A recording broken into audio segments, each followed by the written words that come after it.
will get the kill as well.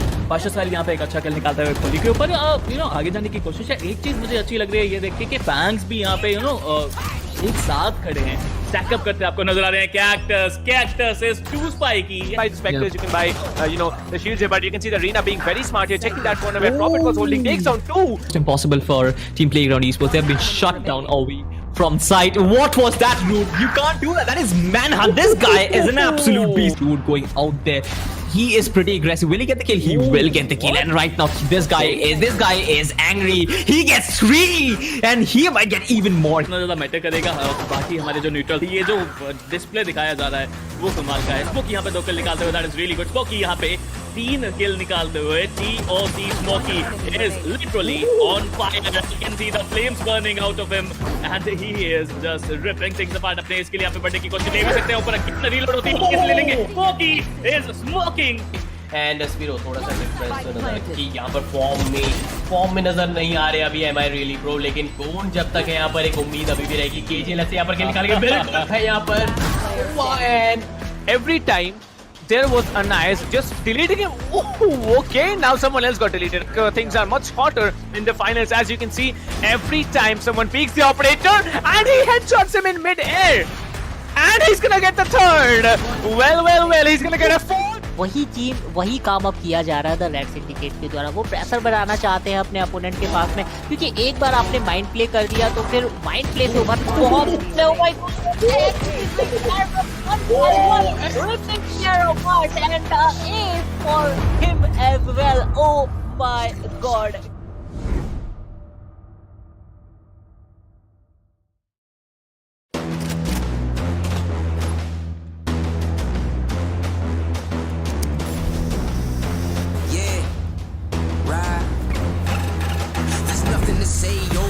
nothing to say. I ain't have words, I erupted in thunder and rain. If your man's strong, then why come he running away? It's just a game, but nobody coming to play. I'm blessed. Rise up though, all my people where you at? Rise up though. Let's go, yeah, let's go, let's up. One time, go get it, it's yours. Let's go, come on, yeah, let's go.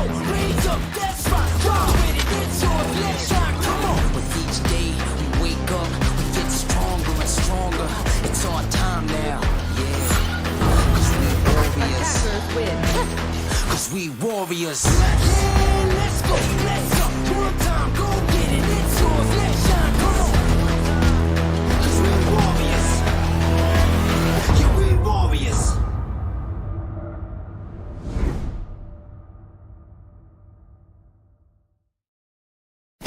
Valorant Agents of India. Are you ready? The ESPL Valorant PowerUp Series is a tournament open to players of all skill levels. Whether you are an agent with competitive experience or not, this series is meant for you to test your skills and have fun.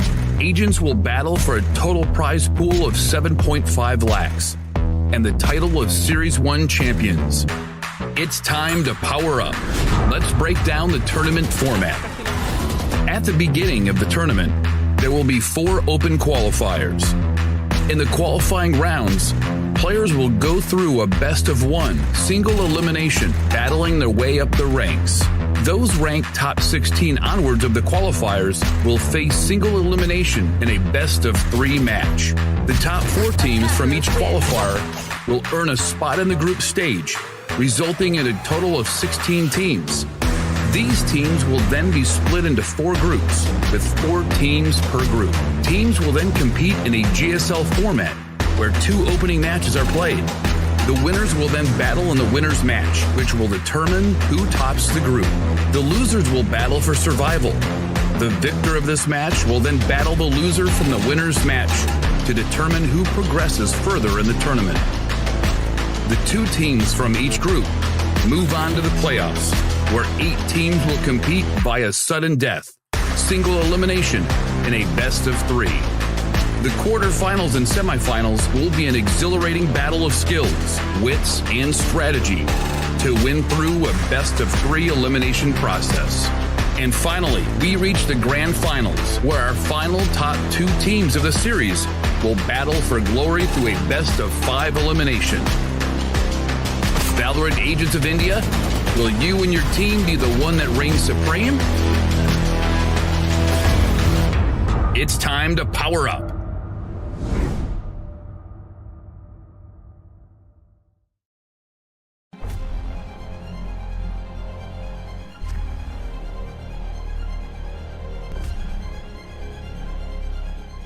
Every young gamer wants to become an esports professional. We make it happen. You just keep on winning.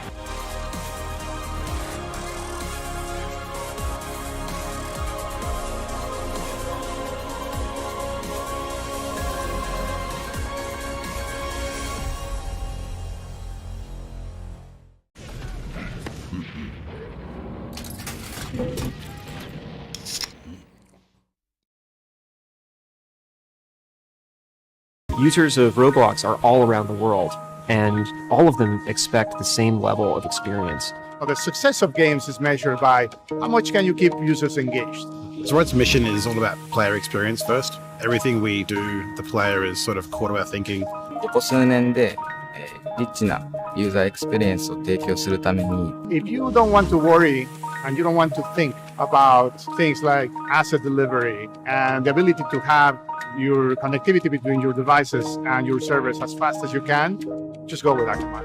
Akamai gets into places and markets that other providers of similar services don't quite hit as easily. その上で、アカマイさんのシステムを使うことで、大容量のセットを高速に配信させて、いただけているかなと。The workflow without that, I'd probably have a lot more CDN support because the amount of capacity we'd need from the others wouldn't be there. There's one less problem we have to solve. If Akamai wasn't around, we would probably have to multiply our team by I don't know what kind of factor and understand what we would need to do to replace what Akamai provides to us.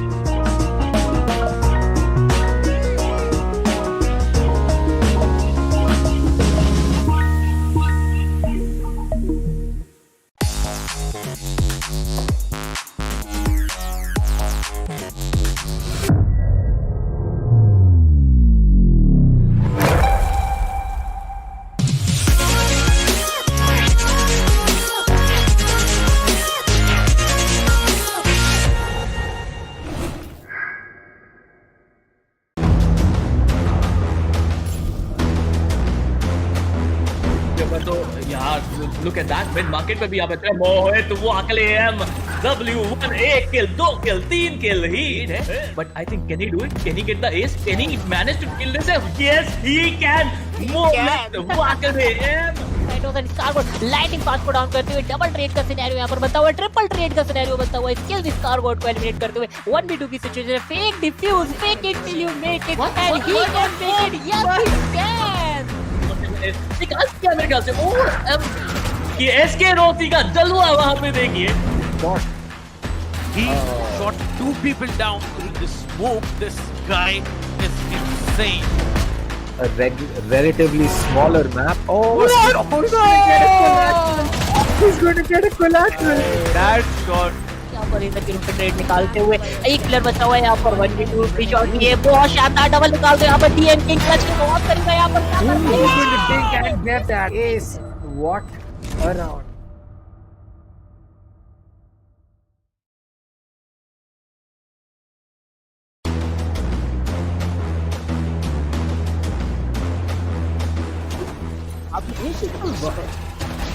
बिल्कुल यहाँ पे एक बेहतरीन battle है और यहाँ पे Tempest यहाँ पे जो डिफेंडिंग करके दिखाई एक प्राइम एग्जांपल है क्यों हम कहते हैं कि ऐसे का मैप कमाल का है but is gonna hold a very nice angle for himself. He saw one player there. Oh my god. Who's gonna knife him? Yes, he's gonna knife him. No, wait a minute. Other player that's gonna be Thanos, who was about to use the showstopper. It's a 3v3 situation.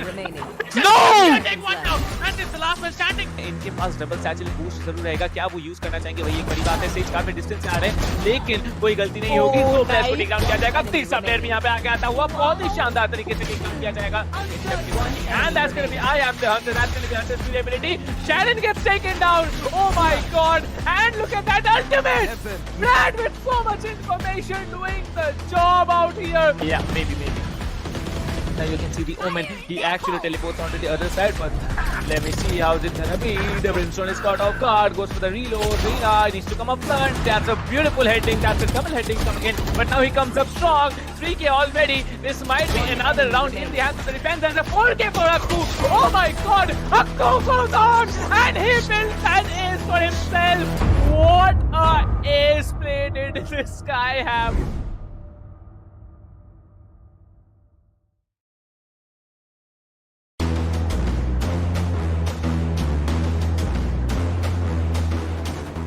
बिल्कुल अभी के लिए अगर देखा जाए तो hold करते हुए येलो पंडर्स के पीछे उनके लिए बैक टू बैक यार ये काफी शानदार आई गेस क्या इस बहुत चीज है तो ये थोड़ा सोच समझ के आपको एबिलिटीज का इस्तेमाल करना पड़ेगा अगर आप कॉन्फिडेंट हो तभी आप कीजिए लेकिन यहाँ पर जो लोग किल कर पाएंगे with that 700 HP on fire और मुझे लग रहा है ये चीज होना ही था Get this spike or get this spike diffused and get those kills. He is being pushed from two sides. He will spot the omen, get that kill. The recon dart is going to get taken out. 3 bullets goes in for that reload. 25 in the mag. He'll connect that headshot.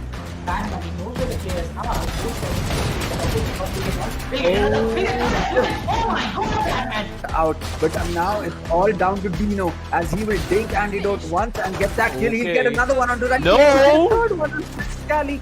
Nothing else bought by Corbett here. You can see how aggressive Amiterasu is shutting down 2, maybe just 3. Okay, no, 3 players are not shut down here. Only 2 players will be shut down, but there it is. He needs to take down another one. Will be taking on another one. There's only one player standing. It's going to be the breach that comes in, but Amiterasu says, "Oh my God."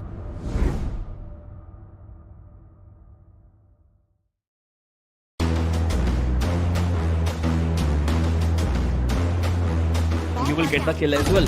Pasha साहिल यहाँ पे एक अच्छा किल निकालता है खोली के ऊपर आगे जाने की कोशिश है. एक चीज मुझे अच्छी लग रही है ये देख के कि बैंग्स भी यहाँ पे एक साथ खड़े हैं, स्टैक अप करते आपको नजर आ रहे हैं.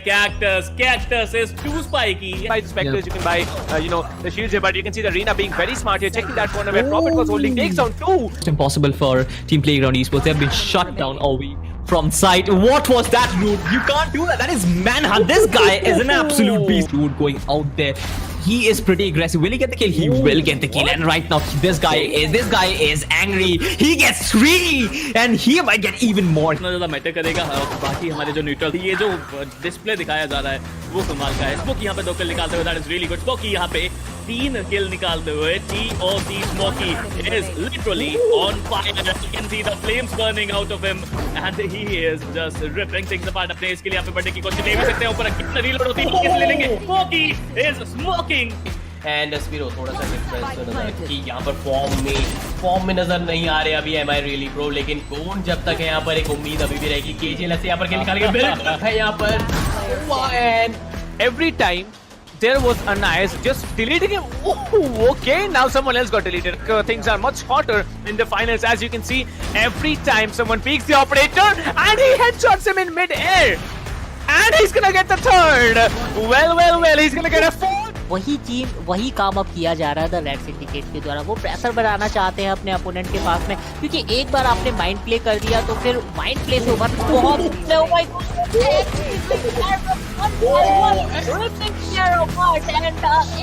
for him as well. Oh my God.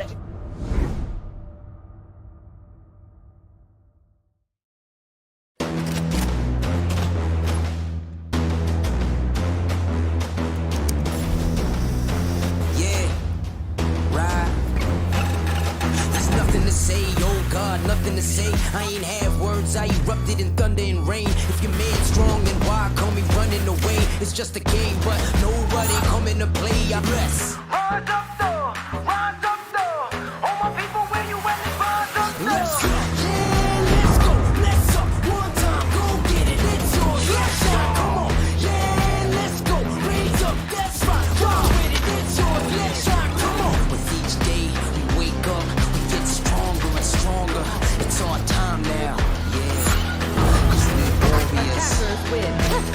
Cause we warriors. Yeah, let's go, let's go.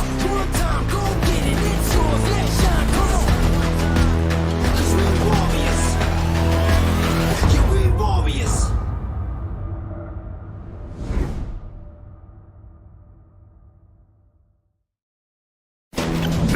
Agents of India, are you ready? The ESPL Valorant PowerUp Series is a tournament open to players of all skill levels. Whether you are an agent with competitive experience or not, this series is meant for you to test your skills and have fun. Agents will battle for a total prize pool of 7.5 lakhs and the title of Series 1 champions. It's time to power up. Let's break down the tournament format. At the beginning of the tournament, there will be 4 open qualifiers. In the qualifying rounds, players will go through a best-of-1 single elimination, battling their way up the ranks. Those ranked top 16 onwards of the qualifiers will face single elimination in a best-of-3 match. The top 4 teams from each qualifier will earn a spot in the group stage, resulting in a total of 16 teams. These teams will then be split into 4 groups, with 4 teams per group. Teams will then compete in a GSL format, where 2 opening matches are played. The winners will then battle in the winner's match, which will determine who tops the group. The losers will battle for survival. The victor of this match will then battle the loser from the winner's match to determine who progresses further in the tournament. The 2 teams from each group move on to the playoffs, where 8 teams will compete via sudden death, single elimination, in a best-of-3.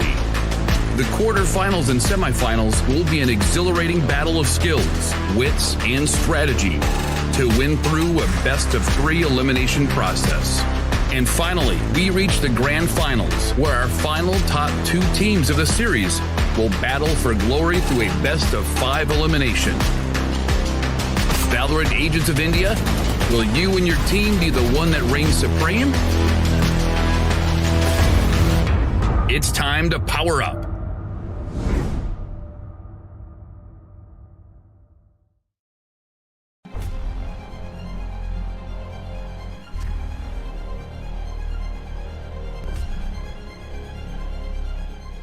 Every young gamer wants to become an esports professional. We make it happen. You just keep on winning.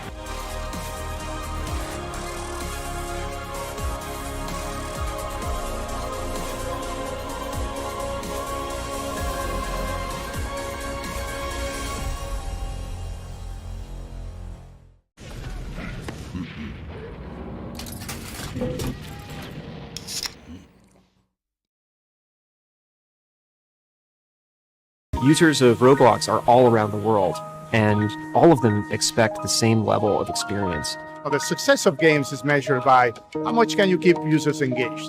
Zoroark's mission is all about player experience first. Everything we do, the player is sort of core to our thinking. ここ数年で、リッチなユーザーエクスペリエンスを提供するために If you don't want to worry and you don't want to think about things like asset delivery and the ability to have your connectivity between your devices and your servers as fast as you can, just go with Akamai. Akamai gets into places and markets that other providers of similar services don't quite hit as easily. その上で、アカマイさんのシステムを使うことで、大容量のセットを高速に配信させて、いただけているかなと。The workflow without that, I'd probably have a lot more CDN support because the amount of capacity we'd need from the others wouldn't be there. There's one less problem we have to solve. If Akamai wasn't around, we would probably have to multiply our team by I don't know what kind of factor and understand what we would need to do to replace what Akamai provides to us.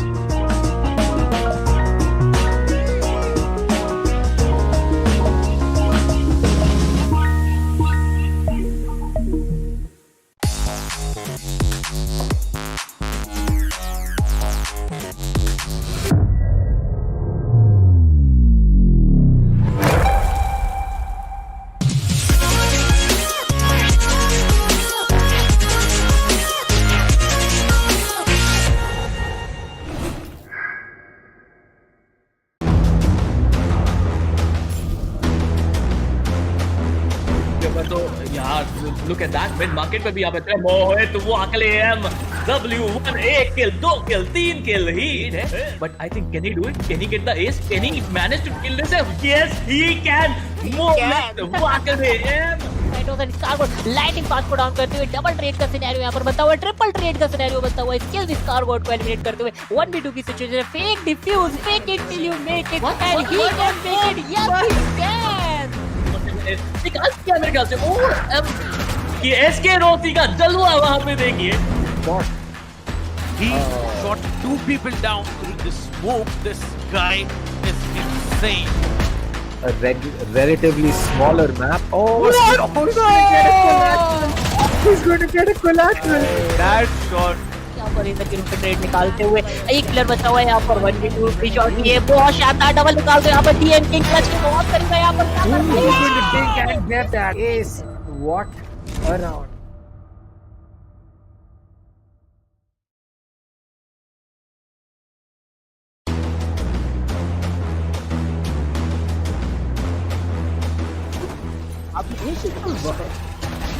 बिल्कुल यहाँ पे एक बेहतरीन battle है और यहाँ पे Tempest यहाँ पे जो डिफेंडिंग करके दिखाई एक प्राइम एग्जांपल है क्यों हम कहते हैं कि एसएन का मैप कमाल का है, but is gonna hold a very nice angle for himself. He saw one player there. Oh my god! Who's gonna knife him? Yes, he's gonna knife him! No!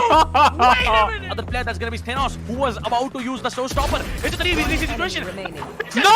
Take one down, and it's the last one standing. इनके पास double satchel boost जरूर रहेगा, क्या वो use करना चाहेंगे वही एक बड़ी बात है। स्टेज काफी डिस्टेंस से आ रहे हैं, लेकिन कोई गलती नहीं होगी, दो प्लेयर्स को टेक डाउन किया जाएगा। तीसरा प्लेयर भी यहाँ पे आके आता हुआ बहुत ही शानदार तरीके से टेक डाउन किया जाएगा।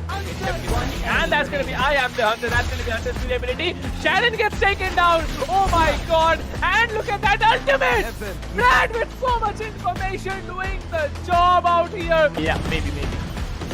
Now you can see the Omen. He actually teleports onto the other side, but let me see how's it gonna be. The Brimstone is caught off guard, goes for the reload. Rina needs to come up front. That's a beautiful heading. That's a double heading coming in. But now he comes up strong. 3K already. This might be another round in the hands of the defense. And a 4K for Akku.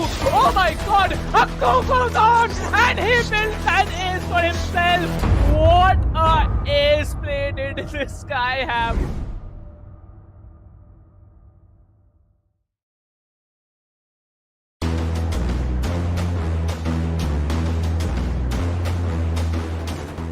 बिल्कुल आप यही के लिए अगर देखा जाए तो hold करते हुए येलो कंडर्स के पीछे और उनके back to back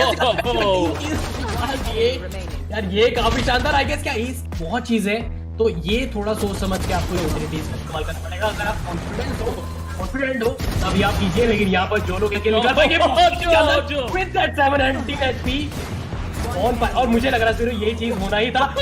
Get this spike or get the spike diffused and get those kills. He is being pushed from two sides. He will spot the Omen, get that kill. The recon dart is going to get taken out. 3 bullets goes in for that reload. 25 in the max. He connect that headshot.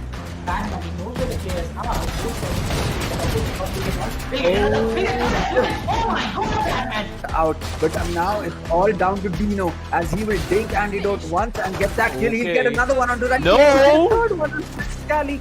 Nothing else bought by Corbett here. You can see how aggressive Amiterasu is shutting down 2, maybe just 3. Okay, no, 3 players are not shut down here. Only 2 players will be shut down, but there it is. He needs to take down another one. Will be taken on another one. There's only one player standing. It's going to be the breach that comes in, but Amiterasu says, "Oh my God!"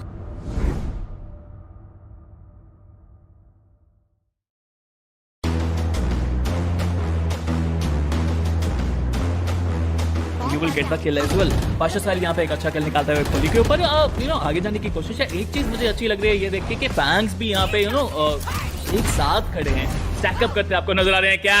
Cactus is too spiky. By the specters, you can buy, the shields here, but you can see the arena being very smart here, checking that corner where Prophet was holding, takes down 2. It's impossible for Team Playground Esports. They have been shut down all week from sight. What was that, dude? You can't do that. That is manhunt. This guy is an absolute beast, dude. Going out there.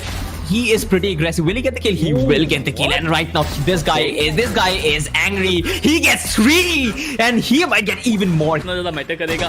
बाकी हमारे जो neutral ये जो display दिखाया जा रहा है वो कमाल का है। स्मोकी यहाँ पे 2 किल निकालते हुए, that is really good. Smoky यहाँ पे 3 किल निकालते हुए TOC Smokey is literally on fire. You can see the flames burning out of him and he is just ripping things apart. अपने इसके लिए यहाँ पे बढ़ने की कोशिश ले भी सकते हैं। ऊपर कितना रीलोड होती है, किस ले लेंगे? Smokey is smoking and Spiro थोड़ा सा डिफरेंस नजर कि यहाँ पर फॉर्म में नजर नहीं आ रहे अभी एम आई रियली प्रो, लेकिन कौन जब तक है यहाँ पर एक उम्मीद अभी भी रहेगी। केजीएल से यहाँ पर खेल निकालेंगे, बिल्कुल है यहाँ पर And every time there was a nice just deleting him. Oh, okay, now someone else got deleted. Things are much hotter in the finals, as you can see. Every time someone peeks the operator and he headshots him in mid-air. And he's gonna get the third. Well, he's gonna get a fourth. वही काम अब किया जा रहा है the red syndicate के द्वारा। वो प्रेशर बनाना चाहते हैं अपने अपोनेंट के पास में, क्योंकि एक बार आपने माइंड प्ले कर दिया तो फिर माइंड प्ले से ओवर बहुत for him as well. Oh my god.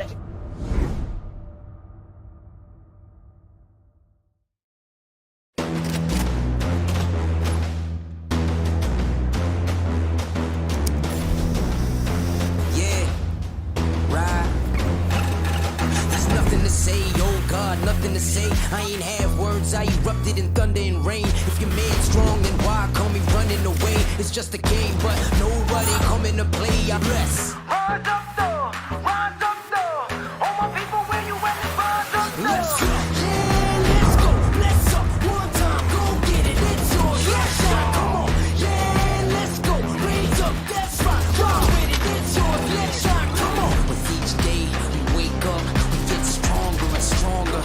It's our time now, yeah. Cause we warriors.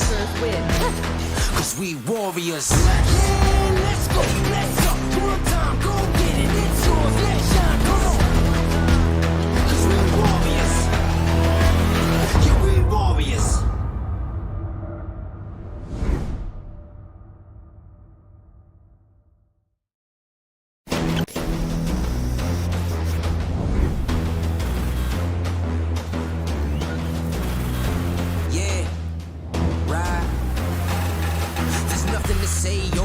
Nothing to say, I ain't have words, I erupted in thunder and rain. If you're mad strong, One now, and it's the last one. And he can make it. Oh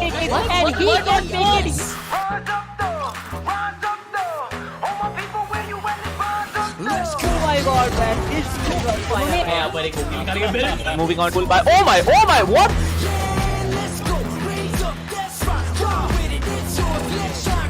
Goes in for that attack.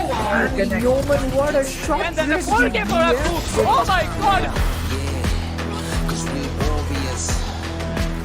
Cause we warriors. Spike has been initiated. Who's gonna knife him? Oh my god. Oh my god. Cause we warriors. Yeah, we warriors.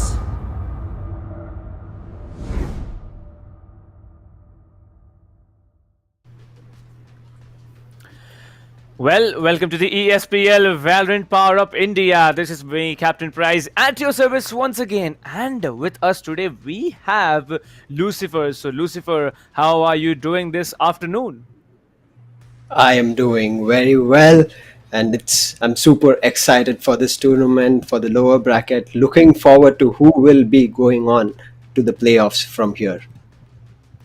Well, indeed, and talking about the playoffs, it's going to be another story to tell. But talking about currently, it's a very, very difficult situation as to which team will be coming forward. We all know there's going to be two BO3s today. We all know there's going to be the lower bracket survival match, and then the lower bracket finals here. And out of all the three teams performing this afternoon, only one team with the skills, with the brawling capabilities will be moving on forward and going alongside Global, who are already waiting from Group A, along with Team Mahi from Group B. Well, it's going to be a very interesting thing to watch, and I expect a lot of competition coming in. So, Lucifer, you are here first time on the ESPL Valorant PowerUp. What will be your expectations, as probably I'd consider if you, say from a spectator's view, because that's what I believe many people will be looking out for. So what should you consider the teams to be having in, coming in today, and they have only one chance of staying inside the tournament, rest they are out? What do you think is going to happen? The main thing that I'm looking forward is because all these teams that have participated are really well on their aim, on point. I would say none of them rarely might be missing on their shots, but they are awesome on that. But what I'm looking forward to is the mind games that they play, the callouts they're looking for, the cheeky angles that they'll be holding. and that will be the unexpected shots that the opponent teams will be receiving, the lurks, and maybe backstabs. We might see some knives going around. So I am excited, super excited for that.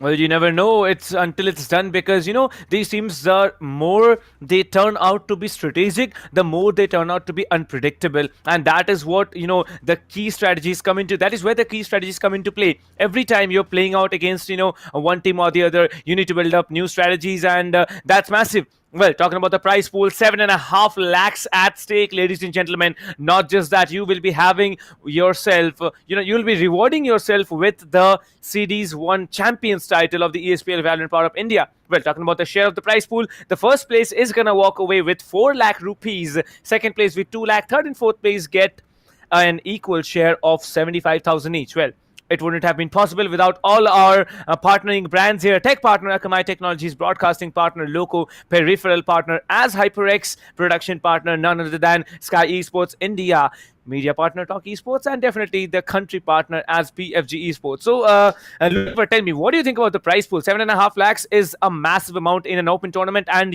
it is the currently highest ever amount in a Valorant tournament and in Indian region. And although it's an open tournament, since a huge prize pool coming in, the biggest prize pool coming in, what do you have to say about that?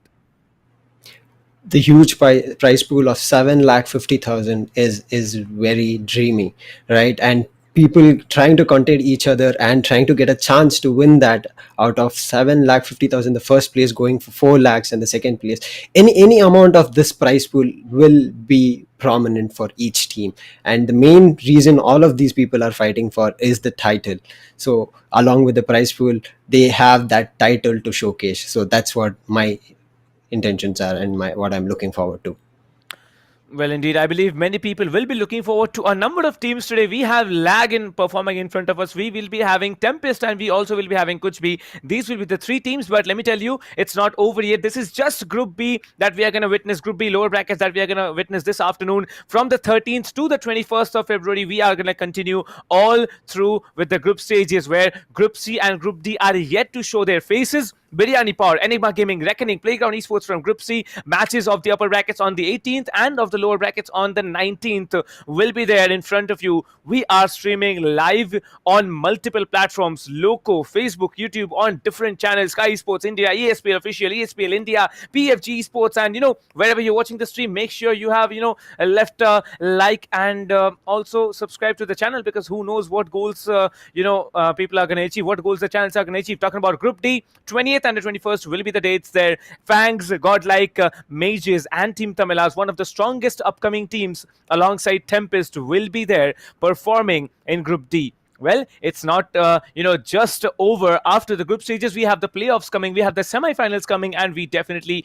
will be having the grand finals. Well, it's a little bit of journey left till we get to that stage, because it's today that we are going to have the lower bracket matches. Team Kuch, Team TempesT, Team Lag. Only one team are these 3 will be moving in. Team Mahi is now chilling. Team White Shadow Esports is also chilling. And talking about Global Esports, they definitely, not Team White Shadow Esports. I take my words back about that. Inglo and Global Esports, they are now waiting there in the playoffs coming in, and they will be waiting for a little while longer until the group stages are over. So what do you think? These 3 teams here, TempesT, Kuch, and Lag, these 3 teams are going to be performing in front of us today. Which team do you think has more capabilities than the other, and which team probably has better chances of moving in forward into the playoffs? I have seen TempesTs that have been going right out in front of Mahi yesterday, and Team Lang also showing their performance to Team Mahi yesterday. So what I am looking forward, my support is, I hope it's Lag from my end. That's what I'm looking forward to. But TempesTs is another round of hell that people would have to go through before they reached, right? For survival right now for the Team Kuch and Team Lag is important, and I am hoping for Team Lag, because what performance they've been giving, truly there's no lag that I have seen. Well, true indeed. And talking about Team Lag, they did put up a very big fight in front of Team Mahi yesterday. Of course, it's not just the teams putting up a fight. You can also, ladies and gentlemen, put up a fight here in the giveaways that are going on right now on every live stream that we are having. Head over to the description of the stream and you could be eligible for winning any of the gifts that are listed here on our screens here. The grand prize of an entire set of Alloy Origins keyboard, Cloud Core 7.1, Pulse Fire Core, and Fury Ultra RGB gaming mouse pad along with that. That's one set, but we also have tier 2, 3, and 4 rewards coming in their perfect scenarios. Well, talking about today's games, the first best of 3, the lower bracket survival matches between Team Lag and Kuch. A lot of things are at stake, and by the looks of it, it seems Team Lag might be having an upper edge because Kuch they really struggled out yesterday. But Team Lag, when they had the chance to dominate, they were dominating quite a lot. And if I'm not mistaken, I believe Team Lag was the only team who were downed and out at 2-0 coming in from Team Mahi. Rest both of the BO3s yesterday were 2-1. So yes, Team Lag, they have to put up a show, and they have to put up a great show if they are actually willing to move on forward. Not just once, they also need to compete against Team TempesT in the lower bracket final. So talking about Lag and Kuch, we are going to have the match right now. What do you think about TempesT? TempesT is a very, very strong team, and based on the interview which we saw yesterday, I believe they are looking forward for a challenge. They are looking forward for putting up a fight, putting up a show in this entire tournament. What do you think, Lucifer? I saw the interview and I need to say they are a team with boiling blood. They are not ready to give up at any point, even though yesterday the Team Mahi had 4v5 situation. TempesT, even though Team Mahi was pushing their best, Team TempesT was dominating them at a 4v5. They were giving their best. They were making the best of the 4v5, I would say. So the TempesT, each and every person in that team is looking forward to take over Team Mahi and are looking forward to another revenge match with them. Well, I believe so because, Team Inglo, I remember about them when Global Esports and Inglo had the first game of the entire group stage. Like that BO3 was one thing to watch. It was at a moment when we really thought that Inglo was going to come in and take Global out. But it didn't happen, and they have got a chance to compete yet again in the playoffs. Who knows if they are going to match up against each other in the playoffs. We're talking about today's games. We are going to have the banned maps as Bind and Icebox. Icebox getting banned by Kuch is a very, very smart decision. Lag is an absolute beastie of a team on that particular map. So yes, Kuch have decided to move on and ban Icebox. Talking about Lag, they are not, very confident about Bind. That's the reason it has been banned for. The first map, it is going to be chosen by the team of Lag, and they have decided to move on with Ascent, where they will be starting out on the attacker's side. Well, the two remaining maps, it's over to you, Lucifer. Right, the Split and Haven. I mean, I'm really surprised that Icebox has gone from Lag because they are dominating on that, and those cheeky angles, they make the best use of it. Now that they're Split being the second map and Haven having 3 sites, I am looking forward to maybe a dual Sentinel role, and Split coming to maybe there's been a Breach popularity in Split, right? I'll be looking forward to Breach coming in maybe from both the teams and Raze as well. So for me, Kuch selecting Split and Haven going forward is really awesome to look forward to. And Haven being the hidden map, we have to see how it goes for both the teams.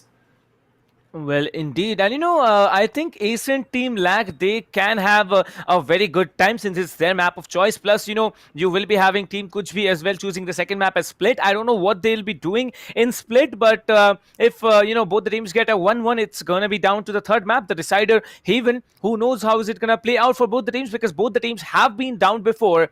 Team Lag by Team Mahi and Kuch, I believe, by Team TempesT there. But it's not over yet. We still have to witness all, at least 2 maps out of these 3 here. Ascent and Split is going to be the 2 maps that we are going to witness in the first 2 games here. Well, talking about Lag, they definitely need to put up a show. Well, I believe I went to the stream of, Deathmaker yesterday. I remember I was watching his game. Like, he's an absolute massacre. He's going to come in, play for Team Godlike in Group D of the group stages. And, I was watching one of the players play alongside him, Meow16K. That woman can be beastie. That woman can put up a show. That woman can be so very functional. If led, if guided properly, it will be very, very interesting to watch. So what do you think, Lucifer, players combining together and coming in, functioning as a unit, will that be more powerful when it comes to the matches, or is it going to be single plays coming in, 1 versus 3 or 1 versus 4, that the clutch is coming in from the individual perspective of the players, which is going to be far more beneficial from a team's perspective? As you said, I also went into Deathmaker's stream, and man, he is godly and he loves those pixel shots. He just sees a shoulder and he pops it off for them. And as you said, for me, I'm looking for a team game because it all matters on that, because team game is where each other communicate, and even if there's a first blood that's going to happen, that depends on the team call. The attacker will go ahead, the duelist will throw out his paint shells or lead or blind them and get it out, but it will be the team game that we'll be looking forward to. And the next second part that I'll be looking forward to is the lurk.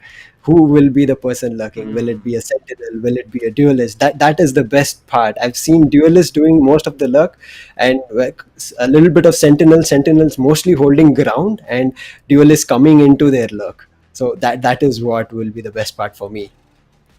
Well, it reminds me of a particular player named Orange Lee from, I believe, from one of the teams from Group A. That particular lurker, that he was playing the Cypher there, is an absolute beast. You leave him behind, you just don't take him into sight. He can absolutely be feisty with those, rotations coming in. But yes, this time it's going to be different here. Who's going to play what is going to be a big question, because I have seen, in yesterday's matches that Kuch, they decided to go on with agents which, were not, so very functional when it came to their mains, because I know that Meow 16K on a sentinel or on a control is far more productive rather than when she picks up a duelist. So yeah, that will be one thing to watch out for. Plus there were multiple plays also coming in from the team of Lag here, where they really lagged out. They were not looking strong. They were not looking coordinated, and that's where everything fell south, and that should be the perfect scenario. I believe the teamwork is going to be the key. What do you have to say about that? As indeed, teamwork needs the most importance in these kind of games, because being such a fast-paced game and they having only 1 minute 30 seconds, 1 minute 40 seconds to plant the bomb, and those rotation calls coming out, it is key. If there's a lurker already in place in that point, it'll be really difficult for them to not do the retake or go around to the next map, right? Next spot or next planting site. It'll be really difficult for them. So they have to play a team coordinated game, and I would look forward to going forward.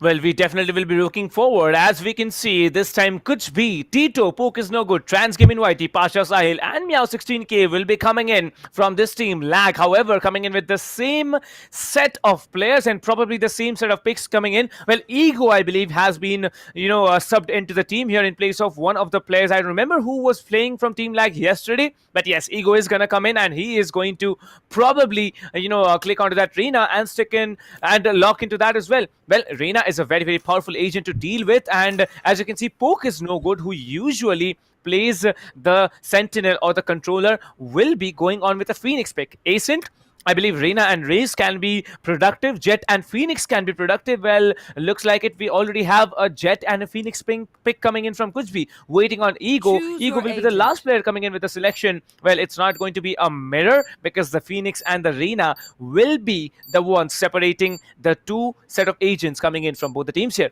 Kuch B and Lag, the first map of the day and of the lower bracket survival match. Defender side, it's going to be Kuch B. Lag coming in into the attacker's side.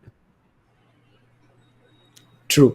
What I'm saying is none of them picking Raze is something key that we have to look forward to, how these game movements are, because Raze, being such an important duelist, has such good movement, and when used at most, they can immediately from their B CT side, they can move into the B lobby, right, and get them out of bounds. I was looking forward to more of that, but here we have the map started, and we are seeing It's interesting to watch. That's true, but I was looking at this particular player named Cone. He was so very good on the Jet, playing with the operator. Like, Jets are, like, I'd say Jets are probably now the current official meta of the game Valorant. Like, Jets and operators are probably the unstoppable duos that come in. Well, we should not call it duos, but still, just because the operator is such a heavy cannon that you get, it's completely beastly to play with. But talking about the first round, it is going to start off Frenzies and Ghosts coming in from the side of Team Attackers. That's going to be Lag, and looks like it's going to be a B execute after all. No raise, that means you're not going to have any Boom Buddies or any other, Sentinel coming into play. But looks like Meow16k with a very, very important frag. Ego will be taken down, the Arena Ghost taken down, but Meow16k will be traded off for. Well, coming in now, Cone will be assisting Am I the Really Pro walking into side. As you can see, Trans Game in YT, he has been taken down. Now it's a 4 versus 3 retake. The retake can be possible, but how crucial is it going to be? Poke is no good coming in with the Omen from B main, along with another player already coming into market. The Sova needs to be careful. The Sova needs to get the information onto the players from B main that there are players already waiting on rafters. A very, very tricky position to hold, but Zakrims gets the frag. A very, very important frag here. Focus no good has been taken down. The shock dart will be coming in. Cone will be reduced to very, very low HP. This match, I would say Frenzy has been dominating from past couple of tournaments, and everybody prefers the Frenzy at the start. And you know that spray down gets the opponent this headshots, man. Even Ghost with the taps, they're trying to get shots, but the attackers were too fast and they dominated the side, held it very well. So looking forward to the next round that they have. Now mostly going for the half buys. We have to look for whether the defenders will go for a force buy or not. Well, I believe force buy should be the scenario from the attackers since they have secured the first round. But, talking about the defenders, if they do go for a force buy and it doesn't plan out according to what they are willing to do, I believe they might be stuck in a troublesome situation. As you can see, it's going to be a execute coming in as all the 5 players from the defenders are actually stacking in B.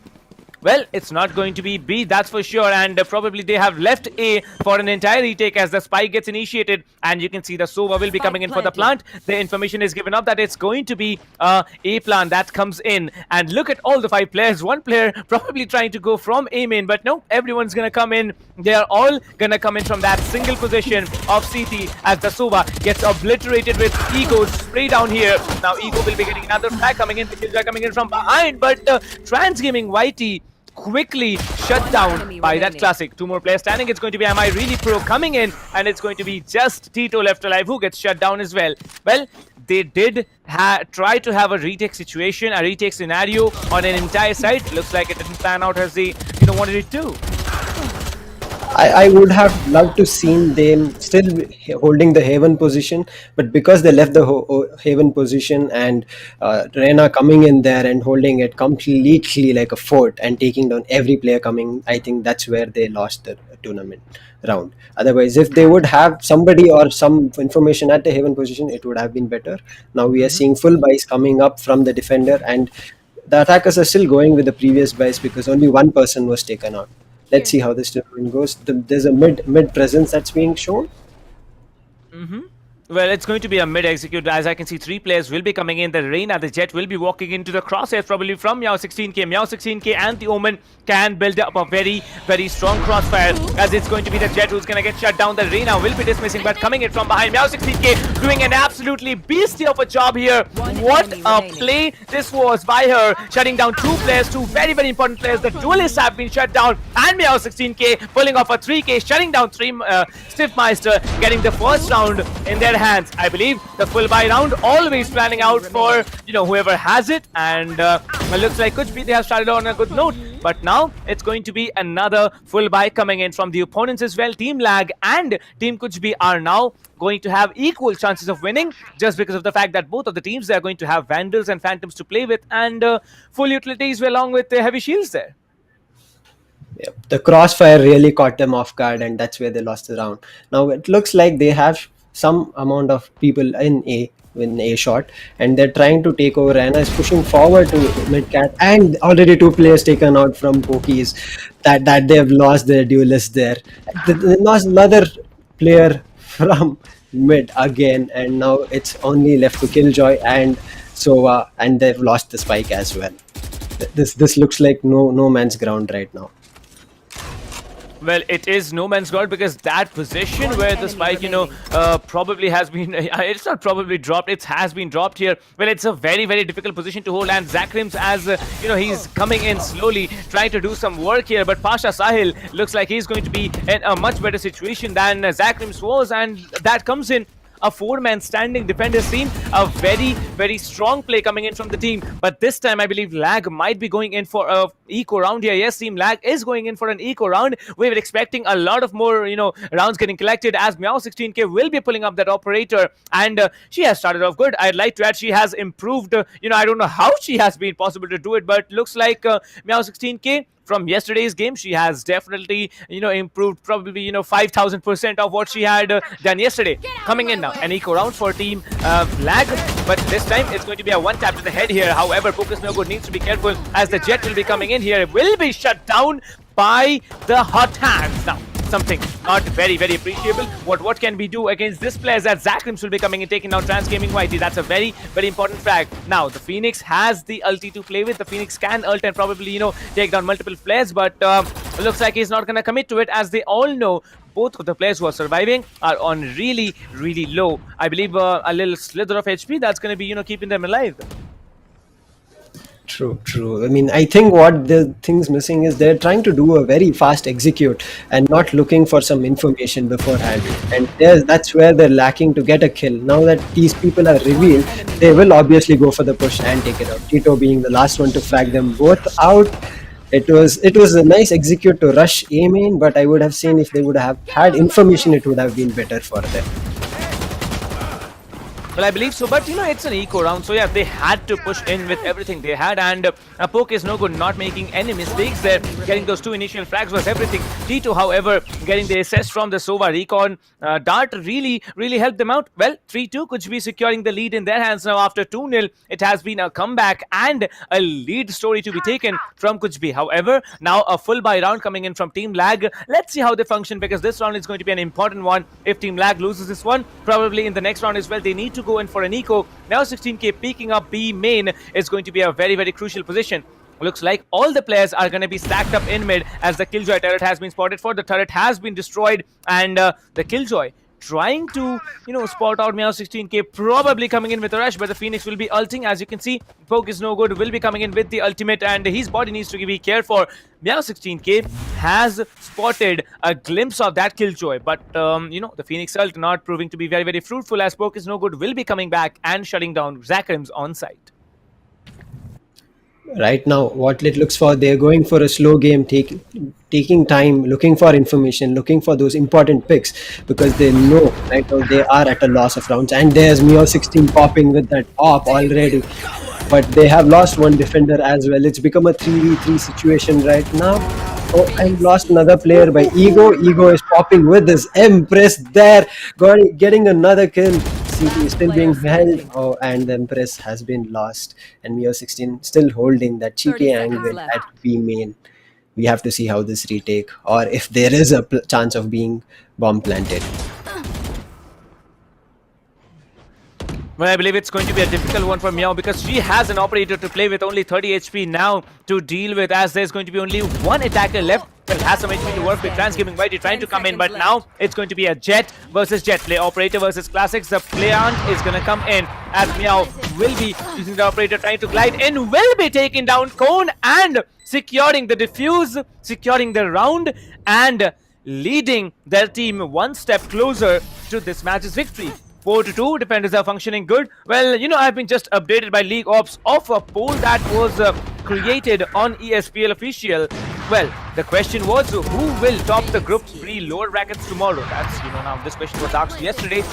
And looks like Team TempesT, they are definitely leaving a amount out there. Lag has only 21% votes. Like, can you imagine 21% votes of probably the team who gets the most support and the most functionality in the game here? Kuch B, however, has 23% support from the audience, and TempesT, however, both of the teams combined, Lag and Kuch B, could not outdo them, as they have 56% win coming in for them. I mean, in the poll, obviously. But this time it's going to be Focus No Good getting one frag. Am I really good getting...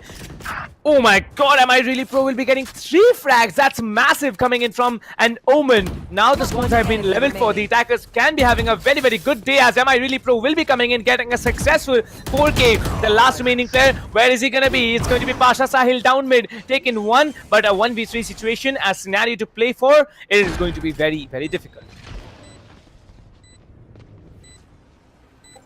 Focus did take the initial mid control, but Am I Really Pro just dominated and took it back, and the round literally turned towards the attackers from there on. That's what they needed at this round, and I think attackers did well execute this round. They did shut down Pokis at mid because every round he did peek out there and did the initial first blood or get some amount of kills there and losing the battle with Kuch. Well, that's that's exactly how it played out. But I'd really like to give the credits to Am I Really Pro here. Am I Really Pro? He usually plays a controller or a sentinel. A decent Sage player, I'd say. And looks like on the Omen, he's being quite functional as well. 4 to 3, only 1 point to deal with. As you can see, the Hunter Spirit will be coming in. Taking down that Trainer is a very, very important frag. As the Omen will be coming in, Poke is no good. Will be trying to flush out one more player from A main. There's going to be still multiple players trying to come up in tree, probably mid-market, mid-pizza. Yeah, there it is. Well, no, Meow, you are not supposed to miss that shot there. They basically moved into her crosshair as Transgaming YT will be coming in. Zacrim is going to get deleted. Cone will be coming in with a refrag. Am I Really Pro taking on one? The lockdown is going to get destroyed as 3 attackers still surviving. The Phoenix has the ultimate to work with. The defenders can have a possible retake. The Jet has the ultimate ready. The Blade Storm is going to be ready here. Poke is no good, having 83 HP and also 15 shields. It's going to be very, very possible of a retake. Am I Really Pro needs to watch the flanks here because this time Poke is no good. He's going to come in. He's going to try and frag him out as Poke is no good. Will be trying to spot that Omen. He does spot him out, but this time the Omen versus Omen play is going to come in as he's going to get spotted off guard. Tito will be taking him down. It's a 2 versus 2. The Cloud gets taking here. 30 HP to deal with and a very, very strong performance as well. 76 on Stiffmeister. Now Diffuse will be triggered for. Tito will be coming in, taking down one. It's down to Stiffmeister. Needs to go for a Diffuse. As you can see, the Phoenix will be messing it all up. The classic ship has been brought up in. And now it's going to be Stiffmeister who survives. The excellent classic player coming in and pulling up the equalizer from Team Lag. Wow, that was a really nice clutch by Stiffmaster. I would have suggested the defenders to take on the side, clear it out first, but because of that dark cloud covering Killjoy, she took that most advantage of it and took out the round for themselves. I see that we are still seeing good buys right now. They are not completely down on their eco. So we are seeing buys going on, 2 Bulldogs and other Vandals from the defenders. We're yet to see how the execute will be made to change the difference in score from 4-4. And we see an initial pop of the ult from Killjoy to B, but there is still one Lurk Reina at A. Looking forward to maybe Poke is getting that shot. Let's see how this goes.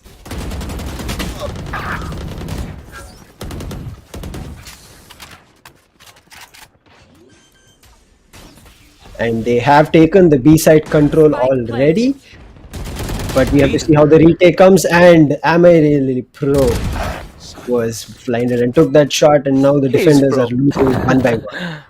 Yes, bro. Indeed. And the Bulldogs coming into play, like, it's very shocking. Both of the defenders, having Bulldogs is going to be a very, very tricky play as Am I Really Pro will be coming in, trying to watch out the flanks here. Meow 16k will be trying to land some shots on to the remaining few players here. Am I Really Pro coming in, taking down T2 is a very, very important frag here. Now it's down to Meow, who gets shut down by all the 4 players, staggering on top of her. 5 to 4. Kuch B will be now 1 point deficit from Team Lag. On the defender side, Team Kuch B needed to get at least 6 to 8 rounds. Well, it's not going to be 8 rounds, that's for sure, but who knows if they can actually possibly secure 6 rounds on the attacking side, then I'd say it's a 50% chance of winning. But looks like Team Kuch B need to move in for an eco round as Poke is no good, is the only player moving in with that Spectre. Others are all on Sheriffs and on Light Shields. Pokis has been a key important player in the initial first pledge. He has been dominating that, and for the attackers to take him out is the most important thing. Now that they are at eco, I would suggest they play it slow, take out the kills and get those rounds back otherwise. And Pokis goes down to the Jet, and now they're slowly trying to move into the A side now that they know they are in an eco. Con 3 has already rushed. There's a blind coming in from A shot, but we have to yet see the spike going. And Stiffmaster is already going with the spike. Zakir is holding the Lurk from Jet. He gets her, and unexpected. and the round just goes down from there. A flawless round coming from Team Lag. Well, it looks like Team Lag, they had to take the advantage of the eco round coming in from Kuch, and they took the advantage in a fantastic way because they actually put up a flawless round. Well, that's something you should look out for. Team Kuch now have the buy coming in, the full buy coming in from their team. But there's going to be one little bit of a troublesome situation that team, Kuch might be having. If they lose this round, next round they're not going to have a full buy. Like, the 12th round of the game, when the sides are going to switch, you're on the defender's end, and if you don't have a full buy, that's going to be very problematic. But talking about Lag, even if they lose this round, they can have a full buy and possibly an operator coming in as well. Well, it looks like it's going to be a B execute and a slow execute to A as well, as the Sova will be getting the recon information on top of them. Kone, however, will be, pinged by that simple... Oh my god, Meow 16k again holding in that same little corner, will be getting one frag down. Well, it's a very, very difficult play that's coming in because now Tito can hold out Tree all on his own. Kone, surviving on very, very low HP, has to play out against a very, very, I'd say, strong composure of a team that Team Kuch is trying to be in this round. This is the second round that Kuch Team Lag is losing at the mid-market crossfire. They did not expect it this round again, and Meow took the advantage out of again. And now I think they should have tried to go back to B main, but they rushed A shot, and that's where they lost more players over there. And Con 3, even though with low HP, 10 HP, trying to take out Tito, but Poki is getting the best out of him and immediately turning him down, saying that's the last that you're going to take from us. That was a good round for Team Kuch. Well, last round in the half, and it looks like Kuch is gonna get and probably try to secure another, because like I said, 6 rounds at least are needed on the defender's side. Otherwise, it's a massacre of a situation if you get out on the attacker side just having 4 or 5 rounds. Looks like Team Kuch had the advantage, they took it, but now it's another B execute that's coming in. All the players from Team Lag are going to rush in as the Phoenix will be sent back, and you can see that it's going to be an all-out brawl that's coming in. Ego will be spotting one player, and there's the Hunter's Fury coming in. Cole will be getting one, Poke is no good, will be getting 2. Trans Gaming YT will be getting 1 with a Nano Swarm grenade. Now it's a 2v2. Zakrims has the information, but he can be caught off guard by Tito. As Tito comes in, takes down the Sova. The spy carrier has been down here, the Reena, to take down 2 players. Tito on B main and Pasha Sahil up in boat house. How's it gonna play out? I don't know, because Ego looks like it's going for a CT approach onto the site here. They know that Reina has pushed into somewhere in the site, but they don't know the exact location. So they're still looking for a location. Tito watching his backstab, and Pasha is looking forward to any B site pushes. But yet, they do not have the spike. That is where we have to look how she takes the spike, or does she go for the kill? Because right now, Pasha is pushing from behind, and Ego manages to get that kill, but Pasha closes him out, saying that's the last that you're going to get. Again, going back to the defenders. And it's a good 6-6 at the first half of the game. So still both the teams are at equal front and equal matches. Now we should see how the execute of attackers from Team Kuch will be in the second half. Well, indeed, it's going to be a little bit of a frisky prediction if we have it all, because 6-6 on Ascent is a very, very decent score, and I believe the entire 2 teams here can pull out anything now, because we saw that Kuch they were looking very bad in the beginning. I mean, sorry, not in the beginning, but after the first 2 rounds that Team Lag were able to secure. But after that, it's like now they have come back. 6-6 from a situation of 6-4 is a very, very good scenario. Talking about Team Lag here now on the defender side. Let's see how they perform. True indeed. And here we are not seeing much of frenzies, but generally attackers prefer frenzies. But am I really pro pushing with the frenzy in A, having that information that here there's nobody, but still there is that woman that took him out, waiting for Tito, waiting for am I really pro, and he got that kill. And Trans taking the next kill from the attacker, and they are at a man advantage. Poke is hitting out Zakrims, but Zakrims stealing Trans, still having a man advantage of 3v1, but Stiff Master is still holding the B side strong and not letting them get the entry of it. Now they have an information that Killjoy is at B and they'll be going for an A execute planting. I'm pretty sure the spike will go down as soon as Zakrims enters. Yes, the sound has come in, and I see that I most probably Amarylli Pro, yes, is holding the Hell, and both of them going Hell. I think it'll be a cheeky execute, 2 crossfires over Hell. We should see how it turns out in favor of Stiff Master or Lag. Well, Stiff Maestro is one of those players who can actually clutch out in a really, really difficult situation as he drops down trying to go for a frag, probably, trying to look out for another corner here. Well, he did dent a lot of HP onto that Omen, onto the Sova, but looks like that Paranoia perfectly timed out. Well, decent start for Team Lag here on the attackers, for Team Kuch on the attackers side, securing 1 round already. Lag starting to function very, very poorly, but it looks like Team Kuch, they are looking to be very, very not, I don't want to say it, but looks like Tito is going to be a little bit of an overconfident because he's going in for a phantom buy.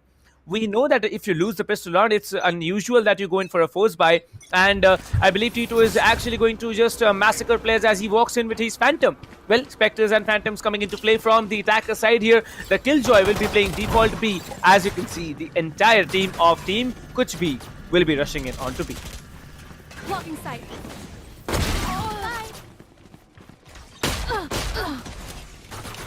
That was a cheeky shot by Con holding the B side. I was wondering what would happen because the 2 people were the only ones who were holding the side down.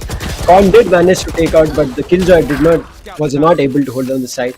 We are seeing a CT hold for now. The other 2 people who on the B side were removed from the defender side. We are only seeing the Omen and Reina for now. I think they'll be trying to do an CT execute. They'll be pushing in from the second lane most probably, but we have to yet see. But Team Kuch is holding down the B side as strong as ever, holding all the different angles, Tito with his HP full. So I think it's an easy execute or an easy round for Team Kuch again. I'm not sure it looks what... like it as the 2 remaining players are, they're going to just get stuck into that little corner there. They're going to die to the spike. They're going to commit to the spike here because they know they need the... I'd say economy in their hands here now. Could be securing 2 rounds off the bat is a very, very promising play from them. But looks like Team Lag now they can go in for a full buy as Team Lag is going to go on for a full buy, but they are going to stick with the Spectres. Team Kuch, however, will be trying to do more of what they have done in the last 2 rounds, but looks like Ego is disconnected. It happened yesterday that a valuable asset from Team Mahi was disconnected. It happened a few days ago where, Skirossi was disconnected from Team Global and they lost the match, and that happened to Team Mahi as well. Well, looks like Ego, he needs to come back as quickly as possible because he is a duelist. He has been playing well, and being disconnected is going to be a little bit of a troublesome situation for him. However, I believe he's going to come back, and talking about the split now, 2 rounds in the hands of Team Kuch. They have secured the lead, but how long are they going to keep it up? What do you think, Lucifer? Team Kuch, they had more percentage of votes as compared to Lag, and they're absolutely playing like that, I believe. True, as I told in the initial discussion, team game is most important. That we are seeing prominent in Team Kuch in their execution. I see as Pokis pushes, they takes a kill, he immediately comes back and there's a cover coming in for him. That's what most important is happening for Kuch, and that's where they're dominating over Lag. But I'm yet to see such a good execute by Team Lag, and I'm looking forward to that. They have been able to clutch rounds with getting 6 rounds in their favor, but in this second half we are yet to see them opening up their match point. Well, indeed, they need to open up the books in the second half here. They had started out strongly, but looks like they have faded down the line. Team Kuch, they have done the homework, and on Ascent, I believe it was a choice for Team Lag not being able to function at all. That's very disappointing. And right now, the Reina disconnected is going to be another of a troublesome situation where there is a 5 minutes break, in case, ladies and gentlemen here, you don't know.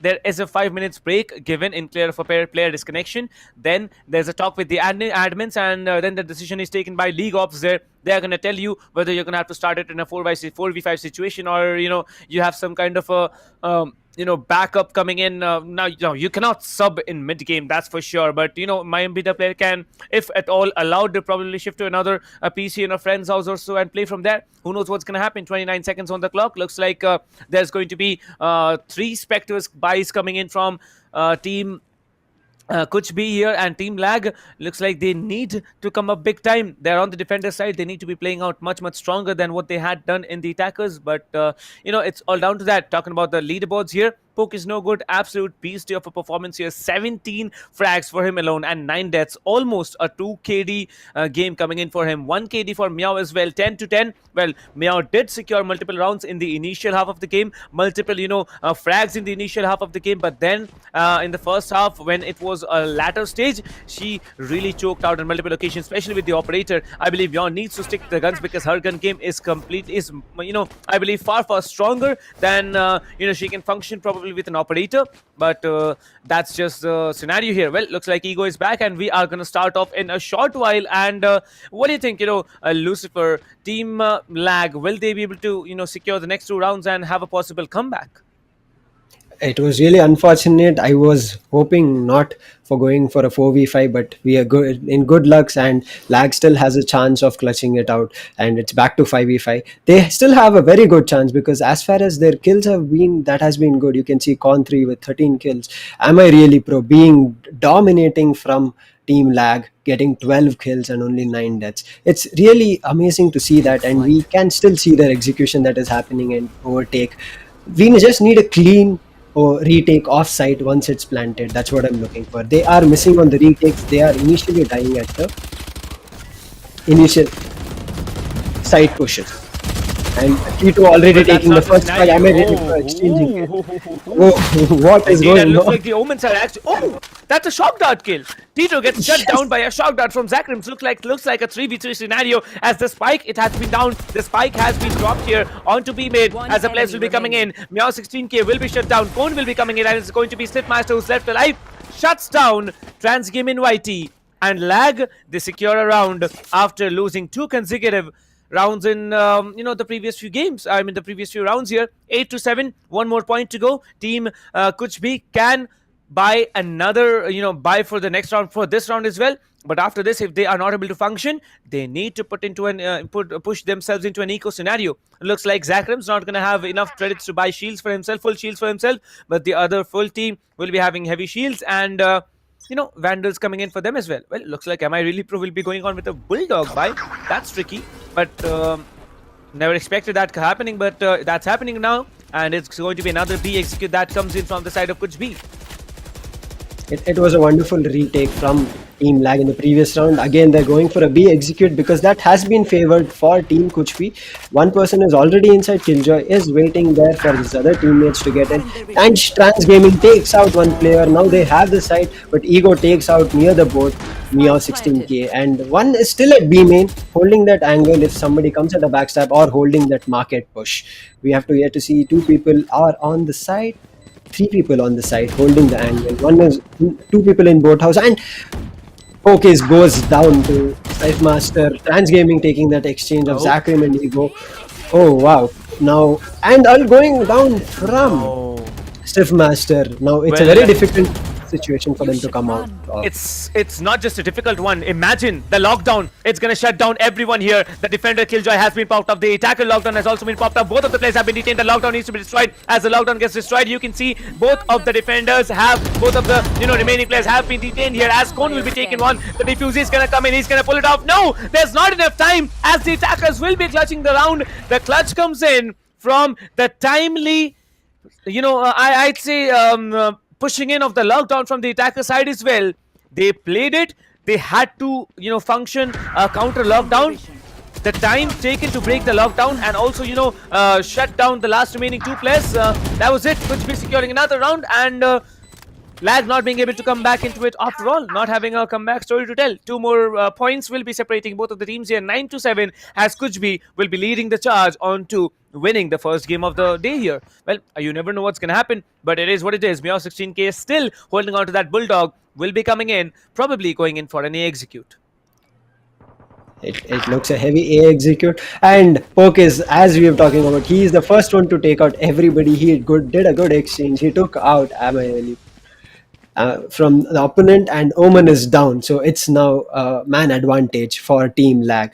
They're still holding down to see at A push, but I think they are looking from trees. Rena is looking forward to somebody, and Pokes is back regrouping with the team to see the execute to A main.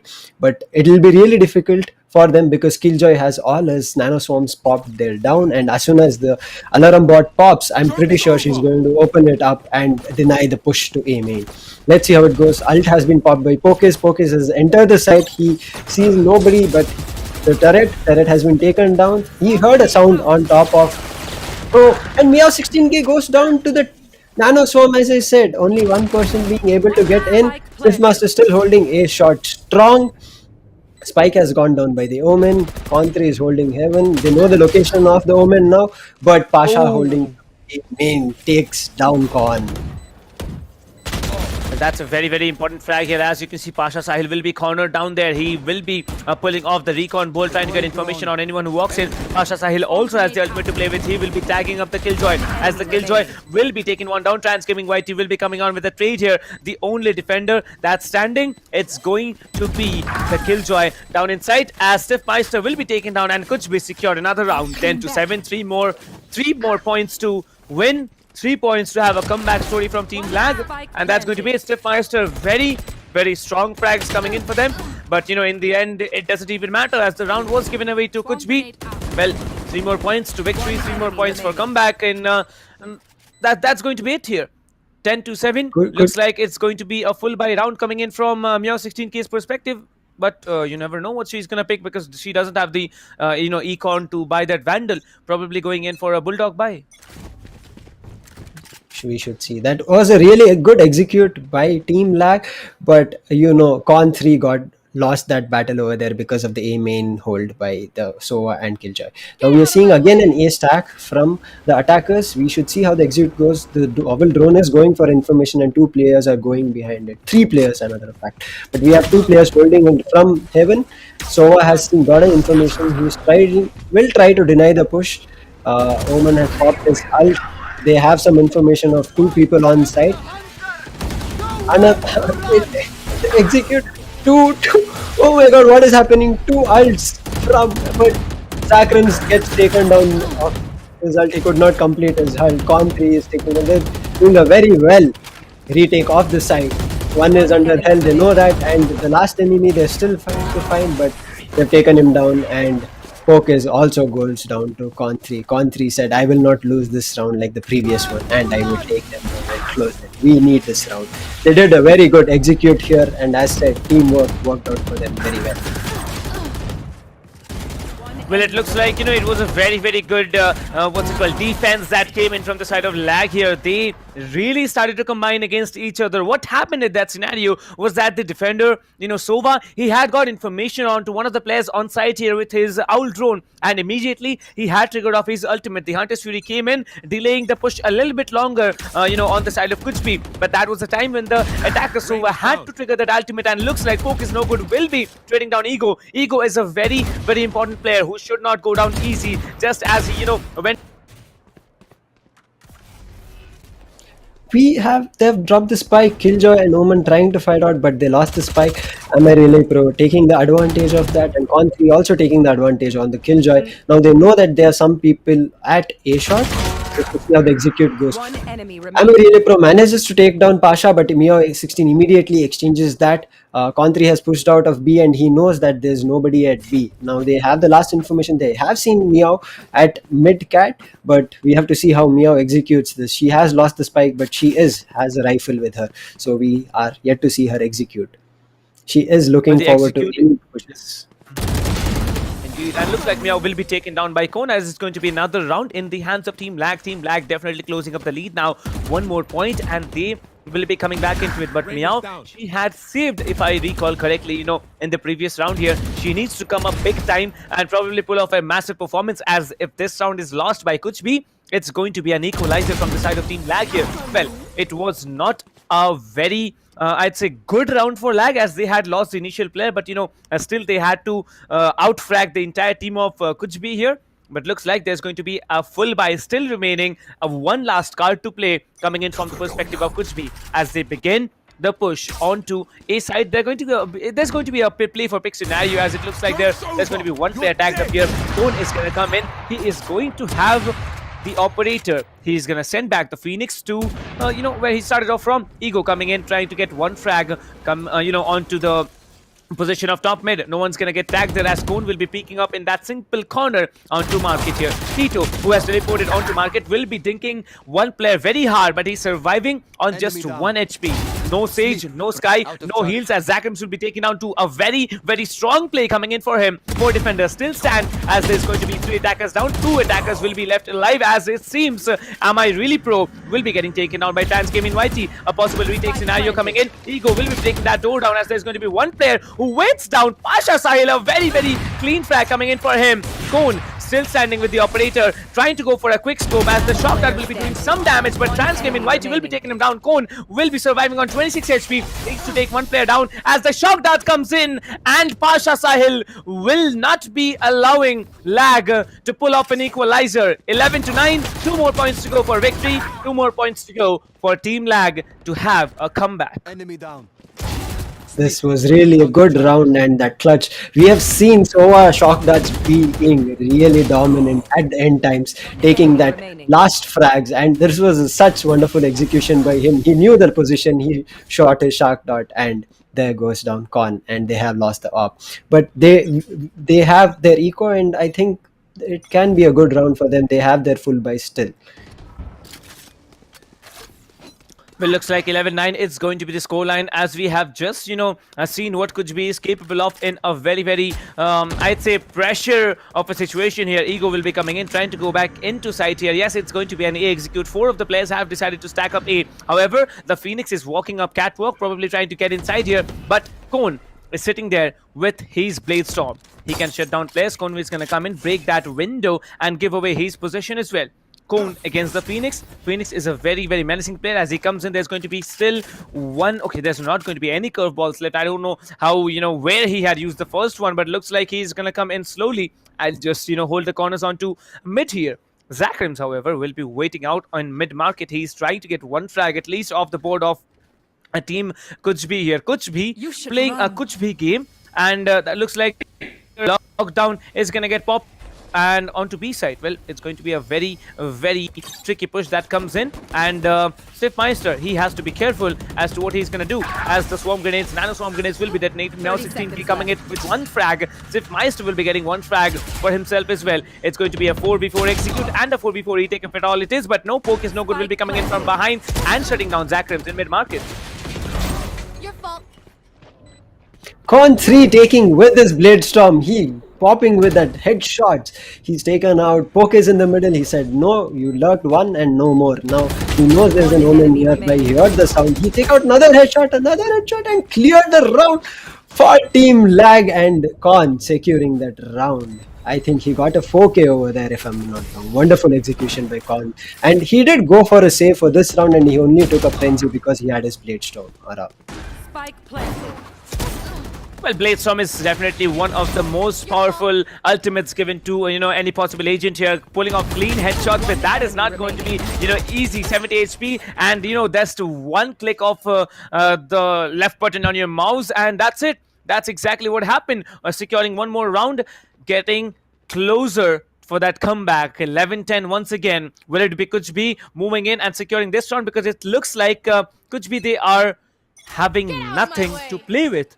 They have sheriffs. They have 5 sheriffs coming in, and looks like the Sova Recon Bolt will be giving away information that Cone is going to lurk around in mid. Sova has been spotted. Ego can go up for a peek here, but he's not going to peek as of now, as Zakrims will be getting one frag. Team Kuch still down to 4 players, will be trying to come in. The Blade Storm will not be, connecting on to anyone, as the attacking jet has been reduced to less than 50 HP. Yes, now that they are at eco round, they did try to hold the side, but initial kill from Sova did catch them off guard, and now because of that, all the team pushed out at mid to get more kills, but they didn't manage to. The attackers are again coming back, rotated and come back, show mid presence.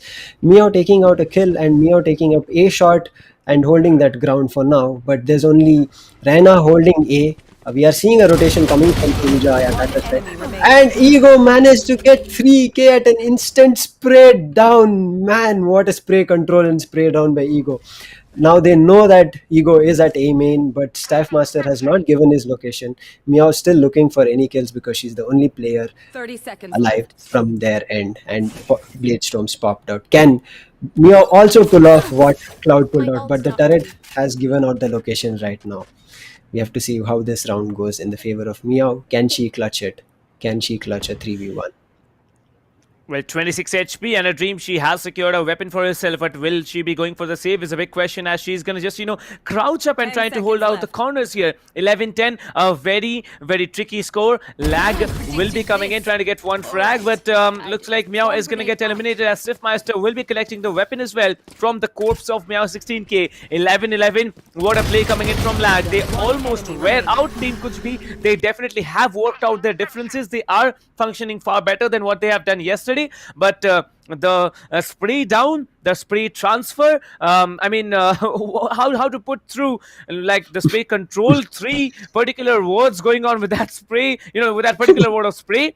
I'd just like to say that the spray coming in from Ego was massive. The Reina not being able to function for a long time from Team Lag coming in with such a daunting play and a crucial round. That's amazing to watch. 11-11 now. It can go anywhere as it's going to be an A execute that comes in. Poke is no good. He's going to come in here, trying to go up with a flash as he gets sent back. The Reina will be using the dismiss, trying to come in as the Reina will be popping off one layer, popping off a second, trying to get some information as it's going to be the plant getting initiated. Transgaming YT will be planting the spike, and there it is. The Killjoy lockdown will be broken down, and this is going to be a very, very difficult retake that comes in from the perspective of Team Lag. As in the previous round, 2 people are still holding A main, so yes, it will be a difficult one. And we are back to 2 people alive from Team Lag, but now it's going to only count 3. We have to see how 3 people inside, 1 in A main, and they all know his location. They're just spraying down the dark cover to get that kill, and the Nanoswarm gets the best of it. She tries to jump onto the side, but Nanoswarm popped there, gets the kill on call. Well, that's information for you. They knew that she had to go side. She would not be able to go A-main. She would not be able to go under the arch. She would not be able to, stay up into that corner of the door there. And the Nanoswarm definitely getting that kill onto Cone and securing match point for Kuch. It's down to 1 round. Now, they have the buys to work with. However, Team Lag, surprising that Cone has actually gone on for an operator buy. He could have given 2, Vandals, 2 Bulldogs to their teammates, but looks like Team Lag, since yesterday, Lucifer, I have been seeing this over and over again, that the team who loses match point, they usually do not have, proper weapons, and looks like it's going to be another time that Kuch will be coming in on an A execute. The lockdown is going to get popped off. The defending Reina has dealt with as Poke is no good, will be taken on Am I Really Pro, and it's going to be down to a 1v. Okay, it's not going to be a 4v4 as he's going to get 1, but he's going to get detained in return. Cone will be coming in, surviving on 4 HP. Ego coming in against the Suba will be not able to frag him out, as the Vandal, much of a powerful weapon when it comes to close range, but still, it's going to be a 3v4 retake. 2 players from either teams are down to a slither of HP. 12-11, it's a very, very difficult round. The Blaze Wall comes in as there's going to be no one allowed to jump in, but Zakrams is just going to come in, transcribing Whitey, trading him down. It's a very, very important frag here. 1 player standing. Meow 16k with the closure as Cone will be removed, and the first map victory isn't the choice by Team Lag, not being able to play out as they had planned to. Kuch will be coming in with the victory of the first game. True, that was indeed a round. It was always been, because the rounds such as exchanging 1-on-1, 10-11, 10-10, 11-12, these rounds do play a very important role on the eco or the money that you have, because money keeps going in and coming out, and that's where I think they had a little bit of disadvantage in guns. If the previous round, when the Killjoy ult was popped, if all of them wouldn't have stacked only at the garden place or tree, they would have been a better execute, because most of them lost some HP during that initiation of the Killjoy ult. But that round did catch them off guard. Otherwise, I would have seen a 12-12 and going. I would have loved to see overtime and seeing who would be better. Lag did try to manage to get a good teamwork, but Ego getting taken down at that lurk point. If he did take it out like the previous round where Ego sprayed 3 people down, we could have seen something from A main taking down. One enemy remaining. Well, that's something of a scenario. 2-0 coming in, and then there was 2-2 coming in from Kuch, getting 3-2 from Kuch, and then down to 13-11. It had to be what it is, and looks like they are going to walk away with the first match. Well, the first match, a very, very interesting one. Multiple spray transfers, multiple spray controls, spray downs that we saw in this particular game on A main. That's very, very impressive to watch. However, I believe as a unit, Team Kuchbi has started to frag off much more than they could have done possibly, I believe in the previous stages of the tournament. But looks like Team Lag here, there is something wrong with them. They need to work out the differences, and they need to come in stronger than what they have done in this map, because if they lose the next map as well, which is going to be split, then it's game over. They're going to go home, where Team Kuchbi, they are going to move in forward and to face off against Team TempesT, who are just watching the game now, probably strategizing as how they're going to play out against either of the teams. True. Pokies being the one initial killer for the team has been really dominating for the opponent, and he has been taking beautiful frags, beautiful duelist controls, and I have loved that. In the opponent team, am I really pro-dominating and trying to get good clutches? Even though he's a controller, he has been taking his Omen serious and taking those kills. We have seen Omens being dominant in maps, but what Am I Really Pro and Focus did in each of their different teams has been amazing this round. This true, but yes, I would have wanted Lag to have a better team execute. I think that's where they were failing. Maybe what was happening is initially when they were trying to do a retake, they were gathering together rather than having a plan. But when you saw a retake from Team Kuchbi, you saw a spread out, where either if it's a B execute, 2 people in the market, 2 people in CT, and they're coming in together, or both of them watching different angles. Maybe that's what Team Lag should look for, because it was a close round for them. It was a good coordination that they came out with. But I didn't expect that Team Kuchbi will be able to do so much as they have done, what they have done in the attacking side here. They came in hard on the pistol round. They got multiple rounds, after that even. And when they needed to get match point, they did. When they needed to get the victory, they did. Because otherwise, if they would have lost even one round there, it would have been OT. Transgaming Mighty, absolutely beastly performance here. Then Sid Meister, holding out all on his own. That was amazing. But somewhere down the line, there were mistakes made. I hope those mistakes aren't getting repeated in the next game, as it's going to be, I believe, we can call it a decider, as it's going to decide whether Kuchbi needs to play another game on Haven, or, they're going to eliminate Team Lag and walk on forward into the playoffs. Well, I mean, not into the playoffs, but at least the finals of the lower brackets. Well, missing so many shots there. Yeah, 16k in a very, very tricky situation. That's bad. 10-8, then it was, I believe, 10-9, then it was 11-9, 11-10, 11-11, then 13-11 was the score line where Kuchbi outshined and they got the map victory. They did try. Team Lag did their best in terms of execution, but as I said, they were, I guess, maybe a bit too fast, because once the spike is initiated, right, they would have to retake. Otherwise, once Stiffmaster, while defusing, he had to go down to because of the spike, because time was not there. So maybe that's where Team Lag were getting a little bit thrown off their game during retake situations. But I would want to see them doing that more. Maybe get a slow-paced lookouts or information. Getting the first initial kills maybe has not been for them. Every time we have seen every round, Team Kuchbi has managed to take out first mid finish. And whatever Team Lag has managed, it was always been the next trade game or something like that. So I would want to see Team Lag going there, but Team Kuchbi did show a wonderful performance. Meow 16k giving up with the crossfire she taking, and op.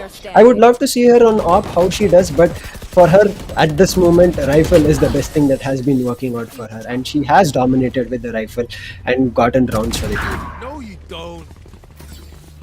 Well, lagging out once again on the first game that they had, but it's not over yet. They will be coming out big time, as I believe next round it's going to be split, and split is a choice of Kuchbi. Well, it happens that there's reverse game strategies coming in, that Team Lag, who actually have secured the first, they couldn't secure the first match here, this was their map of choice, and Kuch be surprisingly performing, greater than what many people were expecting. But yes, Cone, instead of losing the game, he's sitting up there in the leaderboards.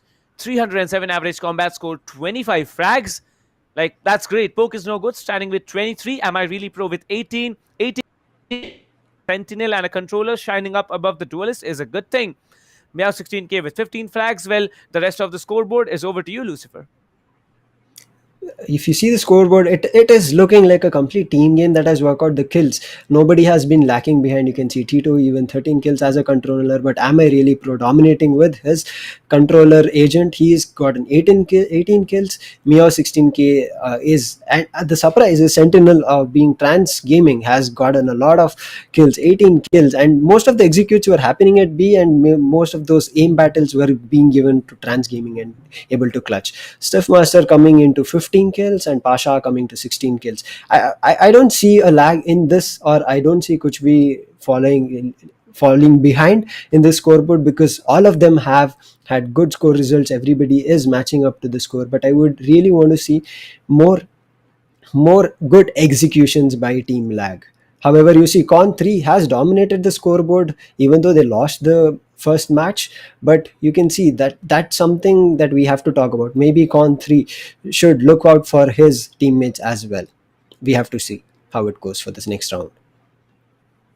Well, you should not expect everything out of Cone, right? Like, Cone, I know he is a Exactly. very, very good player, but, his team needs to come up together and he needs to function along with his team. He has definitely functioned a lot more than other players of his team were able to. But am I really pro? He did try out, very, very well. And he did, also, you can see he is there sitting in the third place on the leaderboards instead of, losing the match, being high up there. It's amazing. But looks like Tito, he had a good day. He didn't have a great day, but he did have a good day just because of the fact that his team won. Kuch B and Lag, they are gonna meet once again on split, in a short while. And 13-11 is the scoreline. Kuch B to Lag. They did have a very, very close fight, and that's what you expect out of the kind of teams that are functioning here. Top tier teams playing with top tier players and in a very high level of the tournament. So yeah, that's top notch competition for you. Top notch indeed, the competition. I would have been interested seeing Ego being the Rena come up on the scoreboard. Maybe that would have turned the match for Team Lag. But let's see how this goes and what agents they pick in the split round, because split being the new map changes that has come in the new update, it has made equal opportunities for the attacker as well as defender. Maybe some amount of better opportunities for the attackers, because in case the defender is holding a cheeky angle, there is a viewpoint that they can see from. So it'll be really nice to see how this round gets executed. But for Team Lag, it's a do or die round. They have to do what they can and show their prowess in this split map, or else they would have to walk home without nothing. But yeah, they are trying their best, I would say, and maybe some more frags is what they're looking forward to. What do you think? Where You have Lag to. should- Yeah. It's not just about frags. Let me just tell the audience that the group stages are gonna go on till the 21st of February. We have started on the 13th, starting off with the upper brackets of Group A, but we are gonna go on until the lower bracket finals are held of Group D. Who knows what's gonna happen? But as of now, this is the lower brackets survival match going on between the survival, I'd say best of three going on between Team Kuch B and Lag, where Kuch B have secured the first victory in a daunting style.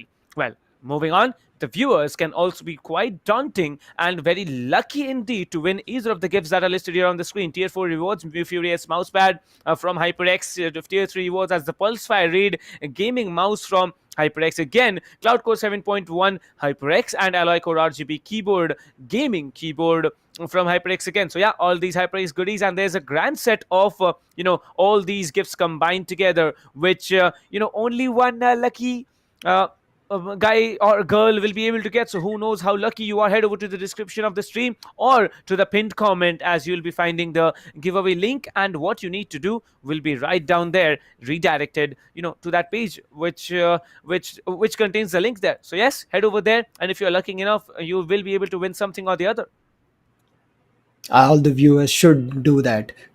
Go head down. I mean, this is a chance that you should not miss. You're already watching a pro tournament that is going on. You're learning so many things, but you're also getting something out of it. Isn't that the best? Go head down to the description and click the link and go register it. By just registering, you already get some entries and you're already eligible for the giveaway. It'll end on 28th, and get ready with winners. You will be so happy, I guess. Now we have the map selection again in front of us, and Kuch selected split. So because Kuch has selected split, I'm pretty sure they'll be very much, and I would say, comfortable in how they go ahead, and they are going as an attacker. So it'll be great to see because they have selected this, and as an attacker they're going in. It'll be awesome to see how they execute. Do they go slow, or do they get more number of rounds in the first half itself and dominate lag? Yet to see. Well, I'd say that Team Kuch has played out smart. Well, let me just tell you, I have a different point of view of judging, what's happening here in the map feature. We all know that the first two maps are the bans that come in from either of the teams. And lag, they banned out bind. So, yeah, they were not confident on that. And Kuch, they banned out Icebox because that was where Team Lag could have, outshined them. But yes, Ascent, Split, and Haven, both the teams here are comfortable with, and anything can happen over there. Ascent, however, was the choice of Lag, where they did not win it just by a 2-point deficit, but coming in into Split here, Kuch starting out on the attacker side can be a quite a bit of a different story to tell. Who knows what's going to happen in the latter stage of the game of Split? Well, yes, Kuch they're going to start out on the attacker side, which is now a little bit more to balance, but still I'd say it's a 60%, defense-oriented map. So it's possible that either of the teams win. I'd say 40% chance for Team Lag to win and a 60% for Kuch, just because of the fact that they are playing so well, so very coordinated, and so better from yesterday. True. Coach B has already gotten the confidence of winning the map one. So they're walking in with that aura around themselves that they can go around attacking again, because they just got off an attacking round. They again walking into another attacking round. So their confidence is at a much higher rate than Team Lag. But we have to see Team Lag managed to get some good defense rounds. We have to see how they do it and Split right now. What do you think? Do you think there's going to be a raise in this round? Because we did miss raise in the previous round, her boom bots and paint shells. What do you think will happen in this round? I'd say we might be able to have a breach and a raise, because breach and a raise combination along with a jet and an omen, Deadly. it's probably the best combination you can possibly have on Split here. You might be able to play a dual sentinel like a Sage and a Killjoy, or you might be able to go on with just a Killjoy or a Cypher, but that's what it is. You need to have a breach whatsoever, because breach is one thing that's going to be very, very menacing with that raise combined, and raise, it has to be a mandatory pick that comes in from either of the teams here. Yes, true. And we did also miss Cypher in the previous round. They did go for Killjoy. Cypher has good Cypher cams that he can place in the Split, Cypher angles, and those traps that he can put it, catching them while they're about to plant the spike. I mean, I would like to see maybe Cypher. I'm pretty sure there'll be a Cypher and also Raze coming in this round, because he is very prominent in this map, along with Breach. Well, yeah, that's true. But because I remember there's one particular player who everyone knows him, like he's the race god in this particular map. Well, I'm gonna give you a chance to guess who that player is, Lucifer. Who do you think am I talking about? Who's the race god in this particular map? This teams I am not too sure of, but I would want to guess it No, might. not these two teams. I'm just talking Not about these in teams. general. Like, who do you think? Yeah, Okay. like who's gonna be the best race player on the map? Right now, as far as I've seen in the tournament, the race player has been a little bit of quarrel for me. Maybe Xcali. Xcali is what I think. He has been doing good in race. His movements has been great, and I mean, when he's ready to open up the paint shell, he's ready to throw it out immediately to clear an angle, and he does get somebody at that moment. So I think for me, it should be Xcali for me. What do you think? Who do you suggest? Well, I have a little bit of a different opinion, just a little bit, because Excalibur is good on the raise here, but there's one particular player who plays out the raise, almost at an equal level. That's going to be Thanos. Now, Thanos is a very, very strong player. He's going to play up in Team TempesT in the later stages of this evening, but. You never know what's going to happen here, because Thanos is he's a great race player. But talking about Split, you can see race coming in from the side of Kuch here. No breach is going to be seen from Kuch. However, Zakrims will be moving on and selecting the breach here. Stiffmeister going on with the Cypher. Am I really pro? Sage? He needs to play the Sage. This map is for him. He plays the Sage. Lag is going to win the game. Like, that's my mentality, speaking from a personal point of view. That's right. I mean, I am surprised to see Pokes moving from a duelist to a sentinel and taking up Sage. And yeah, Sage has come back as a meta to most of them right now, because with her slow orbs or barrier orbs, they can at least hold down the fort for the retake coming in, or at least for the teams to come back in, right? So both the teams have taken Sage here, and as I said, there's a Cypher from Stiffmaster and Breach. I think two agents from Team Lag, what I said, has been taken, and one agent from Kuch has been taken as raise. That is Mio 16k. Well, no raises coming in from the defenders side. It's going to be a little bit of a tricky, strategy to play with. But I believe the defenders are looking strong to take more rounds on the, defender side, because look at them. Two sentinels, like I said, Cypher and a Sage. Sage walling off mid every time. Cypher playing A or B. Doesn't matter, but I expect that things pan out as Team Lag has planned them to, because I really want to see a third game between both of the two teams here, because that's the only way we are going to see who the better one is. That's why you have a BO3. You don't get downed and out at one particular match. You need to play 2 games at least, and let's find out what's going to happen. True. We are looking forward for the hidden map to come across and these teams fighting the last round there, because we don't want Team Lag going out here immediately.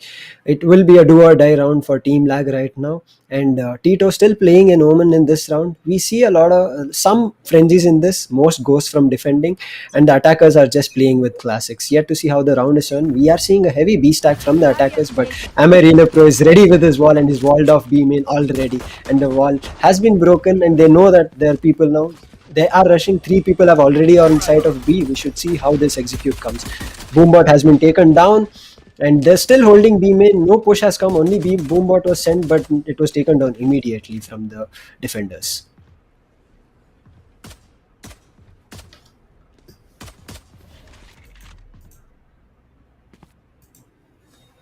Still seeing a slow execute. The attackers are holding. They want to know what best they can do. They have their walls. Killjoy is still holding mid there. I think they did not rotate. They give it a thought, but they came back again to do a B execute. But there's a dark cover that they have to watch out for. If they come in, nobody's still watching, but if they come in, they can be taken on. They're pushed out, and the blind has come in, and blinded now. And Sage goes down. Con3 also goes down. This thing looks like the site has been taken over, but yeah, they managed to take 1 kill with 2 HP, but Stiffmaster, by the time he could come to the site, all of his teammates were down, and the site has been completely taken up. What do you think, Captain? What went wrong in this initial pistol round for the defenders? They held their ground at start, but once they went in, once the execute came in, they couldn't hold it, and the paranoia caused Con3 to lose his game and gotten taken down immediately. Stiffmaster has tried to push it down. What do you think went wrong here? Tito closing down. Well, I'd say it was a bloodbath. And Kuch played out well, better than Team Lag here. Missing so many shots there. Am I really pro? Not turning out to be really pro. And that was it. That was the change of the phases in the round. Yeah. The confidence added on to them. The confidence that they walked in from the previous attacking round has walked into them this round as well. And we saw a clean side take over by the attackers. They took the ground and they held it very well. Now we are seeing a half buy with the winning team attackers. Now they're still holding the defenders. Now Pasha has already pushed to ramps, managed to take down. Pakis takes down a kill of Am I Really Pro at B, and now falling back. Jet is falling back from the attacker's side to going to B most probably, because all the team has executed there. Ray is clearing the back angle, throwing the grenade. Stiffmaster has to go back. Tito taking out the kill from heaven. Man, Stiffmaster did not expect that. Now again they have the side to themselves. Only 2 players remaining, Zakrims and Roman. Well, Zakrims, and it's going to be Tito who are... Tito, I believe, is on the Defender side, attacker side. Okay, I'm confused here Attacker because it side. looks like both the players. Oh, yeah, he's on the attacker side because both the players from the defender side are coming in from CT. Both having classics here, walking into the crosshairs of Coke is no good. Will be taken out one. Will be trying to get for a double here as he sprays them down. A flawless round coming in from Kuch B, starting out really strongly. Well, we saw this in the previous game as well. You know, the attackers coming in, securing the pistol rounds, then moving into a force buy, securing that round as well. But when the buy came in, the defenders were much stronger than what we had seen from the other team here. Looks like Kuch B, they have secured the first 2 rounds on the attacking half, and it's going to be a full buy that comes in from the defender side. I'm really looking forward to how this team functions on the defender side here, coming in with a full buy. There's only one half shield at the defender's side. Pokes is turning out to be a war sage here. Now it looks like to be an A execute. The whole of the attackers have been executed. There's been tailwind has been used, but she's immediately Neo 16k was taken down in that rush. It's again back to a 4v4. Tito manages to take down a cheeky kill of Con3 from Heaven. We see 2 people at CT and 1 Stiff Master holding Heaven. If he's seeing if Tito will come back to take out the kill.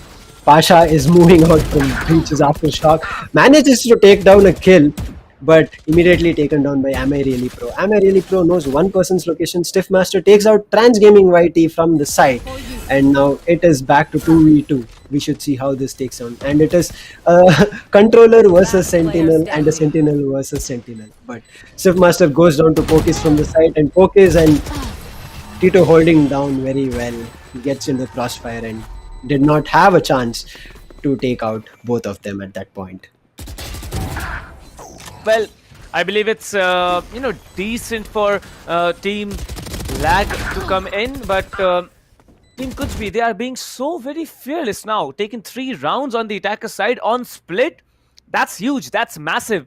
Lag, they need to come up big time. They have been pushed into an eco round, and looks like, if they are unable to win this one, it's going to be quite sufficient number of rounds going into the hands of Kuch B, because from my point of view, when you are playing on the attacker side, on a defense oriented map, have 4 rounds, have 6 rounds, you're good to go. You can actually move into the defender side and play out really easily. But looks like this time it's going to be an all-out brawl here, where Poke is no good, will be inflicting a little bit damage, but will be coming back, taking down 1. Zakrim will be taken down 2. It's going to be a 3rd that's down from the defender side already. A full buy did play out in their favor, and looks like a flawless round also coming in. Tito will be taking down Ego, and 4-0 already. Kuch B, they are starting out to be so very strong. Well, from my personal point of view, I'd say that Kuch B has evolved. Like, they have probably, put in nitrous into their chairs or something. I don't know what they're doing, but it's so appeasing to watch. Playing out on the attacker side on split, getting 4 rounds. It's amazing. It's really amazing. And Con3 with the confidence, he went for a save last round and he's taken out the operator this round. And we have to see the kills from operator, how he's doing good. And immediately deletes Mia from there, but Pokis does manage to take her back and revive her. We have to see Jet is back in. Stiffmaster takes the kill, and they're still holding.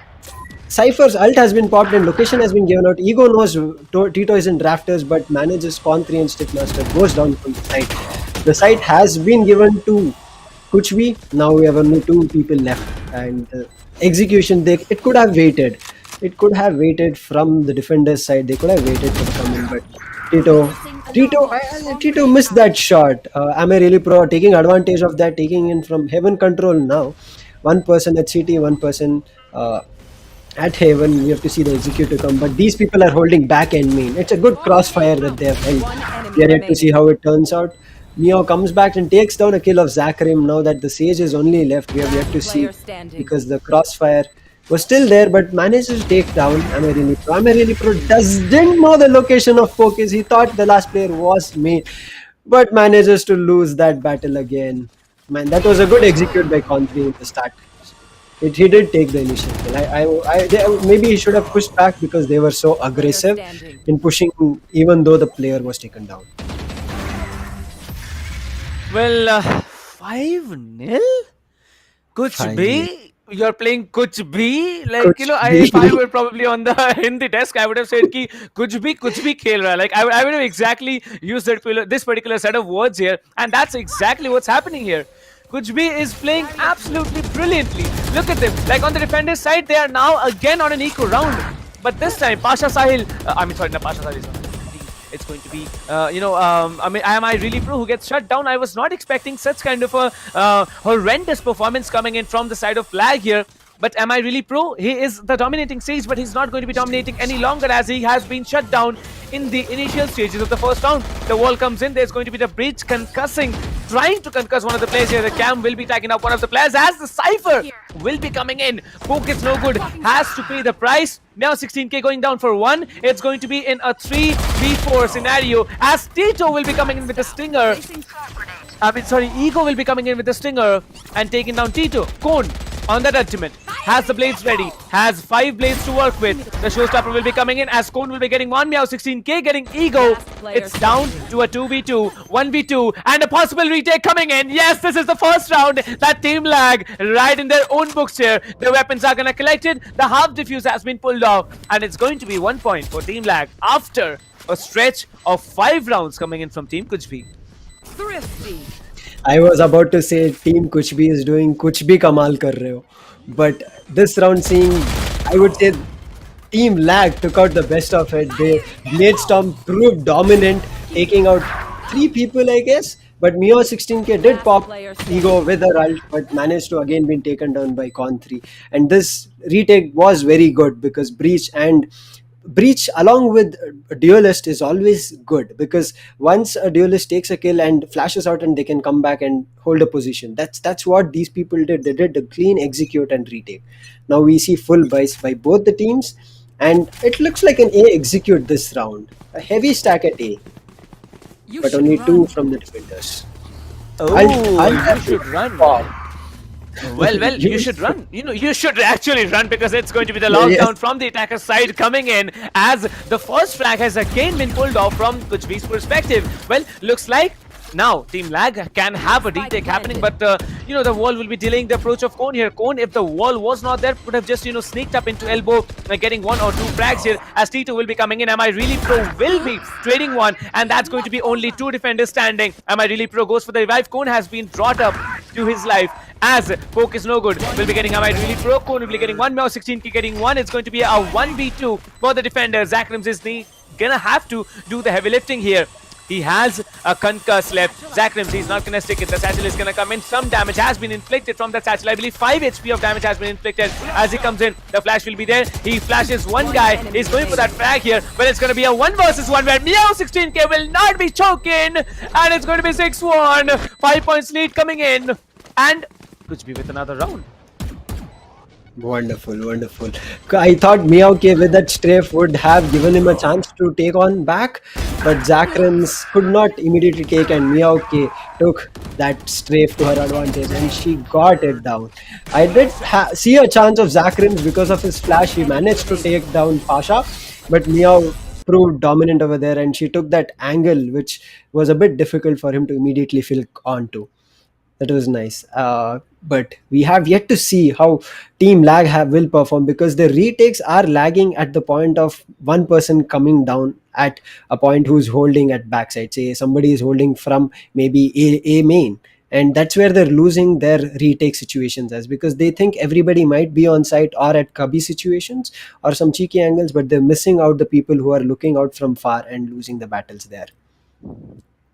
We see a that's tech pause. true, and it's a tack pause, I believe. Now some discussions need to be done from the perspective of lag not being able to function, but I believe the map choice from Kuchbi is actually turning out to be much more productive than Team Lag here, and as you can see they have full buys to work with, not just one for the next round as well.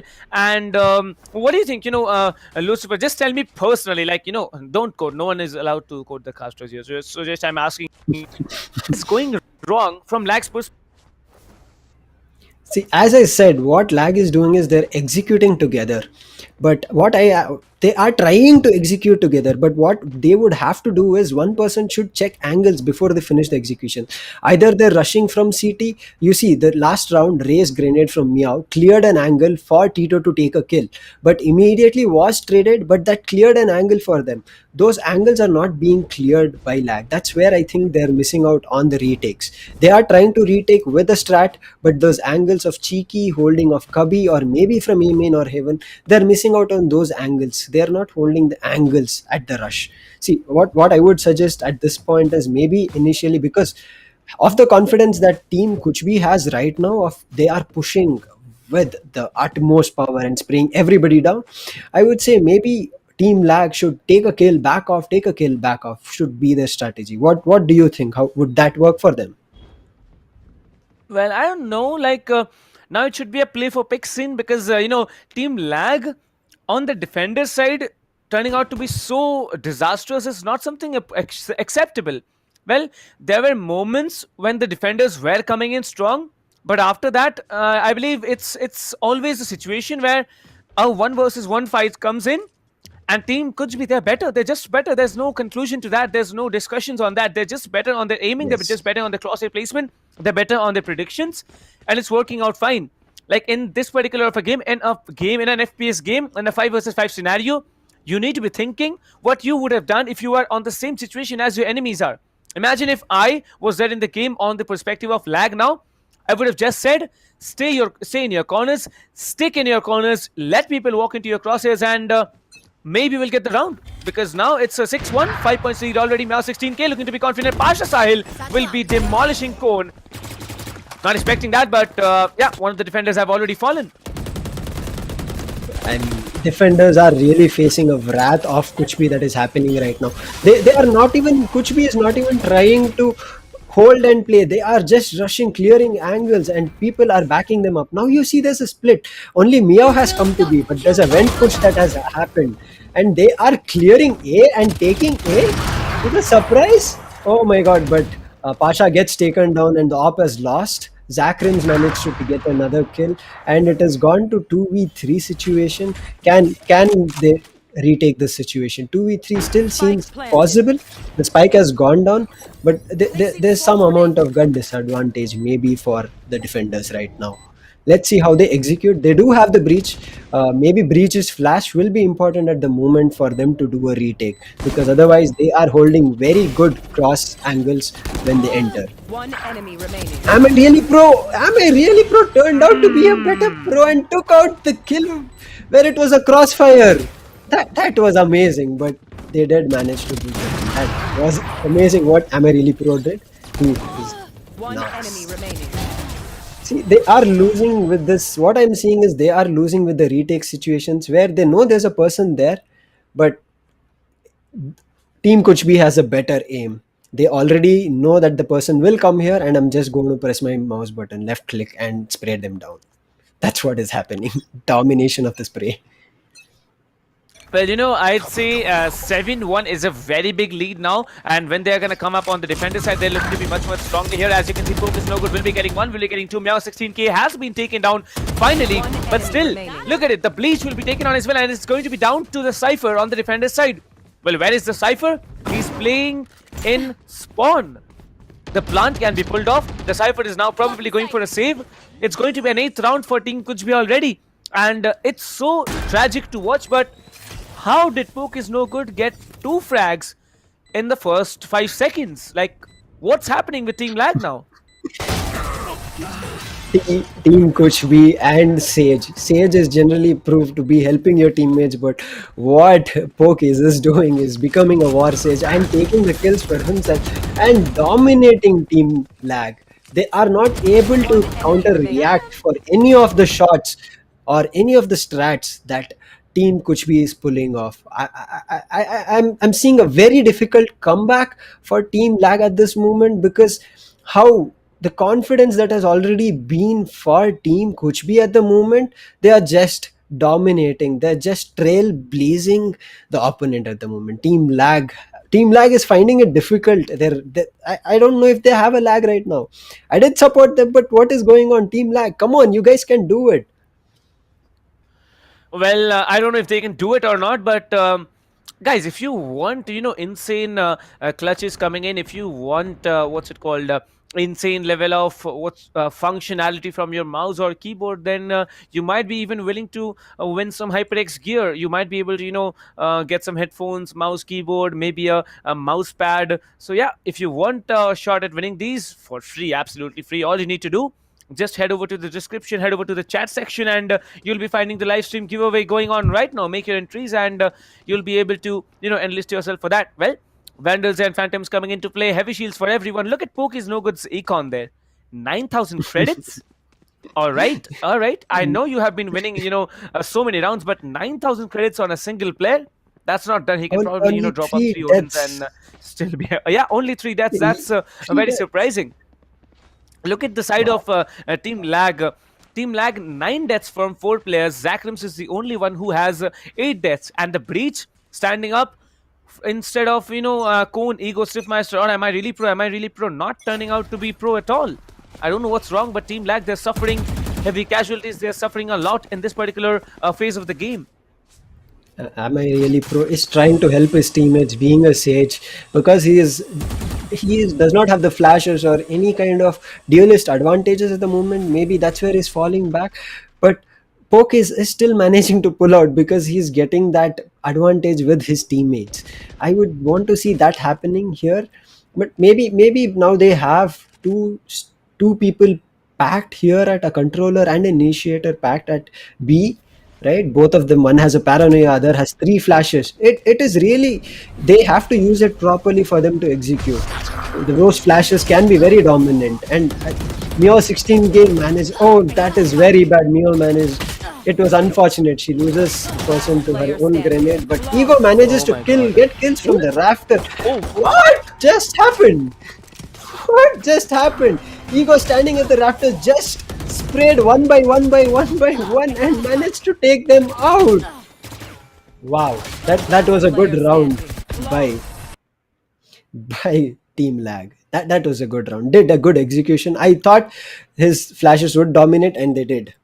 And they did. Well, I think Am I Really Pro really shined out because he got, I believe, at least 3 frags in that particular round. I don't recall exactly, but I believe that was a self-paint shell by Meow 16k onto Pasha Sahil.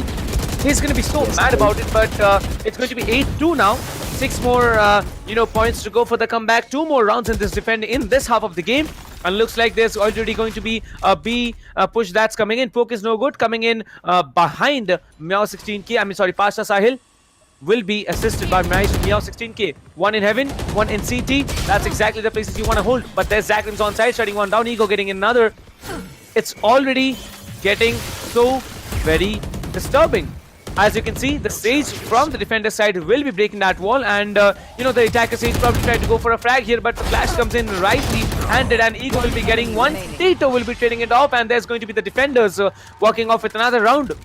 Looks like some nitro stacks were probably fitted in the, what's it called?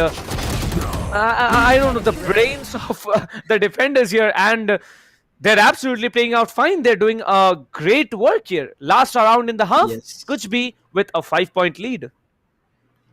Now they need this last round. Defenders would need this last round, or they would go on a disadvantage if they walk into the second half with only 3 rounds. But Ego found his calling in the rafters, and he's been taking so many players. Now he has changed up his position to aim in because he thought, because B did not work out for them from the last 2 rounds, maybe it'll be a complete B execute, and the reading was correct. It's a complete B execute. Stiffmeister was pointed, but he could not. Mio did not get that kill. Stiffmaster managed to get it. Ego gets another kill. Con gets a kill. Poki's managed to take down Ego, and ult has been popped down.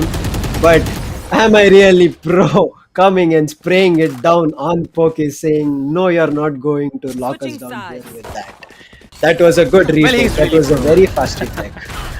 I'd not call it a retake. I'd say a defense, because retakes are. I think it's a trend in the community too, and not just a trend in the community. I believe a retake will be called only after the plant has been done And by the looks of it, Am I really prudent even let that happen? The Killjoy lockdown, the Siege actually confused whether to revive or to go for that Revive. frag. That was it. The round was there in the hands of Lag here. Lag now switching on to the attacker side. 4 points deficit. It's going to be a challenge for them. But are they up for the challenge? We are about to find out. Well, Samurai Gaming, thank you so much for becoming a member on the channel. Welcome to SkyEsports Conqueror family. Well, talking about this, Lag and Kuch now on a 4-point deficit. Team Lag needs to get the pistol round whatsoever, or else the lead is going to increase so much that Kuch will be walking off with the victory of this game as well.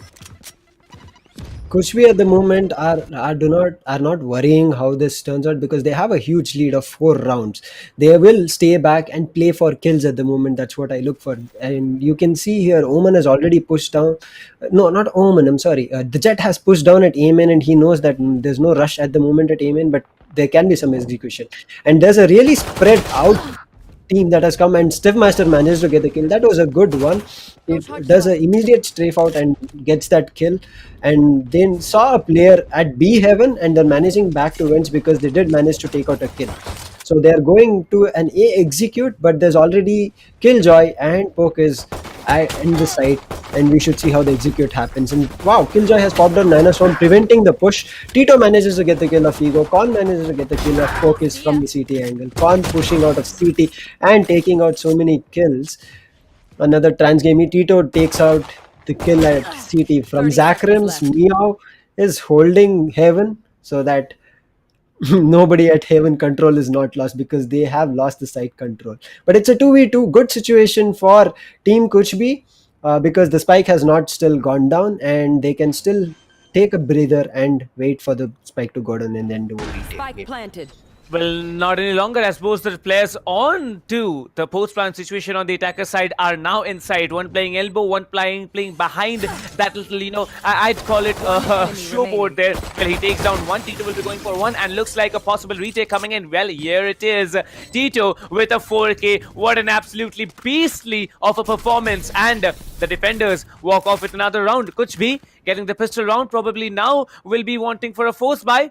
Because, you get the one round, you'll be going for a double. But Stiffmeister, he really out-fragged, Pasha Sahil, who was just holding out in a corner. Probably would have taken him down if, he was not choking that bit of that greatly with that ghost that he had in his hands. But yes, it is what it is. Kuch having a 5-point lead now. Lag need to come back, and they need to come back much, much stronger. Kuch moving on with the force buy round. Yes, true. Kuch have that advantage off rounds, and eco, they do not need to worry about the eco. Even if they go one eco round, if they lose it, it's not something they have to worry about. But seeing this match, I think it's going to be a B execute, and the attackers will be at an eco because they don't want to completely be at eco every round. They would go for a save right now with classics mostly. Paranoia versus Paranoia. There's a flash that's gone in. Poke is managed to take down from Heaven, but Tito manages to stay in the side. Zakrims does manage to take out Poke exchange, but what? Defense. The defense. What just happened? The spike had come in. It's the defense. Wow. It's the second round after the pistol round. You have a Vandal? Are you kidding me right now? The Omen from the defender side from Kuch had a Vandal to play with. Tito, come on, you cannot do that to your opponents. Like, I know you have the econ, you clutched out a 4K, you have a full, buy coming in from your perspective, just not having the heavy shields, but a Vandal in the second round? Well, it looks like, soon we are going to find Odins and operators as well. Yeah, that's the scenario, right? You might be able to find Odins and operators coming in the second round after the, switch, or in the initial stage of the game in the first few, in the second round, to be very, very honest. Well, coming in now, it's going to be a full buy that comes in from the defender's perspective. And so from the attackers, as you can see, the siege wall will be trying to, well, it's not going to be a full buy from, Trans Gaming Mighty, as he's going to still continue with the Spectre. Poke is no good also will be having that Spectre to play with. Now, we all know that the Spectres in close range are absolutely beastly, but the Vandals, one tap to the head, that's exactly what you need to do. Now 16k will be playing a little bit passive this time. Tito will be moving up in garage, trying to hold out anyone who comes in walking from spawn or from mid lane. Well, however, it's going to be a mid execute. As I can see, all 4 players from the attacking side will be trying to breach mid, but nope, there's going to be one player who comes in onto mid link here. Not just one, but two, as the breach will be walking into. Ooh, that crispy shot there. Oh my god, Tito, you are a beast, bro. You exactly had the time to do it, and now Tito is gonna fall back. He will be hitting that paranoia. Well, probably, near sighting two players, but it's going to be, as it is, it's going to be a spray down by Focus No Good as he sprays through the smoke and gets Am I Really Pro. Tito will be trying to get on the wall. He gets on the wall as it's going to be Omen. The Omen only left alive. He's gonna get slaughtered by multiple players from the defender side as Kuch secure the 11th round in the game. Tito with that first initial kill literally threw the opponent team lag out, because how the initial headshot, that was so smooth, so crispy, we could hear the sound that it made, and then Poke is taking advantage of the dark cover and spraying it down there and getting another kill. Maybe if she had a rifle or a phantom in her hand, I think that spray would have gotten another person there. I mean, that was a really good defense from them to take out the whole team. Now again, with the eco for Team Lag, we are yet to see a brilliant performance to come. They are trying out their best and showing some... Oh no! Pasha managed to get a collide! A collide? Are you serious? A collide? And now they're the disadvantage back to 4v2 and 4v1, and it was initially taken down back by Pasha with a 3k. Well, I called for an operator in the previous round. Looks like Pasha listened to me and, pulled up that operator. Like, look at that shot. That's the shot. Like, people just walked into that crosshair. You saw it in slow motion. Yeah. Like, how crispy. He saw it. He took the shot, got the collateral, and he pulled up a 3k. I believe the last frag was also from his end here. 12-4. Yes. Match point for Kuch. A very, very big win, if it is, from this team's perspective. Really true. Now Pasha Bhai has switched and come into another goal. He has taken an immediate angle, but Am I Really Pro gets taken down. They just take down Mio and Tito at B main. Still a 3v3 chance. Pasha with that dominating with that operator. I guess, yes, the res has come in from the attackers. Am I Really Pro raising Ego back. They're still holding the mid presence. Trying to take out Ego, and Poki manages to get one person up, and Tito is back to game.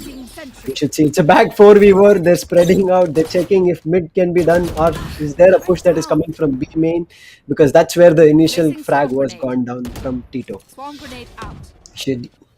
Trans Gaming holding the vent. That's a nice one, but they are not letting the mid go. But Tito managed to get the kill from Heaven on Stave Master. He knows Trans knows there's one person more at mid, and he can mostly take. Tito managed to go down on the cover through Ego. They are trying. It looks like yeah, that's true. No doubt about that, but it looks like there's going to be only two players left alive. The Sage and the Omen both are going for a B execute as everyone is coming in on B. Well, walking into the crosshairs of Poke is no good. Poke is no good. Choking a lot here will be taken down. However, the Omen's low. The Sage is still surviving on around 80 HP. The Omen, the last hope for the team of Black here. Coming in now, Pasha Sahil securing a 4k and a victory for Team Kuch. Kuch really playing it out much better than yesterday, securing a 2-0 victory, once on Ascent and another time on Split here. Map choice was theirs. They definitely played out as they wanted it to, and looks like they're going to have a very good time now waiting. I mean, they're not going to have to wait. They have to just, face off against Team... what's it called? The other team, I just forgot their name. But Tempest. Yeah, they're going to play off in the, lower bracket finals. Yeah, against Team Tempest. That's it. Man, that was a dominating performance by Team Kuch. That last shot through that dark cover, Pasha just found that gap and he just shot the opponent's Sage. There was nothing to be done. And there, he got his ult, he popped it out, and he took out the last frag and got the victory to his team. Now they'll be moving on to the lower bracket finals, facing Team Tempest, who showed a dominating performance to Team Mahi yesterday. It is yet to be seen how Team Kuch will perform in front of them, but seeing this map of split and dominance that Team Kuch took on their favored map was amazing. There was no second doubts. I mean, after they had an 8-1, I guess, 8-1 dominance, I did not see a comeback for Team Lag. I did hope for it, but there was no expectations. There was no positives that was there, because they were just taking it down. And I would comment how Team Kuchbi, they did rush Kuchbi. They did not give the opponent time to react to. There's a player coming from heaven, there's a player coming from B main, there's a player already at heaven, killed me. They did not give the opponent to give that call out and give that chance. They just rushed, took down the kill, took the side control, planted the spike, and waited for the retake and kills. Well, indeed. And I'd say that Team Kuch bhi, they have to be careful, as we have Koki Kumaru in the chat. Well, who knows if he's preparing for strategies here, just doing some homework before we started off in the lower bracket finals. Well, TempesT definitely need to have a lookout for this team, because this team Kuch bhi is not the same team that we saw yesterday. They are proving to be much more confident, much more dominating, and very careful with their plays, and coordinated too. I'd give them that a plus point that they have in their favor. Yes, very coordinated. I really liked their game. Even though they had to do retake situations that came into them, they were coordinated very well. And they just had the dominance and that confidence you can see in each of their frags. Even though there was a player going down from there, they were like, no, I will walk to the next player. I will take that frag. If he took you out, I am going to take him back then. From there, Team Kuchbi just sprayed them. The confidence that Team Kuchbi showed in the second map. In the first map, it did look like it was an equal opportunity for both, and Team Kuchbi came out on top. But in the second map, the amount of confidence Team Kuchbi just walked into, nobody could match up. Team Lag did not have a chance to even match up to one of those players. It will be really interesting to see how they perform against TempesT now that they're walking with such a huge win from split and so much confidence. What kind of a gameplay will we see against TempesT? Because TempesT has a really good team coordination as well.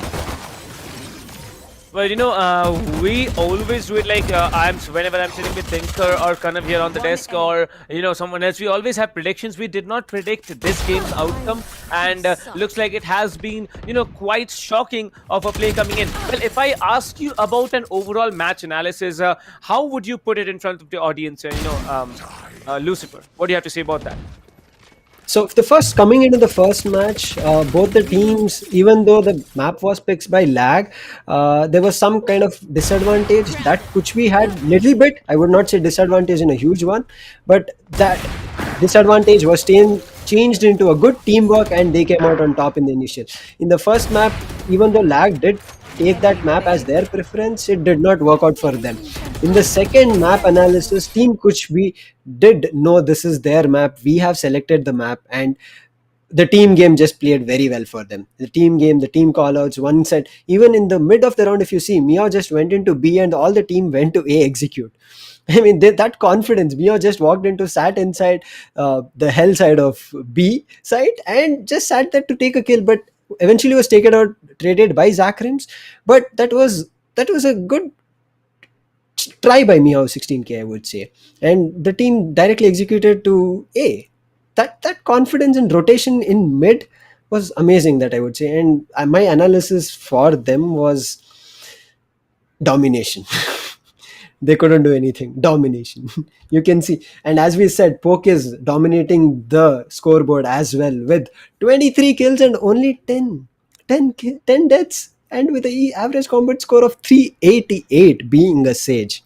What do you think, Captain? What? Even Sage. 2.3 KD ratio. Look, it's as simple as summing it up in such a way. 2.3 KD ratio, 1.18 positive econ rating. That's huge. That's massive. Ask me any god tier team. That's a great thing. Plus, being a Sage, being a supporting agent, and then coming in as the MVP of the game. That's a great thing. Well, however, it's done and it's dusted. 13-4 will be the score line between Kuchbi and Lag. No one's going to remember how many rounds Team Lag took, but yeah, it's going to be 2-0 for the victory of Kuchbi. And we're going to move into the next game in a short while. But before that, let me just tell you, Meow 16k really combining with the team and doing a fabulous of a work here. Trans Gaming YT, I don't know how he's down there with just 4 frags, but his team just won. Looks like Poke is no good in Pasha Sahil combined with Tito. They were like, you guys can chill. You guys can just chill. We'll do the job for you. And that's exactly what they did. Completely. Tito in a half buy round, he went for the full buy. He's like, I got this, guys, you just be behind, I will take control of their push. That's what he immediately said and took it off. Man, that was amazing. The team, if you saw that scoreboard, domination was just written in that scoreboard. The opponent tried their best, I would say. Maybe they wanted to do something more, but what can we do? I mean, now we have seen the performance of Team Kuchbi, what they have done, how Miao has performed, how Tito has performed, and as I said, Pokes has been a very well turnaround for this 2 rounds of the match. He has been the core player because he has been taking out those initial kills, and going forward, I think there'll be a lot of things on his shoulder taking the team forward because he has been dominating for the team. Well, it's not just about the dominance. The group stages are going to go on from the 13th to the 21st of February, as we are now going to have in a short while the finals of the lower bracket. Well, from the survival match, I'd say the wild card match right now. Team Kuchbi, they have performed Kuchbi, and now they are moving in and going to fight it out against Team TempesT here in another BO3. However, before that, let me just tell you that this tournament, it's going to go on till the last day of February. 28th February will be the grand final, so stay tuned along all through the time here. And wherever you're watching the stream, leave a like. And, if you're watching it on Facebook, follow them. If you're watching it on LOCO, follow the channels here. If you're watching it on YouTube, do subscribe because, if it's not entertainment, then what's going to keep us so very functional as we all are? Well, talking about the group stages going on till the 21st. Group C matches going to be held after a day. And then it's going to be Group D. Well, Team Mahi, they are chilling. Team Minglu, they are chilling. Team Global, they are chilling. Who's going to be one more team from among these two who's going to move up and going to be, a little bit more functional and better in their game? Because playoffs, one of the teams from Team TempesT or Kuchbi is going to move in, and they have to be waiting for at least 4 to 5 days because then we have the Group C and Group D matches, which is going to come up in a short time. As you can see, 18th and 19th Group C, 20th and 21st, it's going to be Group D. What do you have to say about the remaining matches, the remaining groups left, and the teams that are going to play in Group C and Group D? Lucifer. I am looking forward to the next Group C and Group D matches. I mean, there's strong teams still there. The underdogs are still there. It'll be really amazing. There's reckoning esports still that has to play their first match against these people, and godlike is also there. I'm looking forward to these 2 main teams, and there's also Team Thamilas in Group D. It'll be a nice matchup that we would see in Group C and Group D, even more exciting coming, because day and day the matches are turning out to be very unexpected, and how things are going around and how players have improved from over these matches has been immense. We have initially thought only Team Mahi was the one performing at the best and they were dominant, but there's competition right now.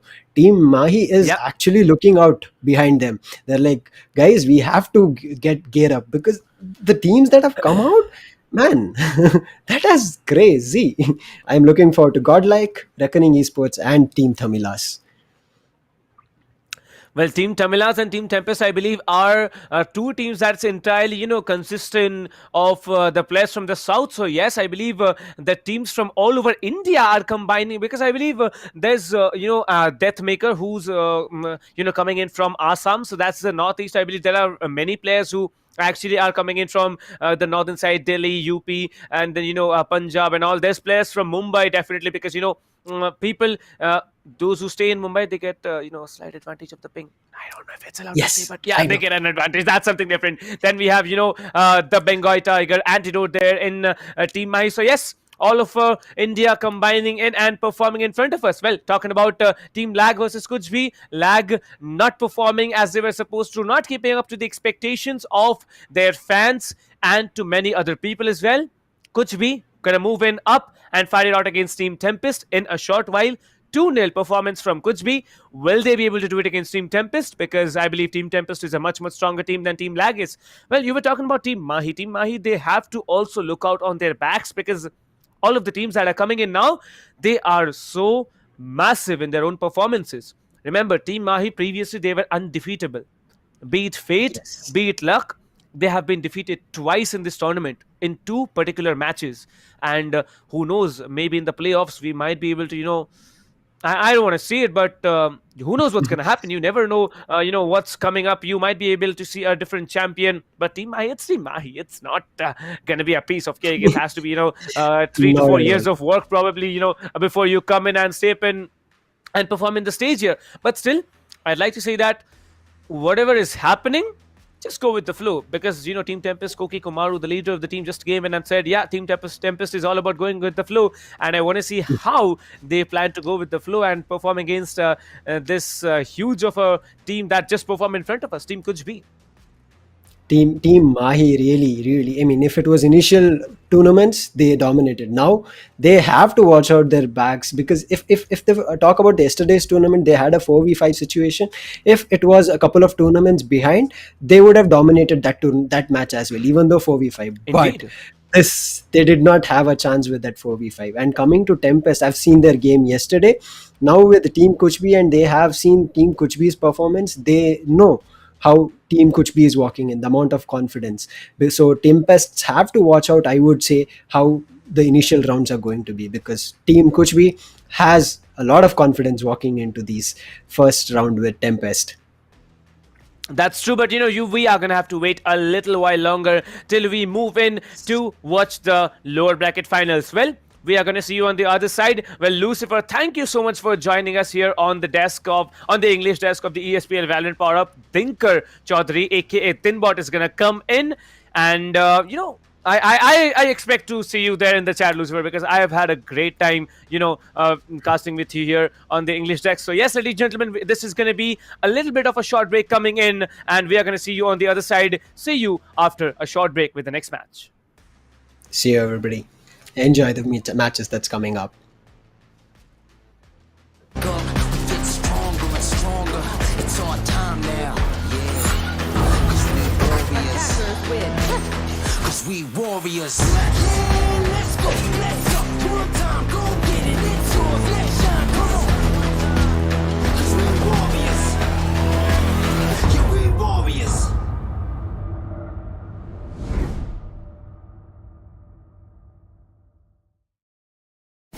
Valorant Agents of India. Are you ready? The ESPL Valorant PowerUp Series is a tournament open to players of all skill levels. Whether you are an agent with competitive experience or not, this series is meant for you to test your skills and have fun. Agents will battle for a total prize pool of 7.5 lakhs and the title of Series 1 champions. It's time to power up. Let's break down the tournament format. At the beginning of the tournament, there will be 4 open qualifiers.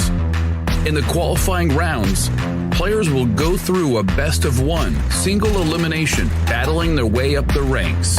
Those ranked top 16 onwards of the qualifiers will face single elimination in a best-of-3 match.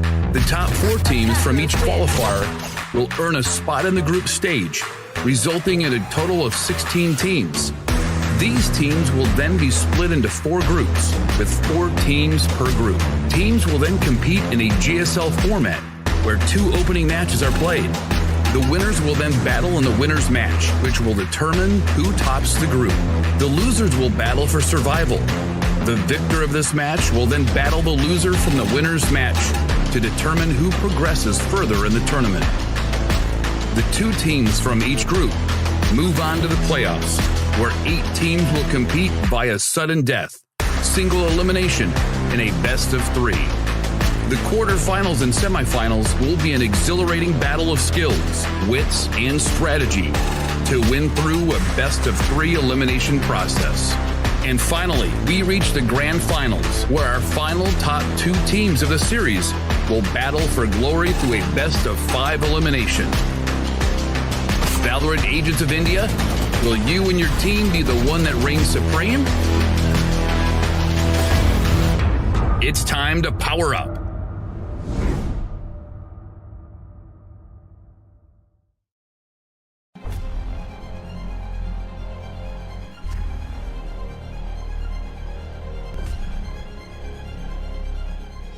Every young gamer wants to become an esports professional.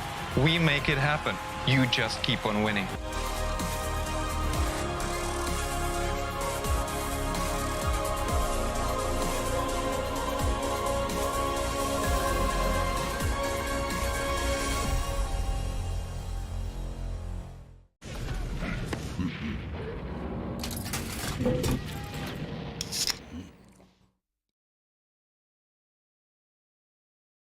Users of Roblox are all around the world, and all of them expect the same level of experience. Well, the success of games is measured by how much can you keep users engaged. Zoroark's mission is all about player experience first. Everything we do, the player is sort of core to our thinking. ここ数年で、リッチなユーザーエクスペリエンスを提供するために If you don't want to worry and you don't want to think about things like asset delivery and the ability to have your connectivity between your devices and your servers as fast as you can, just go with Akamai. Akamai gets into places and markets that other providers of similar services don't quite hit as easily. その上で、アカマイさんのシステムを使うことで、大容量のセットを高速に配信させて、いただけてるかなと。The workflow without that, I'd probably have a lot more CDN support because the amount of capacity we'd need from the others wouldn't be there. There's one less problem we have to solve. If Akamai wasn't around, we would probably have to multiply our team by I don't know what kind of factor and understand what we would need to do to replace what Akamai provides to us.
तो यार look at that mid market पे भी यहाँ पे मोहित वो अकेले W1 1 kill 2 kill 3 kill he but I think can he do it, can he get the ace, can he manage to kill this?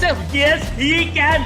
मोहित वो अकेले लाइटिंग पाथ को डाउन करते हुए डबल ट्रेड का सिनेरियो यहाँ पर बनता हुआ, ट्रिपल ट्रेड का सिनेरियो बनता हुआ, स्किल दिस कार्गोट को एलिमिनेट करते हुए 1v2 की situation, fake defuse, fake it till you make it and he can make it. Yes he can.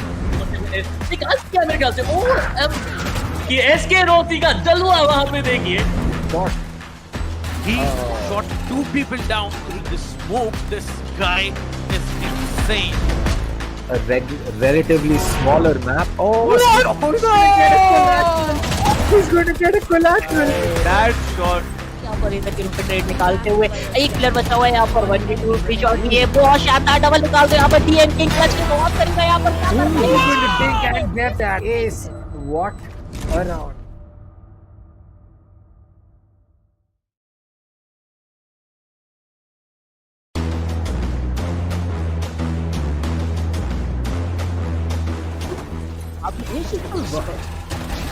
बिल्कुल यहाँ पे एक बेहतरीन बैटल है और यहाँ पे टेम्पेस्ट यहाँ पे जो डिफेंडिंग करके दिखाई एक प्राइम एग्जांपल है क्यों हम कहते हैं कि एसेंट का मैप कमाल का है. But is gonna hold a very nice angle for himself. He saw one player there. Oh my god. Who's gonna knife him? Yes, he's gonna knife him. Bro, wait a minute. Other player that's gonna be Stenos, who was about to use the showstopper. It's a 3v3 situation. No! Take one down. And it's the last man standing. इनके पास double satchel boost जरूर रहेगा. क्या वो use करना चाहेंगे वही एक बड़ी बात है. सेज काफी डिस्टेंस से आ रहे हैं लेकिन कोई गलती नहीं होगी. दो प्लेयर को टेक डाउन किया जाएगा. तीसरा प्लेयर भी यहाँ पे आके आता हुआ बहुत ही शानदार तरीके से टेक डाउन किया जाएगा. And that's gonna be I am the hunter. That's gonna be Hunter's durability. Shannon gets taken down. Oh my god. And look at that ultimate. Brad with so much information doing the job out here. Yeah, maybe. Now you can see the Omen. He actually teleports onto the other side, but let me see how's it gonna be. The Brimstone is caught off guard, goes for the reload. Rina needs to come up front. That's a beautiful heading. That's a double heading coming in, but now he comes up strong. 3K already. This might be another round in the hands of the defense, and a 4K for Akku. Oh my God! Akku goes on, and he builds an ace for himself. What a ace play did this guy have?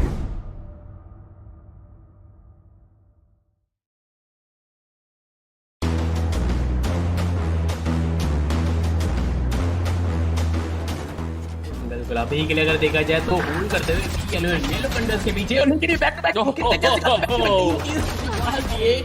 यार ये काफी शानदार I guess क्या बहुत चीज है तो ये थोड़ा सोच समझ के आपको ऑपॉर्चुनिटीज का इस्तेमाल करना पड़ेगा अगर आप कॉन्फिडेंट हो तभी आप कीजिए लेकिन यहाँ पर जो लोग निकाल पाएंगे विद दैट 700 HP और मुझे लग रहा है ये चीज होना ही था get this spike or get the spike diffused and get those kills. He is being pushed from two sides. He will spot the Omen, get that kill. The recon dart is going to get taken out. 3 bullets goes in for that reload. 25 in the mag. He'll connect that headshot.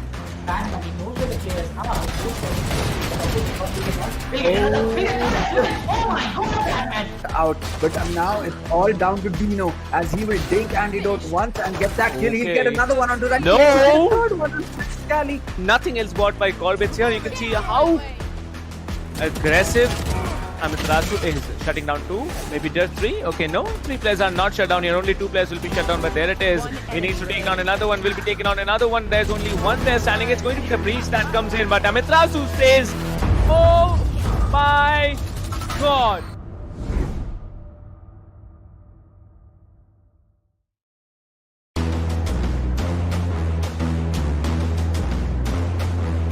You will get the kill as well. Pasha साहिल यहाँ पे एक अच्छा किल निकालता है खोली के ऊपर आगे जाने की कोशिश है. एक चीज मुझे अच्छी लग रही है ये देख के कि बैंग्स भी यहाँ पे एक साथ खड़े हैं, स्टैक अप करते आपको नजर आ रहे हैं. Cactus is too spiky. By the specters, you can buy the shields here, but you can see the Rina being very smart here, checking that corner where Prophet was holding, takes down 2. It's impossible for Team Playground Esports. They have been shut down all week from sight. What was that, dude? You can't do that. That is manhunt. This guy is an absolute beast, dude. Going out there. He is pretty aggressive. Will he get the kill? He will get the kill. And right now, this guy is angry. He gets 3, and he might get even more. इतना ज़्यादा matter करेगा. बाकी हमारे जो neutral ये जो display दिखाया जा रहा है वो कमाल का है. स्मोकी यहाँ पे 2 किल निकालते हुए, that is really good. Smoky यहाँ पे 3 किल निकालते हुए. TOC Smokey is literally on fire. You can see the flames burning out of him, and he is just ripping things apart. अपने इसके लिए यहाँ पे बढ़ने की कोशिश ले भी सकते हैं. ऊपर कितना रीलोड होती है किस ले लेंगे. Smokey is smoking. And Spiro थोड़ा सा डिफरेंस नजर कि यहाँ पर फॉर्म में नजर नहीं आ रहे अभी एम आई रियली प्रो लेकिन कौन जब तक है यहाँ पर एक उम्मीद अभी भी रहेगी. केजीएल से यहाँ पर निकाल के बिल्कुल है यहाँ पर And every time there was a nice just deleting him. Oh, okay, now someone else got deleted. Things are much hotter in the finals, as you can see. Every time someone peeks the operator and he headshots him in mid-air. And he's gonna get the 3rd. Well, he's gonna get a 4th. वही काम अब किया जा रहा है the red syndicate के द्वारा. वो प्रेशर बनाना चाहते हैं अपने अपोनेंट के पास में, क्योंकि एक बार आपने माइंड प्ले कर दिया तो फिर माइंड प्ले से ऊपर बहुत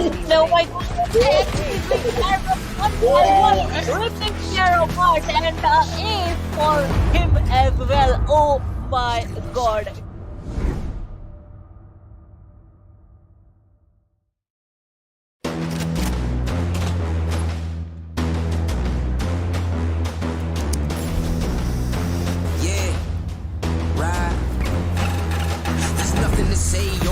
Nothing to say, I ain't have words, I erupted in thunder and rain. If your man's strong, then why call me running away? It's just a game, but nobody coming to play. I bless. Rise up though, all my people where you at, rise up though. Let's go, yeah, let's go, let's up, one time, go get it, it's yours, let's shine, come on, yeah, let's go, raise up, that's right, go with it, it's yours, let's shine, come on. With each day we wake up, we get stronger and stronger. It's our time now, yeah. Cause we warriors. Cause we warriors. Yeah, let's go, let's up. One time, go get it. It's yours, let's shine, come on. Cause we warriors. Yeah, we warriors.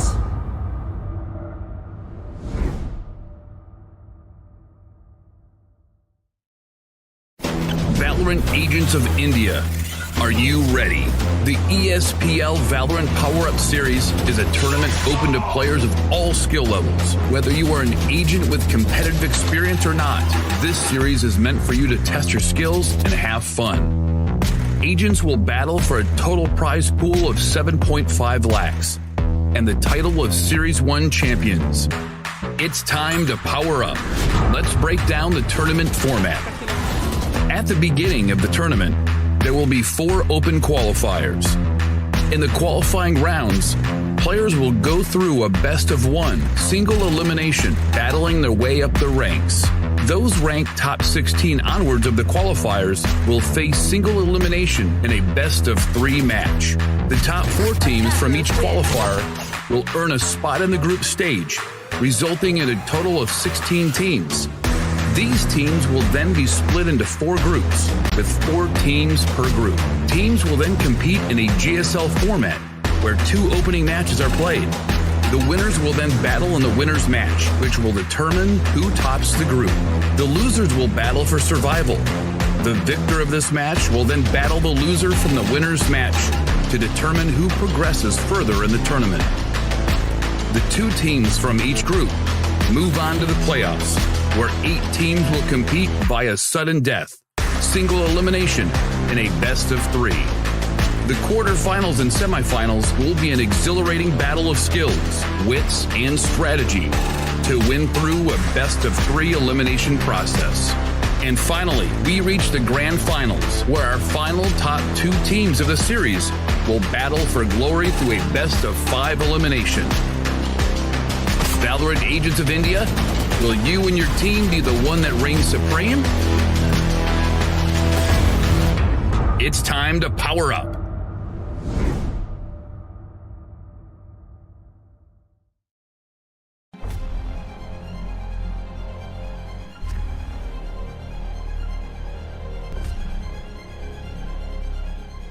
Every young gamer wants to become an esports professional. We make it happen. You just keep on winning.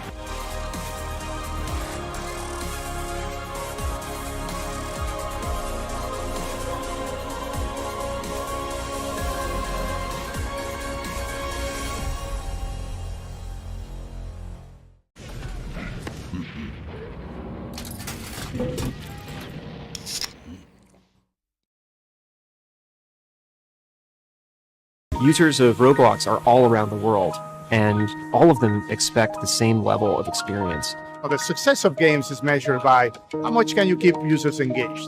Zoroark's mission is all about player experience first. Everything we do, the player is sort of core to our thinking. ここ数年で、リッチなユーザーエクスペリエンスを提供するために If you don't want to worry and you don't want to think about things like asset delivery and the ability to have your connectivity between your devices and your servers as fast as you can, just go with Akamai. Akamai gets into places and markets that other providers of similar services don't quite hit as easily. その上で、アカマイさんのシステムを使うことで、大容量のセットを高速に配信させて、いただけているかなと。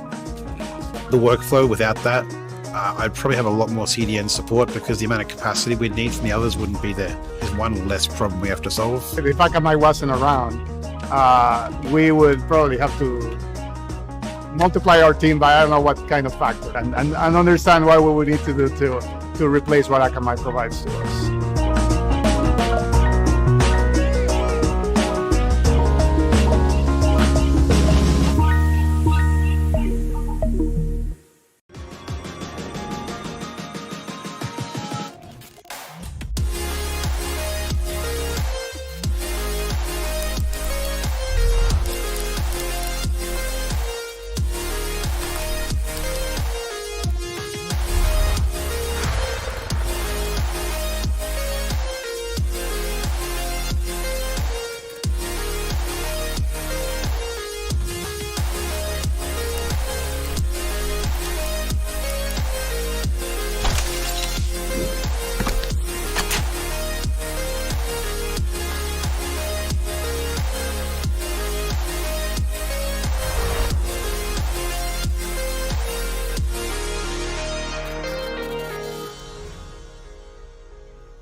say. I ain't have words, I erupted in thunder and rain. If your man's strong, And he can make it. Oh my god, man. This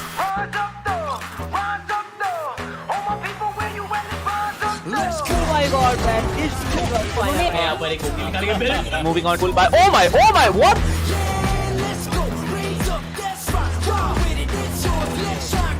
Goes in for that attack. Yeoman, what a shot! And then the 4K for a coup. Oh my god. Cause we warriors. Cause we warriors. Spike has been initiated. Whoa! Who's gonna knife him? Oh my god. Oh my god. Cause we warriors. Yeah, we warriors.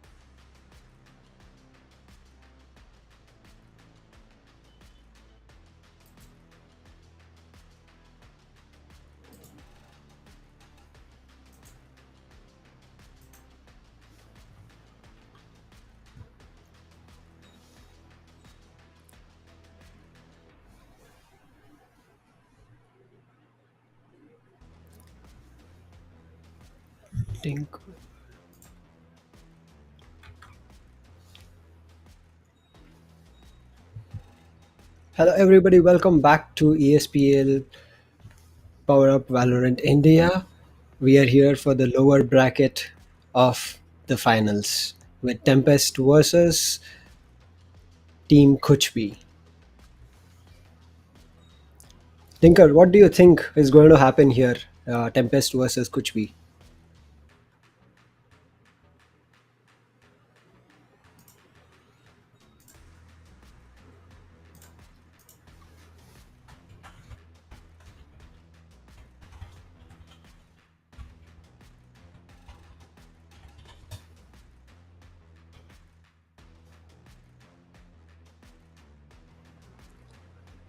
Dinker, I think you're muted, Dinker.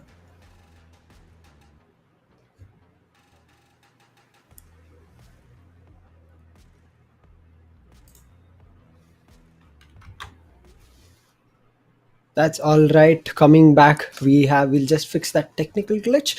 And coming back, we have a prize pool of 7,50,000, everybody. A huge prize pool that all of them have. Now we are looking forward to how this goes for all of them, right? And the first place winner will not only take the title of the champion, but also have 4 lakh rupees of cash prize, and the second place going for 2 lakhs, and the third place going for 75,000, and the fourth place again for 75,000. So it will be really awesome to see how the teams participate with Am this I such audible huge now? prize pool. Yes, Dinker, we can hear you.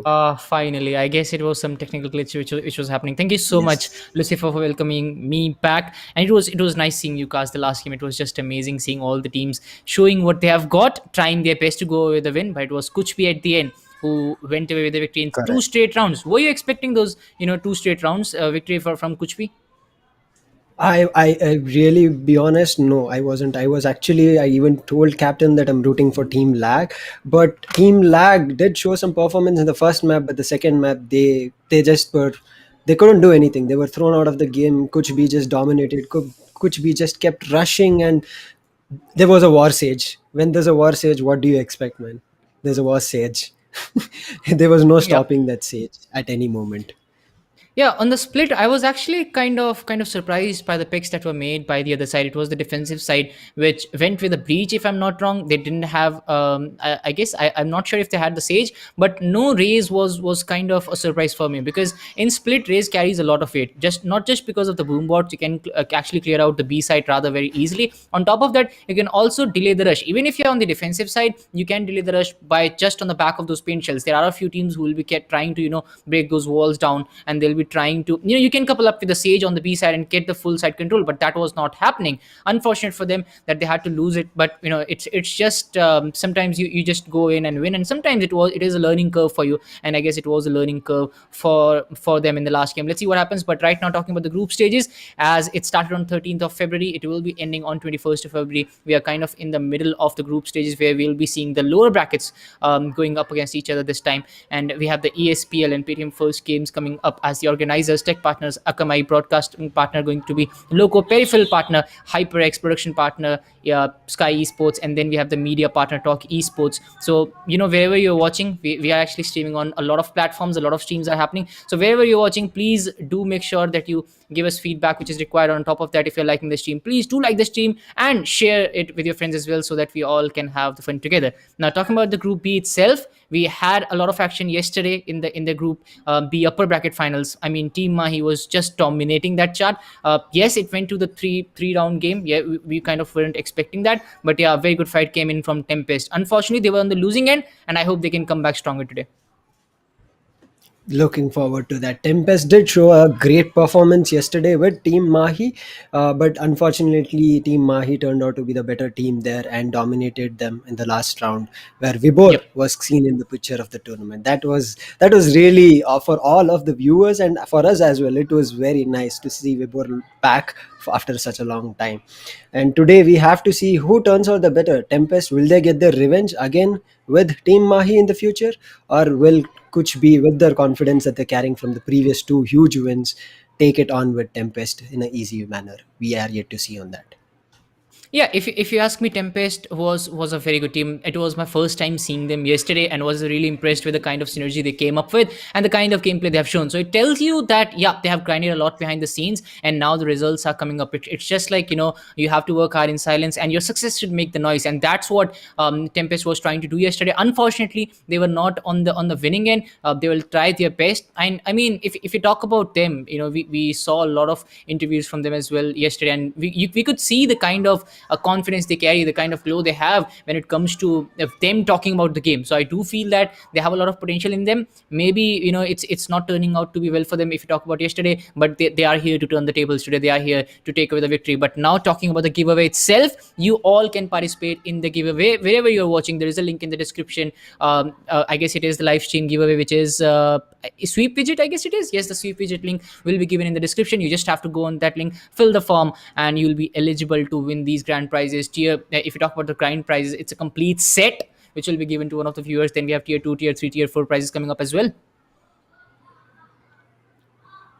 That is right. I mean, one lucky person will get a whole sum of peripherals that he needs for his next gaming adventure. So do not forget to register yourself for that giveaway and stand a chance to win on the 28th.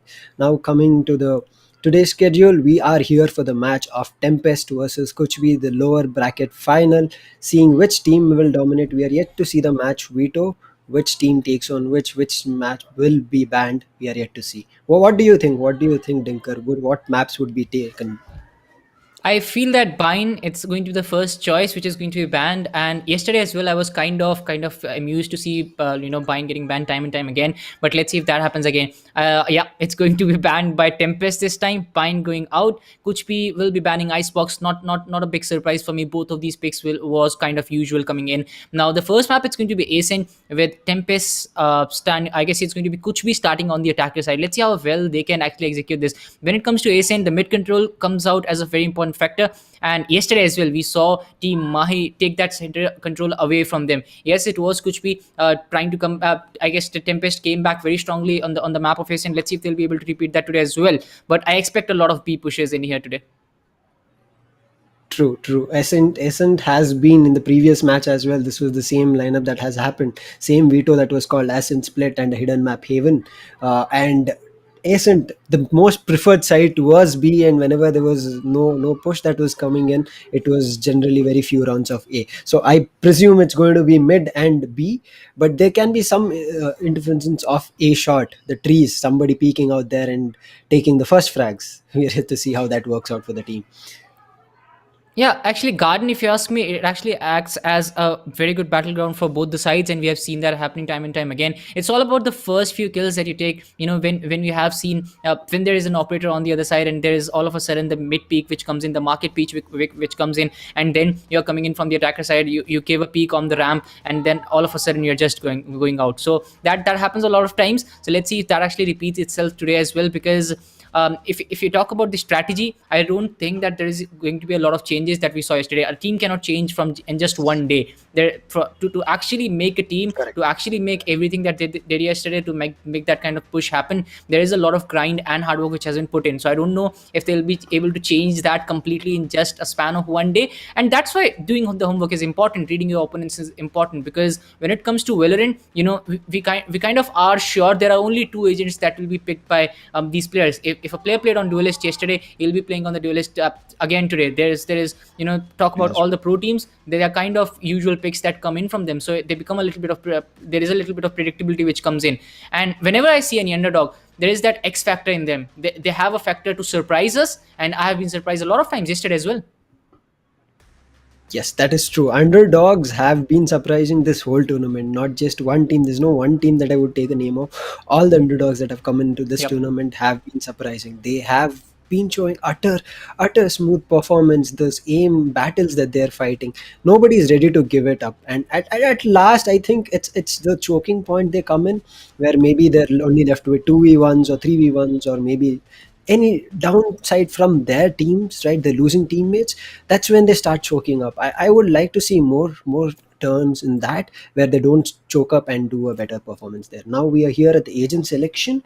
TempesT is going for one. So Viper is being popped here. That's nice. And Norman, Rena, and as usual, Killjoy is already here.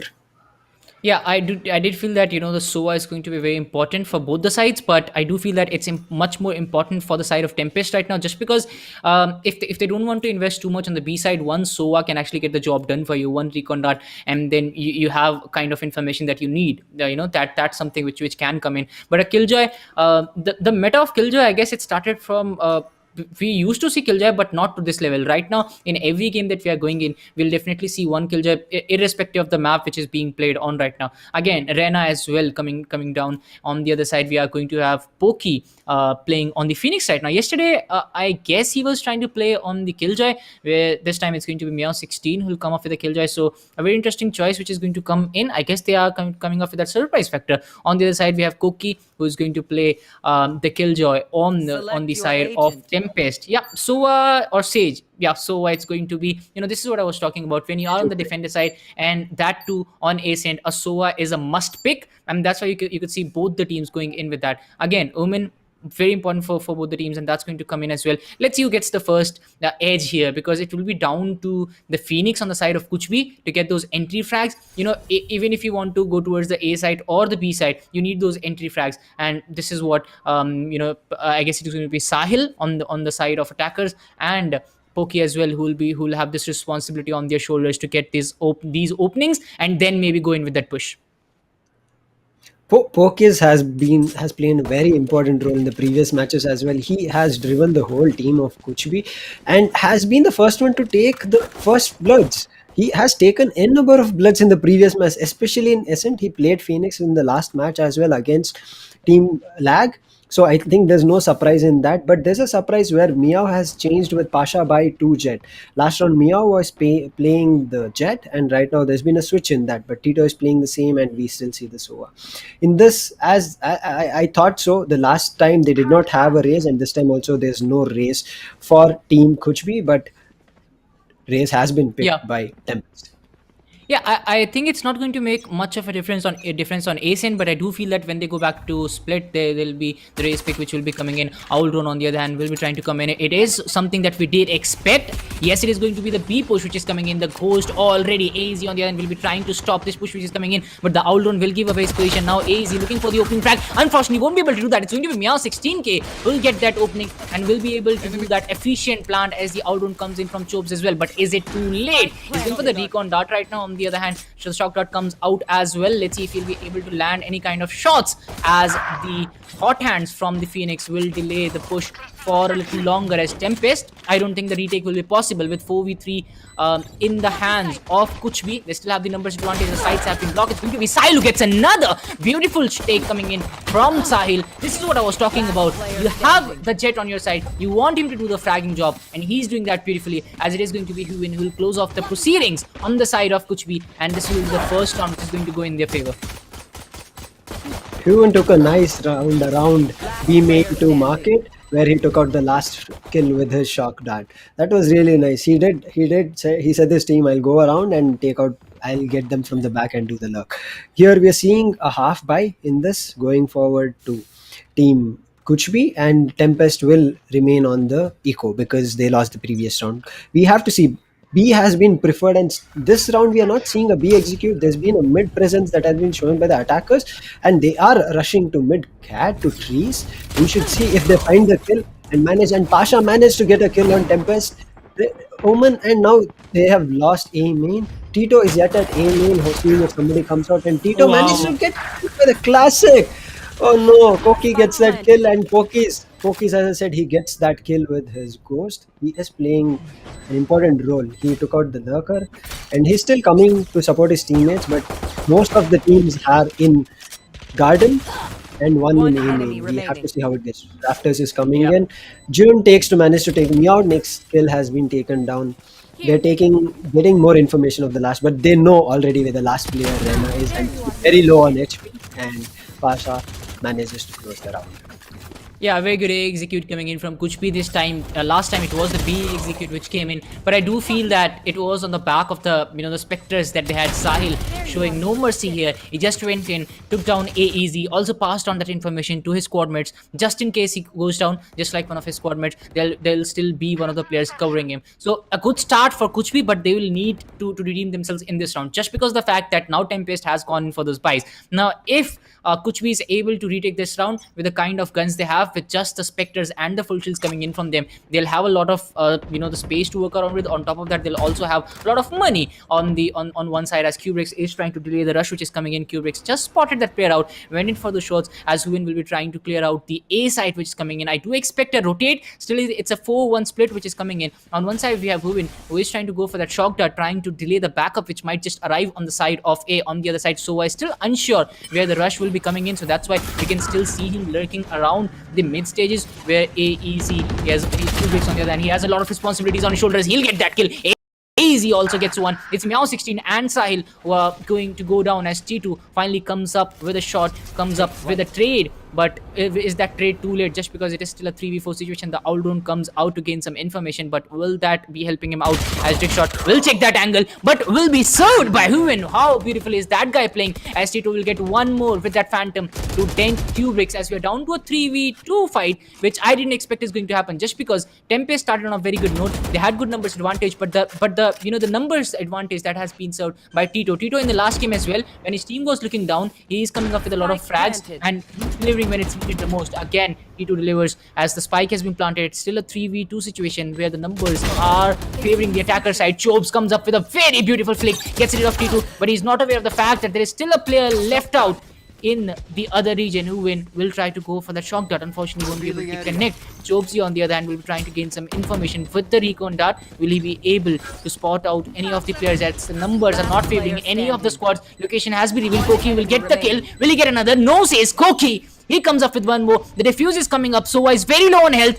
Will he commit? Yes, he will. But will he be able to do that? He has bought a lot of time for his team. But is that time enough? He's going for the defuse again. But it's going to be Huin who will clutch it for his team. He's going to go with another. Kuch going away with a round which was not expected to go in their favor. Not enough guns, not enough numbers, but they have done this. Huin at mid, where he took out that kill, man, that turned the game for Kuch, and then TempesT did manage to get the game back to themselves with 2v2, but Huin again playing smart games. He went back, he came back, went back again, and Koki couldn't do anything. Koki knew that if he didn't hold that, he wouldn't have defused the spike. But here TempesT is going for an eco round here, and Team Kuch has the full buys at the moment, and they have an advantage of rifles. We're seeing spread out here, but 2 people are in A main, and mid and B presence little bit by 1-1 player each. Now there has been an owl drone that has gone inside A and revealed one person.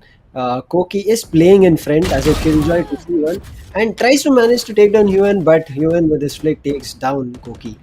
The battle at A main is lost, but still they haven't rushed, they have not committed to the site. Spike is lying back at T base, so nobody is gone for pick.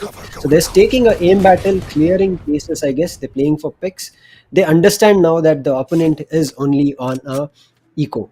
So we are yet to see. I think they're rotating back, getting the spike right now. I think this is going to be an A commit because already Huan has taken the site, has spotted, but TempesT Drixo takes out Omen, takes out the kill. Kubrick pops up his ult to clear A shot, but misses the shot. Unfortunately, but there's another person from the defense side coming at A shot. Kubrick manages to take down the Omen, and now is left with 29 HP just because of the killjoy spot. Asha takes to somehow manage to bring the kill from the side. Ace with his rifle that he has taken down has taken down a kill, but attacker's killjoy ult has been popped, so they have to back down. But it's a 2v1 situation. We don't know what's going to happen. What do you think? Will Meow be able to clutch this up? Spike planted. I'm not really sure, just because I did feel that Kuch was trying to play a little casually this time, and they are maybe going to pay the price for it as Meow 16 very low on health will be spotted, will be taken down. AEZ. This is TempesT. I mean, they were on an eco right now, but it's just the overcommitment which came in for Kuch. They were trying to play it a little more casually. If you compare their gameplay from the last time they played, it was just totally different. You could see them. But as soon as the numbers went against them, they started to play a little passive, and it just didn't work out for them. A perfect play coming in from TempesT. Even if the guns were not in their favor, they tried to play it a little more safely, a little more carefully, and they got the advantage of that. They got those kills, they got those guns as well, and after that, they were able to go away with this round. A perfect play coming in from TempesT, and I'm really surprised by the way Kuch has played. They got the entry kill, they got the first kill. It was just on the entry of the A side, and after that, the spike was on the back side. As you said, they were going in for those picks. Unfortunately, that didn't work out for them, and now AZ has the luxury of going in with those operators, as Sahil will be trying to go into the B side without having any kind of casualty. Sahil is going to land that blade right into the head of Chobes. That's going to be the first team which is coming in. Hunter's Fury coming in as well. It's going to be Kuchvi going in with a lot of investment this time. They have already gone in with the Blade Storm. Then comes the Hunter's Fury. 2 ultimates in the same round as Meow 16k will go for the plant. On the other side, we have Huven is going for the Owl Drone here. Will be trying to spot out the Raze on the other side. The Raze has been tagged as AZ. Will finally get one more. But Koki, he comes up with another trade. And it's down to a 2v3 situation right now where Kuch is again looking a little weak. But they still have the spike planted. He goes for the peak. Huven gets one. Huven gets another. Oh my god, this guy is on a different level right now as we are down to a 2v1 situation. But this killjoy, this might just save the day for TempesT. Oh no. That was a beautiful try by TempesT. They did, but AEZ at the wrong moment. That timing delayed him. The timing, he scoped out from the operator, and Huven just came out and sprayed him down and got that kill. And round was completely turned over to Team Kuchbi from that point. You can see at this is where AEZ missed that shot, and Huven just drilled down TempesT at that point, and they had lost it. It was only one player left. They couldn't do anything. Koki coming from B main, still nothing. Now we see a force half buy that is good with eco, so they have gone for half buy. The attackers, Team Kuchbi, yet to see the execute, but Team TempesT are comfortable with their buys. And 21 HP has been lost by AEZ at the mid fight. Yep. As Sahil will go in, will get one. Where is the cover? Where is the pinning? It's not happening here as Sahil will get the first kill. It's going to be AEZ who has been picked up. A beautiful start for Kuchbi, even if they are going in for that half buy. Let's see how that works out for them, as the mid control is going to be the bone of contention between these two teams. One of the players has already reached the A side, where the Owl Drone is actually coming in from Chopes, as one Owl Drone will meet the other Owl Drone. They have passed their ways, as it's going to be Pokey who will get another to dent the TempesT side completely. Sahil gets another. Pokey gets one more. And suddenly TempesT is completely disappeared from the map. Killjoy trying to check all the angles, but I don't think he'll check the right one. Yes, he'll get spotted. Tito will miss a few shots, but unfortunately, that's not going to matter. It is going to be fortunately Tito who ran that last shot. Will get the kill as well. And another round coming in for Kuchbi. It was just the perfect start. I did feel the play in the market. He could have given a little better cover, but unfortunately, he was not there at the right time. But after that, Sahil and Koki just taking it away from the side of TempesT. The last Killjoy also not able to get the job done, as it is going to be a scoreline of 5-1 after the first 6 rounds we have seen. Right. We see a full by now. As you said, Poki is playing an important role here. So as he pops up, we are seeing the round easily going. Now there's a 8-8 presence, but Meow has held the mid for now, but completely A has been ult has been popped off and it has been wasted. Kubrix takes the shot. Pasha takes the exchange off Kubrix. Now TempesT, now they're just holding, they just back down, they did not commit. That's good, otherwise everybody would have been sprayed down immediately because there was a dark cover there. Now they're trying to see a rotate because Meow has the mid market right now with her Killjoy bot there, alarm bot. So we have to yet to see two Killjoys at the same place holding. One is inside the market, one is at outside mid. We have to see what happens here, what turns. There's nobody's pushing. Right now B is clear. There's no defenders on B side except for Koki, who is just watching it from market. I guess it's a rotate to B execute, and Pasha is looking to support Meow here with the execution. I guess maybe a cover might come. We are yet to see. We are just playing a slow game. They've smoked market. The number game is still equal for both of them. Pasha pushes into the side. They're still holding on retake. Trixor knew somebody might come and he takes down Meow 16k at market. Man, that was nice. Yuan has the side.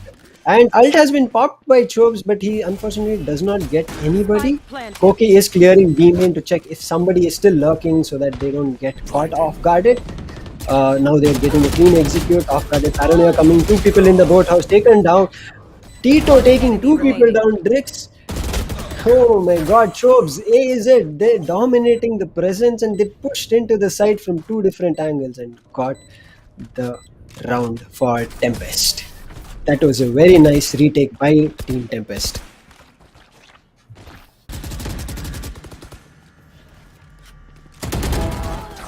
Seconds left.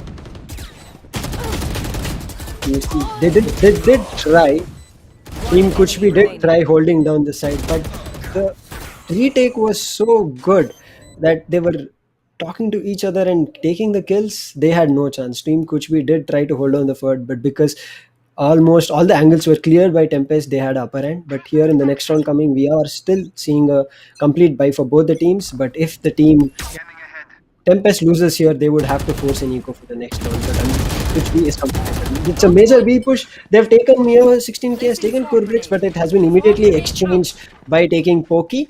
They have the information that a lot of people are in B, and it's the commit is going to be.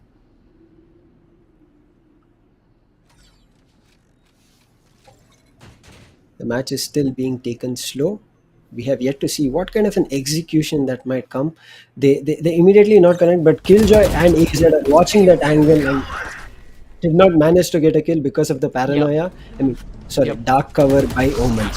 So he ran back. Pasha ran back. Yeah, as T2 will be trying to move in, it's still a 4v4 fight which is coming in on this side. On the B side, we still see that the trade came in a little early, so that's why I guess they are going for the rotate. But I do feel that TempesT will be very quick to read on that, as the Omen is already on the move towards the A side, which means that they have finally read onto it. So it will be a 2v4 situation which is coming in, and this recon dot might just give them enough information on this trade, as the plant is happening. Now they finally know that it's going to be an A plant. Now the retake which will start to come in from the defender side, it's going to be Trixor. A lot of responsibilities on his shoulder. Can he land that kill? He takes that angle and takes that beautifully. Takes out Tito actually. That's going to be the perfect retake, which might just come in, but this Killjoy is actually going to give them a lot of time, as the Lear Eye is going to come in from AEZ. Again, the Phantom Spray comes in from M, but unfortunately won't be able to connect. But Killjoy, not the best use, because two of the players, they still have a lot of space to play around with. Chobsy gets one, gets another, as Huin will land a kill onto Koki with that shock dart. They still have some time left for that diffuse, and Trixor will make it easier, as it's going to be Meow 16k will get taken out, and TempesT going away with one more round for them down. A beautiful retake again coming in from TempesT. TempesT showing that sheer team game where they're checking angles and make sure that they're not backstabbed at any point. That was nice. I mean, the Omen getting a kill on Tito from TempesT. I thought maybe Tito already had that angle, but Tito could not get that shot, and Drixo gets the better of it, and the next round goes to Tempest. Now they're feeling safe because they have their money at hand, but now it's a difficult situation for Team Kuchbi because next round would go eco if they lose it. Seeing this it looks still spread out. I think they're looking for some picks at the moment. Two people at A main and one mid. Pokis has yet to show up more. And as I say, Pokis already takes a shot at Drixo and is down. Now Pokis is coming up. Pokis has a responsibility. He has turned up huge. Information of Juin has known that the opponent Sova is there. But from market, AZ takes down Juin. Tops takes down Tito, and Pasha takes that kill at A main.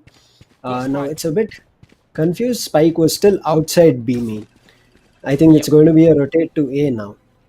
Yeah, let's Because see how Spike is that on. rotate works out for them, as Meow 16K will be trying to get this in their team's favor. Because, if you talk about Kuchbi, they had a very good lead in the starting, but finally they have started to lose that lead. It's going to be TempesT who is looking to come back here. Chopsy looking to hold the CT angle, as AZ will be giving away his position just on the back of the shots he has taken. The plant still hasn't happened, so I do feel that the defender side, they are going to be in a dilemma. But Meow 16K, she still has a lot of time in her hand. As Phoenix, it is going to be, will go for that spike initiation, will go for that plant as well. The numbers are not favoring TempesT, but it's going to be the Hunter's Fury which is going to come in. Is he going to tag any of those players? No, says the other side, as we are still down to a 3v2 fight where that Sova is very, very low on those health points. Sahil will be taking the Haven angle. He'll spot one, he'll get one. That's a 3k for him. And it's going to be Pokey. We'll finish it off. We'll put that last nail into the coffin of TempesT, as we are down to a 6-3 scoreline after the first 9 rounds. They did try. Their executions of retake has been good, but the ult, I thought UN would take out the opponent Sova, but he said from the market, got that shot, and immediately another player was exchanged from Team Kuchbi, and they lost the battle there with the defenders being only 2 and 3 advantage. And Pasha played a good role holding A main down, because anybody coming from heaven had no chance, because if he would have given information that 2 people are heaven, people in under hell, 2 people would already come out and take them out, or Pasha would himself take it out before the hand. So that was a good execution. I think we have a tack pause here because the score line is 6-3 still in favor of Kuchbi. We are still in the first half and yet to see how it turns out. TempesT is facing a little bit of a tough time beating Kuchbi, and Kuchbi has a massive confidence coming into this match right now.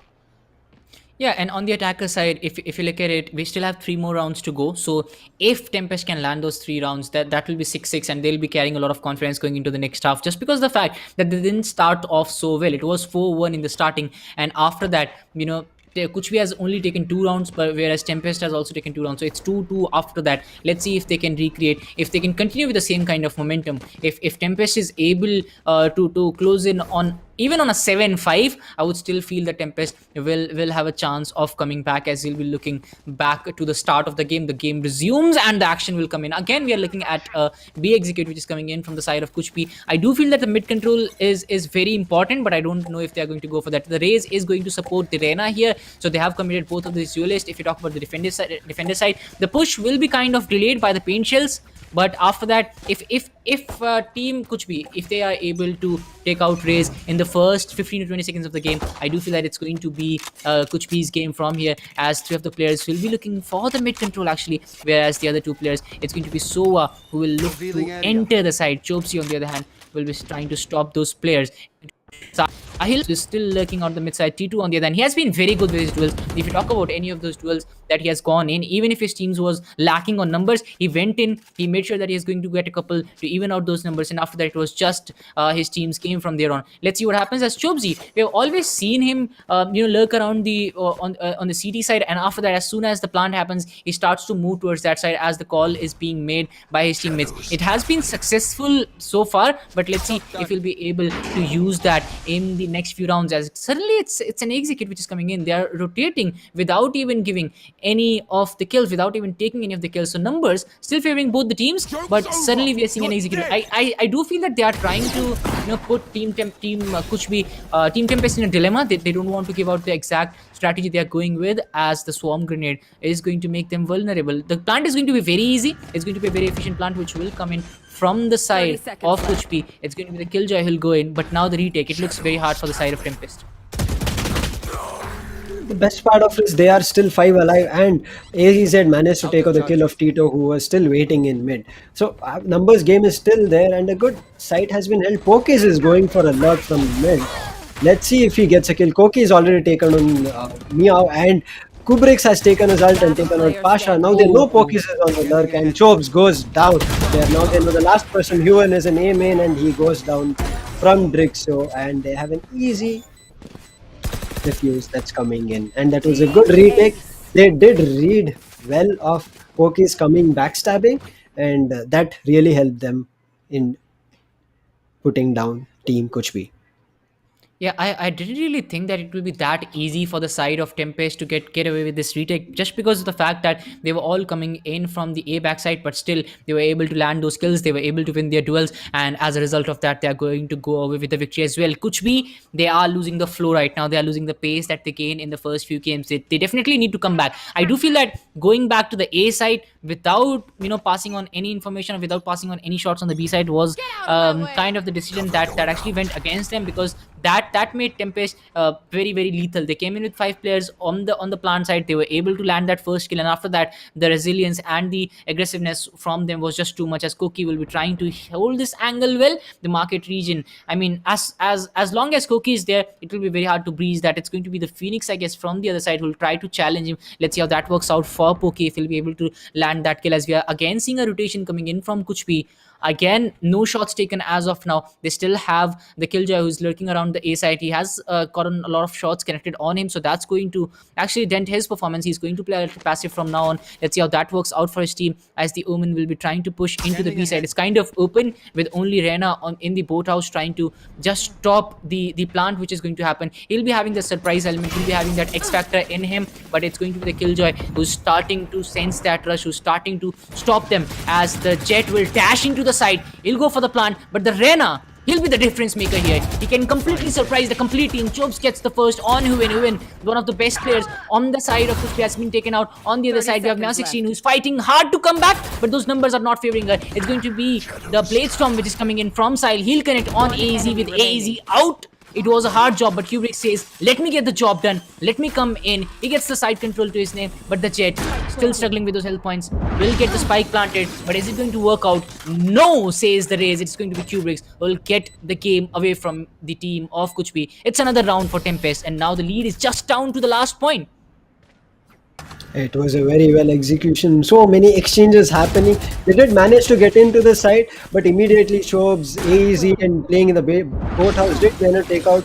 But those exchanges were in favor of TempesT at every moment, and there was no going back for Team Kuchbi. They had committed to the side. They had to do a plant. At least some amount of creds they would be getting because of the plant. Now we are seeing some amount of force buy. There's also Stinger. We are seeing Bulldog that's also coming into this picture, but a comfortable buy for Team TempesT. And looking at this, it looks to be a mid presence that we are going to have. Yeah, it's going to be the mid, which is going to be the bone of contention between both of these teams, and both of them know what's happening here. Kubrix will get the boom bot out, but will it matter, as it is going to be Chobes who is coming up with a backup right on the back of that race. But it's all happening here. We still have 5 players standing from Kuchpi right in that mid region, but this owl drone can be very lethal. It's going to give away the information on the Phoenix, but will that matter, as Kubrix is still holding that angle? Let's see if they'll be checking this corner. Phoenix comes in, he doesn't check it, he'll get served as the other players. Now they finally know what's happening here. The satchel comes out, Tito comes up with that stinger, wins his duels, and now it's up to the Killjoy and Chobzi, the Sova on that side. Let's see what they can do, as it is going to be the Killjoy struggling with those health points. He has been tagged a little bit, but let's see if that is actually going to matter. If he can land a headshot right there, a one tap can get the job done, as Trickshot will try to move in as quickly as possible. He's checking all those angles. I really like how TempesT is trying to play it a little slow here. Yes, TempesT has to play a little slow. What they're thinking is, we will give them the side, but we'll do a clean retake, which has been working in their favor. In the initial rounds, they did go for a push where they tried to take during the plant, but they did lose the round. But now they're do a clean retake, checking every angle, making sure they don't miss out on any person that they're coming into crossfire. But 2 ults popped, Killjoy versus Killjoy. Who will get the better out of this ult? We have yet to see defenders killjoy, 2 players detailed, attackers killjoy, 1 player, as you said. People in hell have been taken down by chobs. Other people are in A main. That is only 2 people left. That is Yuan and Meow 16K. We have to see if there's a proper retake. Meow 16K managed to take down 2 people with that spray. And Diffuse is going in, manages to stick, but Yuan comes in and takes out the Diffuser, and the round goes in the favor of Team Kuchbi. Well played, Team Kuchbi. I thought they had lost it once they had taken the side, but Meow's 2 frags with that spray of Bulldog, man, she is playing very well with the rifle, man. That's awesome. Yep, that was the perfect play coming in from Meow 16, saving the day for Kuchbi. Just because, you know, if you look at the last few rounds, it has been TempesT going away those rounds, taking away the bulk of runs, I would say. But finally, it's going to be Kuchbi. We'll finally get around to the end, and now the switch happens. Now it's the game-changing factor, I would say. As soon as the switch happens, the flow of the game changes, the momentum of the game changes, and it can go either way. It's not about only the team who's having the lead right now will go on to win this one. This is where things can happen, and this is where TempesT can change the game in their favor. The right execute, and they can go with the first 2 pistol rounds, which is going to be I would say the fundamental right now, the basic thing, as Sahil will try to land those shots. Unfortunately, he's going to lose a lot of health points in the process. He's trying to fall back here, which seems like the right choice to me. But on the other side, we have Rixot as well, who's also struggling on 25 health points. T2 on the other end will get the opening frag for his team, which is going to make things easier. But the retake, the trade has come in from the other side, as Meow 16K, the Killjoy, is getting the job done. Gets one to Rixot, who's already struggling. Meow 16K taken out, deleted by Cubedix this time, as we're down to a 3v3 fight, where Sova will try to do something. It's going to be Jet. Cubedix connects another. The pain shell comes out, and it might just be TempesT. This is what I was talking about. This is what the Rays can do, and this is what happens when there is a switch of the game happening, when there is a switch on the attackers and defender side. TempesT did not even give them a chance to defend. TempesT just said, we are planting the spike, we are going to take 1 by 1 all of you down, and they knew they had cleared A shot, they had cleared A main, there was nobody. They knew the rush was about to come from Haven, and they had already closed shot, so they had to only worry about that angle. And 2 people looked at their people, saw people coming in, sprayed them down, and taken the round for TempesT. Well executed round by Team TempesT in the attacking, and then perfect A execute, I would say. Now with the second round coming in, TempesT is okay with what they are having, the same guns they're playing. Maybe a Spectre is also being bought from them, but Team Kuchbi would have to play with the pistols because they lost the previous round. Yeah, the layer comes out from him. He's going to blind the sights, and it is going to be a rather easy plant, just because all the players from Kuchbi, for some reason, they all stacked up on the B side. They were expecting a B plant here, but that's not going to happen, as TempesT is looking strong again. They've got the spike planted, and now it is going to be Kuchbi who's coming in. This the same kind of retake which came in when the chips were down, when actually everything was opposite. It was Kuchbi who did the plant, and TempesT was coming in with the retake. Now again, the same thing is happening with them. Will Kuchbi side be able to do what was done to them, as T2 will lead the charge? He's going to blind the sides with the Omen smoke switch will come in. Cubedix on the other hand, he's waiting for that angle to be peaked. It's going to be the Omen on the other side will be coming in, as the Sova is ready to reveal all the information which is needed. The spike is about to blast, but I don't see any kind of rush or the urgency to go in from the side of Kuchbi, as it is going to be TempesT who's going to run away. The spike has exploded, and Kuchbi is going to get a lot of credits, but why didn't they commit? That still remains the question. This happened in the previous match as well. Just I think Team Kuchbi didn't want to give any kills on their KDA board, maybe scoreboard. That's why they preferred to going down to the spike rather than getting killed from the opponent team. That's all they took, and now they have a full buy that Team Kuchbi is buying. Let's see how they execute this round. They have gone down the previous 2 rounds of the second half. Would they be able to make a comeback? Because the score has been 7-7 for this coming to the second half right here. Yeah, this is the round that Kuchbi can actually go. I mean, this is the round where Kuchbi can actually go with, because they have a better guns, I would say. On the other side, we have TempesT who are coming in with just the Spectres in the hand. Sahil goes for that Vandal spray. Unfortunately, won't be able to connect any, as the Killjoy utility will come in handy. Meow 16K lands one. Meow 16K lands another. That Shobs is going to go out. Easy will finally shut her down. But is the damage done, as we are looking at a 3v4 fight here? The spike has been planted. The retake not that difficult with numbers still intact for Kuch, but can they get the job done? Koki on the other hand is going to go in. That's better. He gets one, but Poki has already done the damage. Sahil will come in with a couple, and that's going to be Kuch. I did feel that it was a round where Kuch is going to look a lot more stronger, and what a perfect performance coming in from them. Meow 16 first getting those 2 kills, laying the foundation for this, and then the other players as well. First it was Poki on the Phoenix getting that kill. What a perfect retake which came in from the side of Kuch. We're really impressed with what they have done, but can Tempest come back this time? Just because they are going to invest a lot of money in this one. They are going to come up with Phantoms and Vandals as well. This is the round which will be the deciding round in my viewpoint. It is one of those rounds where things can go either ways, and it might just affect the result as well. True, true. Now this is a match where both of them will have good buys, and we would have to see who would come on top. Even though Mia 16K did a good job last round, but she's going for a bulldog. Maybe she's trying to save some creds. Let's see how this round turns out. It seems to be a B. There's 3 people at B. Maybe a B rotate might have been called. No, they're moving out to mid right now. 2 people checking in for information. Drone has been sent out but destroyed on immediately after Pokis was known over there. But there's a 3 stack that they have to worry about when Team Tempest is trying to push. Oh my god, and Meow gets a dink on Tempest there. That was a nice cheeky angle.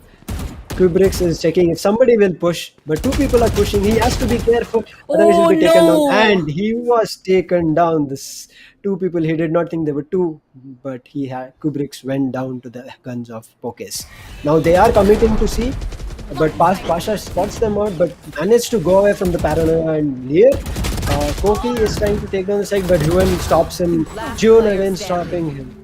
June tries to take down 2 kills, but AEZ from the back takes down Pasha, who was trying to kill his same teammate. Tito coming to close in the round because they had a number advantage, and Tito coming in from back he knew the last player took a kill at the market, took down AEZ and said, "This round is ours." And Team Kuch is showing up again with their good and well executed gameplays. Yeah, Kuch just played out beautifully. I do feel that the first kill that came in, I guess it was Kubrix who was taken out. He just peeked too much, just a little bit of peek, and if you would have taken out a player from the other side, that would have meant that then the side of Tempest has the numbers advantage. But that didn't happen. It was the other way around. It was T2, I guess, who landed that kill and landed the foundation for his team to go with the victory as well. As we are finally looking at a very aggressive Tempest. They are trying to rush in, and Sahil, He's holding a very good angle right now. He can completely change the game from here. As the Lerai comes out, all the players are rushing in. It's going to be easy. Who'll land that kill onto Sahil? You're down to a 5v3 situation, and they are going all in this time. They are not worried about anything. They are playing fearlessly, and the shock dart will come in. AZ will get one more, and we are down to a 5v2 situation. This is the aggressive Tempest that I like. This is how they can go in, and this is how they can win the game. You know, the passiveness which was seen by them in the last few rounds, I don't know why they were doing that. Just because they have the gunpowder, they can get the full side control. You know, one of the main advantages that you have on the attacker side is that you can stack all 5 players on one side,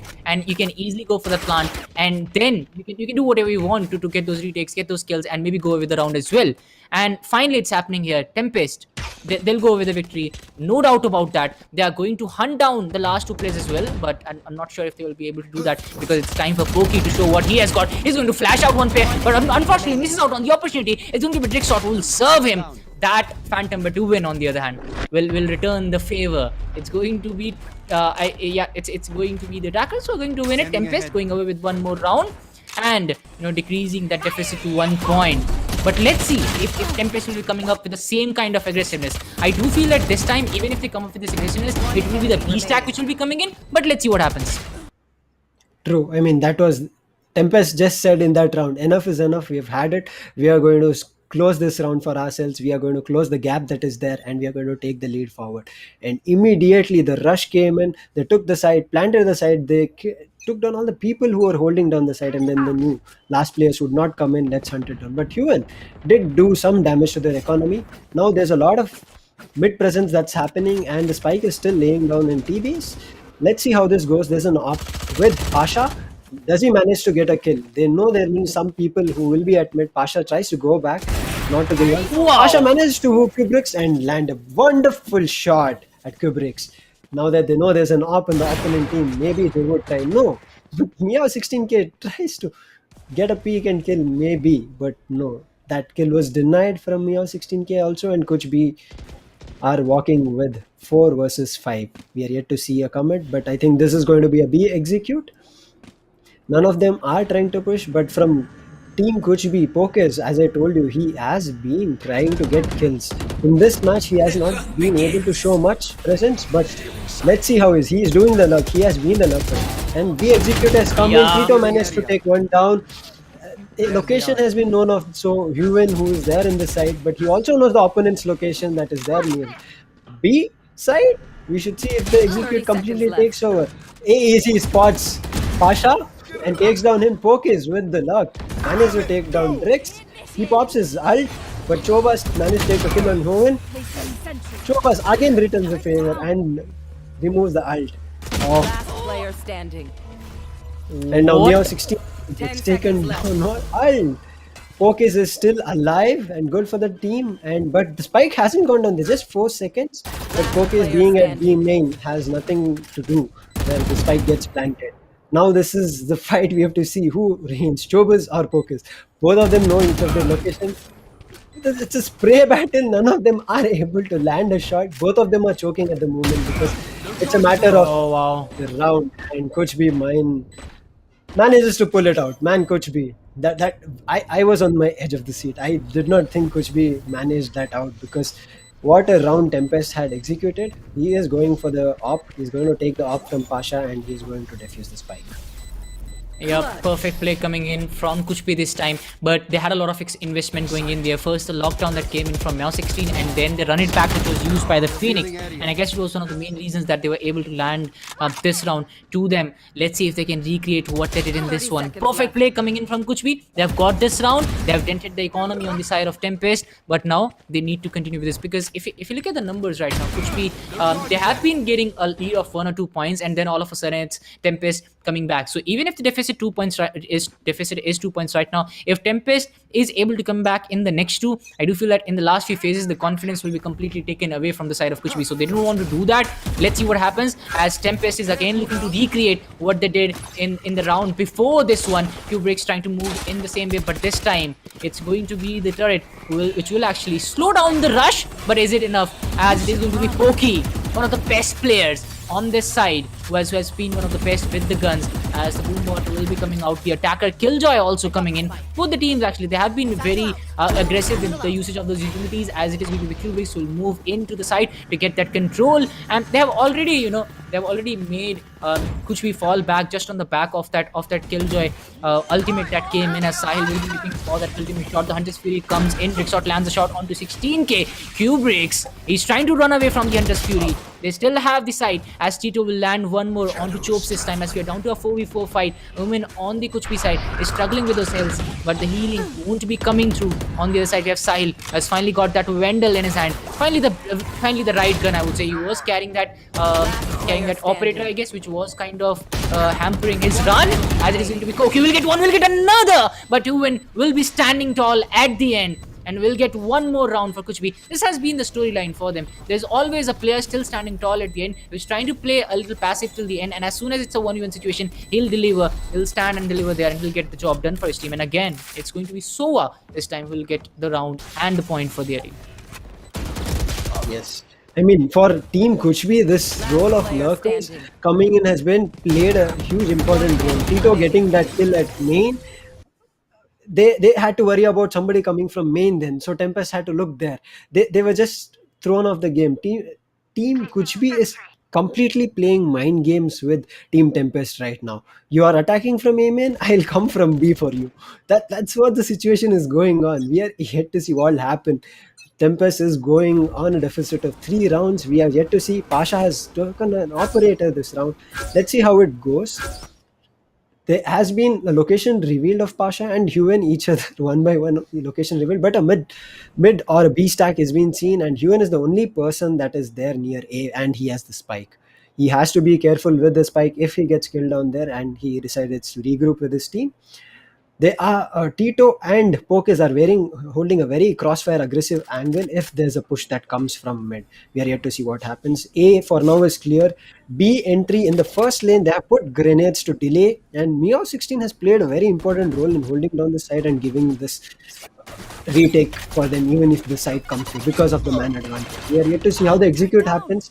Site has not been pushed. They're still holding at main. Paranoia comes in, and now they have the site. Yuan gets taken down from me. Meow again takes 2 kills, but Rix stops. Easy pops and takes down Tito, and they manage to get the site for them with the man advantage. Pasha has operator and managed to take AZ down and telling him stop. Now the spike has gone down, but the ult has been popped by Yuan. Yuan doesn't know there's already in city, but he tries to check and he gets the location of Pasha. Pasha changes his gun. Pokis is still holding the side, checking, removes the recon ball to provide no information, but they know they would have been on side, but they're yet wary some of where the push might come from. Oh, nice try by Pokis to distract, but Drix manages to shut down Pasha, and Drix also managed to shut down Pokis with that round going in the favor of Team TempesT. Yeah, it was the perfect start for them. Meow 16 also getting a 2k there to actually get something in their team favor, but the last 2v2, big shot holding right angle, gets one, gets another to guarantee his team the round, and also decreasing that deficit to 2 points now. And this is finally the moment where breaks need to be applied on Kuch, because if TempesT is not able to go in with at least a couple rounds on trot, it will be very hard for them to come back, as we are looking at a very important round for both the teams. If Kuch is able to land this, they'll be guaranteeing themselves a match point here as the Aldron comes out. It is an all-man stack. A very brave move coming in from Kuch. It's just a Sova in the mid region who's trying to hold it out, whereas we are only seeing 2 players from the side of TempesT trying to move in. They still have the spike lurking around the A side, and I guess Sova is going to carry that towards the B side. And look at Kuch. They have already started to rotate. They know this has happened in the past as well, and this time they are very quick to read that. But they are all coming in with the backstab towards the B side, and I hope that works out for them, because it is a very risky move because this allows the side of TempesT to have full control over the B side, and it allows them to go for a very easy plant. All the utilities coming out from the side of TempesT to clear out that side. Fortunately for them, they'll be able to land the plant for them, as Pokey takes one onto Koki. Koki gets one before going down, so the trade is kind of balanced from both the sides right now. The equation is balanced. Kubrick trying to go for that paint shell, but unfortunately in the process of that, he will be giving away his life. Sahil gets one onto Kubrick. Now it's his turn to shine, as we're looking at a 4v3 take care. Defenders, they still have the numbers advantage. Let's see what Pokey can do, as he's again trying to go in with that run it back, but is it feasible for them to use it at this point of time? Pokey goes for that bot hand, clears out the angle, and will spot a player, but trick shot, he's still standing tall. Easy gets another down to a 3v2 situation where TempesT has completely changed the game here. The numbers were all favoring the side of Kuch, but it's just that the right angles were held by TempesT. The right synergy was shown by them. Pokey gets one, but will he go out? No, as AZ is trying to chase him down, but as soon as he comes out, he'll go down to Pokey. Pokey gets a 3k, but fortunately for TempesT, they are going to land themselves the round, as we are down to a 1 point deficit right now, with TempesT coming back very strongly.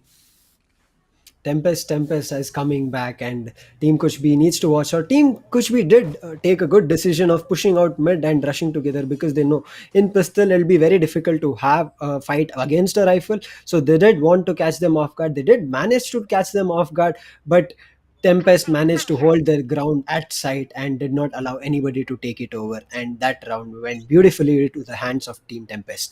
Now execute, both of them have full buys. Pokis is trying to get the first picks, as he has been trying to do, but there's no first picks for him, unfortunately, because there's nobody at A, and he'll be going for a B push this time, B, and the attacker has already popped their Killjoy's ult, taking the site over. There's a rotation coming from CT. Everybody, I think it might be a CT and mid-market retake if the spike gets planted, but they're trying to hold their defense. TempesT pops the 2 ults and one more ult going down, but cannot find anybody. Kubrick's with the showstopper. Killjoy tries to prevent any plants with those nano swarms, but Drix manages to plant it at the corner of the site. We are yet to see man advantage for Team TempesT. Ultron has been popped to find the location. Hawkins takes down AE. And now it's a man equal. Yet to see what happens here. They haven't pushed side. 2 people have been And this owl drone has been good for this team Kuchbi, but Mia 16K is showing that she has will take down the side after her. Pasha did not clear his backside and therefore had to go down to Koki. Defender Killjoy has popped the ult, and Drix has to move out of that place, otherwise he would have been detained. Now Drix, without any chance, had to lose the spike and this round to Team Kuchbi. Team Kuchbi coming to match point with this round. Now finally, Kuch be very close to victory. It will take just one more round for them if they want to go away with a victory in the first round. And getting a victory in the first round itself, it actually gives you a lot of a cushion to actually rely on. Even if you go on to lose the second one, you'll still have this lead that can actually protect you. And if you get the victory in the second one, it's all over for the other side. But Kuchbi, they'll try to finish it off as quickly as possible. If you look at them, they only have one ultimate, that too on Sahil.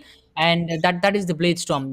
I feel that that's not going to get you the side control. Yes, it is that it might just land you a kill or two, and that's the most it can do. But let's see what happens, as Sahil will be using the tailwind to reposition himself, as Pokey will be getting a lot of damage done to him just on those pain shells. Raze trying to clear it out, as it is again a 3-man A stack, I guess 4-man A stack, which is coming in from the side of Kuchbi. They are trying to play it a little slow, as Pokey will try to heal himself as quickly as possible.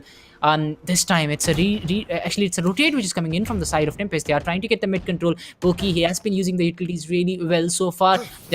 In the last round as well, he just flashed out 2 of the players, got those kills, and made sure that it's going to be his team who's going to go away with a victory. As Tito still on the A side trying to get this control, but I don't know if that's going to work out for them, as the Sova on the side of Tempest, he's still not sure where he wants to go. You can still see him trying to go towards the B side, and then the information being passed to go on towards the A side. But if Tempest commits to A side, I don't know if that's the right choice being made, as the Reyna will try to move in the B. And we still have Meow trying to control the boat house. We have seen this in the past as well, so I do feel that Tempest will be expecting this. The time is running out. Kubrick gets the first kill. They're trying to clear out the A side here, but the Phoenix, he might just be the game changer. He gets shut down as well. Dickshot gets one, Kubrick gets one as well, and Tempest, they're looking to come back. They are looking to draw it out. They are looking to take this match to overtime. Let's see how that works out. As a spike has been planted, it's going to be a 5v2 situation. Kuchbi, they were so close to a victory, but it's just that the mind games by Tempest, they were just too good this time.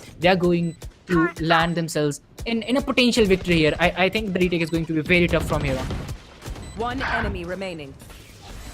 Koki, and their Koki has already taken down. Your 16K was time for Huan comes in strong to take out Koki, and Chobs shuts down Huan. I am the better Sova here. You're not going to take this round from us, and they are trying their best to take this to an overtime, and I would be more than happy to see an overtime, because for today we haven't seen an overtime. Both the matches that happened previously have been instantaneously won and has been close. There was no overtime. So I'm hoping to see Tempest pop out even better in the next round and take this to overtime at the moment. I guess there might be a tack pause coming in right now, because Tempest does not want to lose this round and the first map, because we don't know what will happen in the next map, right? So they want to make sure they close the first map in their hands and see the next map, because then they would have another chance in maybe the third map if it happens, right?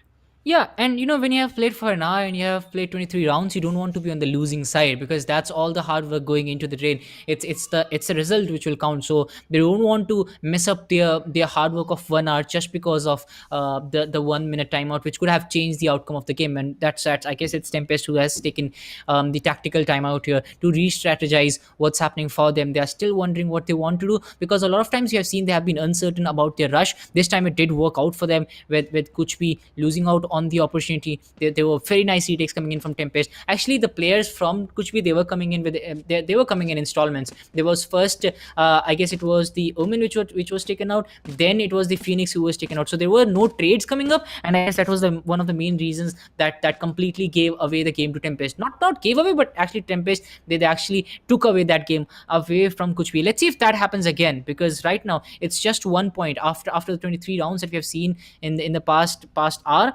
we still have only one round which separates the two teams. So that tells you the kind of competition which is coming in here. Where Sahil, if you talk about the buys right now, TempesT is all ready with those Vandals, Phantoms, full shields coming in from them as well. While on the other side, we have two Vandals, Phantoms, and the other players are still struggling, and there is a half shield coming in as well. So I do feel that TempesT, they have the advantage right now, but they need to play on their strengths. They can, if they're on the attacker side, they have the luxury to stack in. They have the guns that can got the job done as well. So let's just go in. Let's just change the things. Let's just take the game away from them. And if it's an overtime, I do feel that it's going to be TempesT on the higher side, just because the kind of confidence they'll be going in. Because at one point Kuch was cruising towards victory, and then all of a sudden TempesT comes out of the out, and they just claim the victory away from Kuch. Let's see how that pans out, because these are just speculations that we are making. Let's see. True. I mean, how Kuchbi came in with the confidence, TempesT did not stand a chance at that moment. But right now, how TempesT has been coming up every round and shutting down Team Kuchbi and every player, even though they are trying to hold there were three people at A in the last round, but still managed on taking out first Omen, then Poke is going down, then the site is already in their hands, and the display of coming to 11-12. And I hope to see the same thing happening here. What is happening with Team Kuchbi at the moment is what Team TempesT is doing. They're executing the whole round or that site together, and therefore getting a clean trade and taking over the site. But Team Kuchbi, because they are defending, they would have to spread their resources. They are losing out on people at one point of the site. Maybe that's where maybe a retake would have been better for them. They should see which goes better for them. But if they lose this round, it will go to an overtime. So that will be better for Team Kuchbi, because their economy does not look good at the time if they lose. Yeah, a lot of time spent to re-strategize here. Let's see if that works out, because a lot of times, when the flow goes away from you, I do feel that the flow was currently in the favor of TempesT, and this break can go either ways. It might just be Kuchbi also re-strategizing themselves to go in as the Hunter's Field comes in from who went to clear out the A side, but no, Sahil on the other side, he lands a shot, he takes out trick shot, and this might just be the turning point. Poki is all ready with his guns, he's ready with his health points as well, as it is going to be a B stack which is coming in from TempesT. This time the split strategy is not working out for them, just because they have already lost a player, and now the Omen is coming in with a backstack. He might just be the game changer here, as all the four players, they are running out of utilities here. They will be sending in all the utilities. Killjoy comes in as well with the lockdown, but look at Meow16, she's still waiting for the players to push in, and then Meow16 making the difference as Poki lands one more shot. Sahil comes up with the up drop. He connects one. He connects another. Oh my god, this guy is a beast. He's going to get one more. And that's the end for TempesT. They deny the overtime. They deny the round to TempesT. And it's going to be Kuchbi who's going to go away with the victory. A very beautiful victory. Oh, what was happening there? The lockdown comes in. It was the time for the defenders to step back. But Sahil says, no, not today. I know where they are coming from. I'll just go in with my Blade Storm and I'll shut everyone down. The round turned as soon as Pasha Sahil opened up his Blade Storm. He took the kill at B main, and then he rotated all the way around to B from CT, and then he knew, Alt has popped, I don't care. Even though if you see, Pokis was also there in the site. Meow also was holding the market. So that point of time, Pokis popped his ult. He gave him, I think, gave a call out that all the people are still aiming. They haven't pushed. So maybe try. And directly Pasha just updrafted, saw the heads, did the left click, and heads went rolling down to the victory of Team Kuchbi in this first map. We're yet to see how the second map goes with Split coming in. But it was a beautiful match that you'd see. Team Kuchbi with so much confidence that it came in, and it showed. How much ever TempesT did their team strats, they were better a bit in their aim battles, I guess. That's what I saw Team Kuchbi were promoting. Their aim battles, the lurks that were going around either by Pokis or Tito, was some points, some turnaround matches for them, right? That was wonderful, and I'm looking forward to how the split match goes around.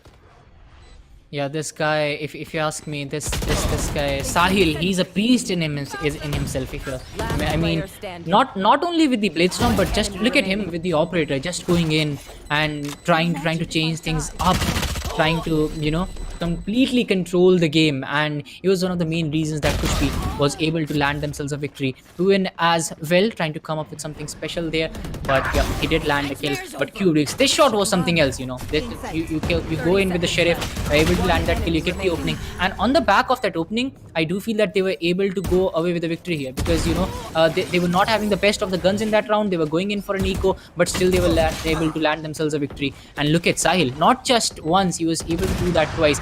You know, I have tried Jet a lot of times as well. With the updraft, that blade storm, it becomes a lot more difficult.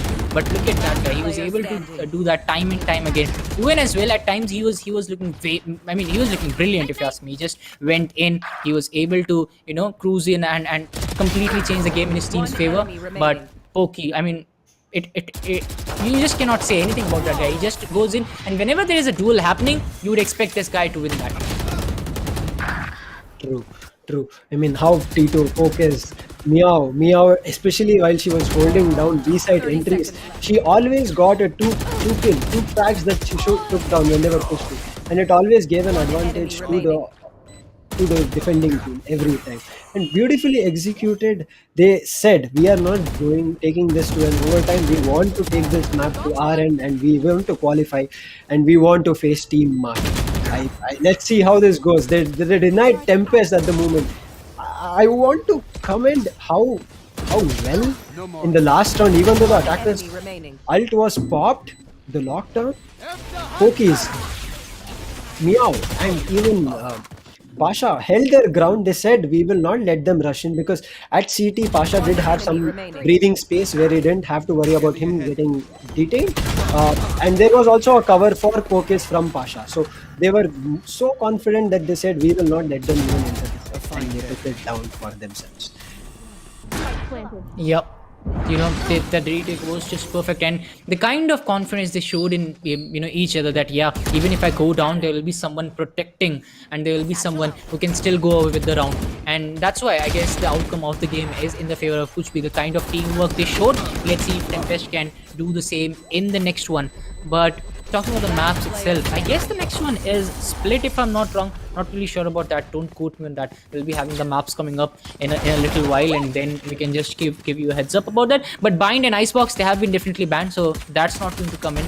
That we are kind of sure about. But these shots, I mean, you know, we talked about this. The gun game was very good from both the sides, but look at those utility uses. The raise, that was the difference maker a lot of times. True. I mean, the utilities played a major role in this round. They did clear out angles. I mean, TempesT used a lot of utilities in helping them gain entries and clearing angles. Did work out in their favor most of the time. But Team Kuchvi were a little bit better, and that's how it turned out. I would see Team TempesT has come to 11 rounds, even though Team Kuchvi was dominating in the start. I would want to see them in split. Let's see who is attacking, who is defending when the match will come. But I would like to see Team TempesT holding their ground, because in yesterday's match against Team Mahi with the 4v5 advantage, they held a very well ground. So I would look forward to how Team TempesT will perform in split. But yeah, it will be only the do and die round here for Team TempesT at the moment. If they don't get this, they are out of this tournament, and Team Kuchvi will qualify. And Team Kuchvi has really turned off miraculous. The last round, how they have been confident, how well they fight their aim. But as you can see here, Mia just taking that space, transfer to one another and landing headshots. And Pasha with his operator has played an immense role. He has played very well with her operator shots. But at the end, a team that's a little bit better, because at this moment, all the teams are so good that only a fraction of second is enough to close that round. That even though how much ever you do the stats, at the end moment, if the spike is down, it's the moment of how calm and composed you are in retaking the side that works. And I think defenders, being Team Kuchbi, had the better of their composure while doing the retakes. Yeah, it's all about the composure and the gun game that you come up with. You know, as you talked about it, at this level, it's not just about the strategies and your numbers. It's more about the execution you're coming up with. It's more about the synergy that you're coming up with. And that was just better on the side of Kuchpi this time. They still, I mean, if the side of TempesT, they still have a chance to come back in the next one, as it is a best of three. But talking about the kill 3 report, it's going to be Sahil, who will actually lead the charge. And we were kind of expecting this 24 kills for him, 18 deaths. Then comes Yuan, who was kind of the player who gave the head start to his team, Kuchbi, in the starting when Sahil was kind of down a little bit. Not the best of Sahil which was coming in, because he has set the bar up so high for himself, because whenever he goes in, and it doesn't matter how many kills he's taking, we just expect more from that guy just because he has performed so well. Then comes Kubrix from TempesT, AEZ as well. They performed really well. Chobes as well coming up, but they'll have to go down on the losing side this time, as we'll be seeing Tito. I'm really surprised to see him at the bottom of the points table, because he was kind of charging in the first few rounds, and in the last game as well, that we saw Tito kind of dominating. So it's kind of surprising to see him at the bottom. But when you have a player like Sahil and Huin playing from your side, it's very hard to actually get a lot of kills on your side. Yes, true. He taking out all the initial frags. He taking out people trying to enter the site. He's just deleting them. And Tito is doing the lurk over there. But by the time Tito comes to the site, Sahil or Poke's Meow has already closed down the round for him. So at the moment, Tito is supporting the whole team in the lurk stage or even aim battles. But his team has already had a better defending before the spike could go down. And seeing this leaderboard, and Pasha Sahil has topped it with an average combat score of 286. Oh my god. And Huan, see, as an initiator, Huan has played a huge role. He has assisted for 17 kills. That is huge. And Yep. as an initiator, right, that is more important. You should play a team game where you are not the person only trying to take a kill. You should also help your teammates. This person is here, owl drone, I've popped it out, I'm giving you a location, go behind my owl drone. All these things come into play, and Yuan has done that perfectly when you see this assist of 17 kills. Yeah, that was perfect coming in from 18 assists. That kind of tells you the picture that why he's one of the main players from his team, assisting those duelists who came in, and it was Sahib much more assisted by his win. Then on the other side, if you look at it, Rena and the Rays leading the charts for the side of Tempest. Not really surprised by that. Chobes also did his part, 10 assists from him as well. So both the solos were actually looking good with those kills and with those information revealing game as well. They were making sure that they are passing on enough information to all those players. Meow 16 kills and 14 deaths for her. She was also playing beautifully throughout the game, and a lot of times you could see her when they were on the defender side trying to hold out the boathouse. So whenever the push was coming in, she was able to land a couple of kills for them, for her team. So that was just perfect start for them. Sometimes they were not able to capitalize on that, but most of the times they did well to come back. You got it right. And now coming to the group stages, as you guys see, it's going on from 13th. It has started, and the finals will be going on for the 21st February. And we have Group A, Group B, Group C, Group D, out of which Group A and Group B are almost done. Group B's lower bracket finals are going on at the moment with TempesT versus Kuch B, where Kuch B has taken the lead with the first map, and the second map will be starting shortly. And we are looking forward to Group C and Group D, where Godlike has still yet to come. Team Tamila's Fangs. So many other teams still have to come out. Playground Esports. So many teams still have to show their prowess for this upcoming tournament. Yeah, and thank you so much to all the organizers, ESPL, Team First Games, tech partner Akamai, broadcasting partner LOCO, Peripheral's partner HyperX, production partner SkyEsports, and media partner TalkEsport for making this happen. And thank you so much for all the viewers as well for coming in and supporting the stream and enjoying the stream as well. And if you haven't yet subscribed to the channel, please do that wherever you are watching. If you're watching it on Facebook or on YouTube, on ESPL channel or on SkyEsports channel, make sure you have already subscribed to all this action. And on top of that, you can also go away with the giveaways. The giveaway link is given in the description. You can check that out. It's Sweet Widget giveaway link, which is provided in the description and mostly in the pinned comments as well. Now, as you talked about the groups which are coming in, it's going to be the end of Group B today. We still have Group C and Group D left in the bag, and that's going to come up with a lot of action, as you talked about it. Godlike as well, one of the teams that we are looking forward to. Let's see how they turn out. And then there's Team Tamilas as well in the Group D. A lot of eyes on them as well. That's rightly said. I mean, we will be starting off with the we'll be off for a day for tomorrow, and we'll be starting it back on the 18th, where we'll be starting with the upper bracket, going with Group C, where Biryani Power, Reckoning Esports is also coming in, Playground Esports. Next Group D going on. So we'll be expecting more of these combats going in.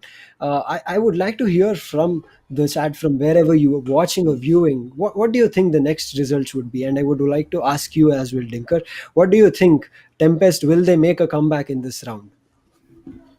Yeah, Tempest, they have to make a comeback. They don't have any other option right now. But about making the comeback, let's see which map it is, because it will depend a lot on the map and on which side they are starting. Because if you look at the other side, which is Kuch, they're already high on confidence. They have won the first round, so they'll be a lot more relaxed, and they'll be playing a lot more fearlessly. But when you come in fearlessly, there are two things that can happen: either you play carelessly or you play carefully. So if there is careful fearlessness coming in from Kuchbi, they're definitely going to go with the victory. But I would still not count out Tempest, just because the fact that they were able to put up a very good show against Team I as well. So there's a lot to speculate, but yeah, that will be happening. But right now, you can participate in the giveaway. As I told you, there's a lot of things to be won. We have the grand prize as well, which includes the keyboard, the mouse pad, and the headphones as well. Then we have the tier 2, tier 3, tier 4 prizes, and you can participate in the giveaway by just clicking the link in the description or the pinned comment. You can go into that link and just fill a small form, and you'll be eligible to win that giveaway. You'll be one of those viewers. If you are lucky, you'll be going away with these things. I mean, who doesn't want it? If you are watching this stream, that means you're a gamer. If you are an avid gamer, you'd because I have a lot of mouses at my home. I have a lot of mice at my home. I kind of mess it up a lot of times, even if I knew mice. But it just doesn't feel like saying that. So yeah, I have a lot of mice, but still, if I'm offered one, I'll definitely take that. I'm not going to leave that out. Even if I have a lot of headphones, I would still take that. And it's a beautiful headphone. You don't want to miss around that. And now it's going to be split. And Tempest, they were able to put on a good show. Not a good show, they were able to land a victory as well against the likes of Team Mahi. So Tempest, I feel that they'll be very happy with this pick of the map that Kuchbi has done.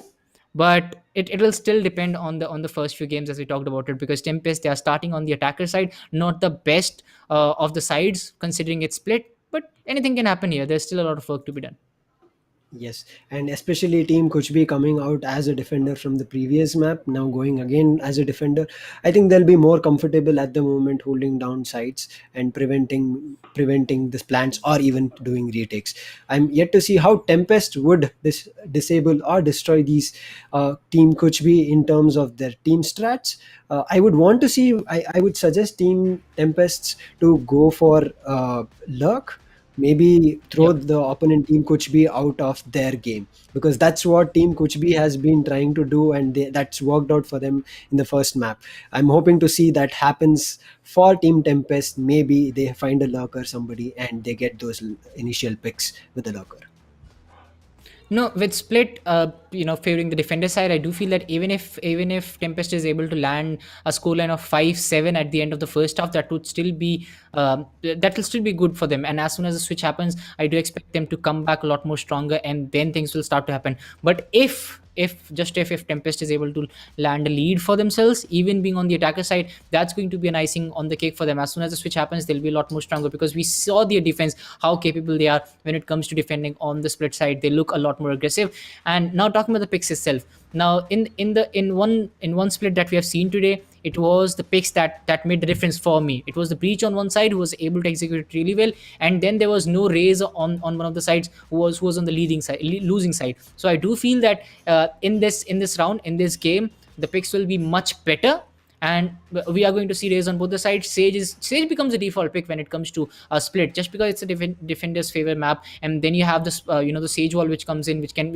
actually help you out, completely favoring the B side. And then comes the Sahil factor from Kuchbi, as soon as if he has having the op in his hand, he can just go in, and you won't be able to go into the A side. It will be very hard. It will take a lot of utilities for you to breach the A side if Sahil is on the other side. So that's going to happen as well. But it will take a little while for that to happen, because operator, the earliest I've seen an operator, it was in the third round. But for that to happen, the pistol rounds, they need to be very good for you.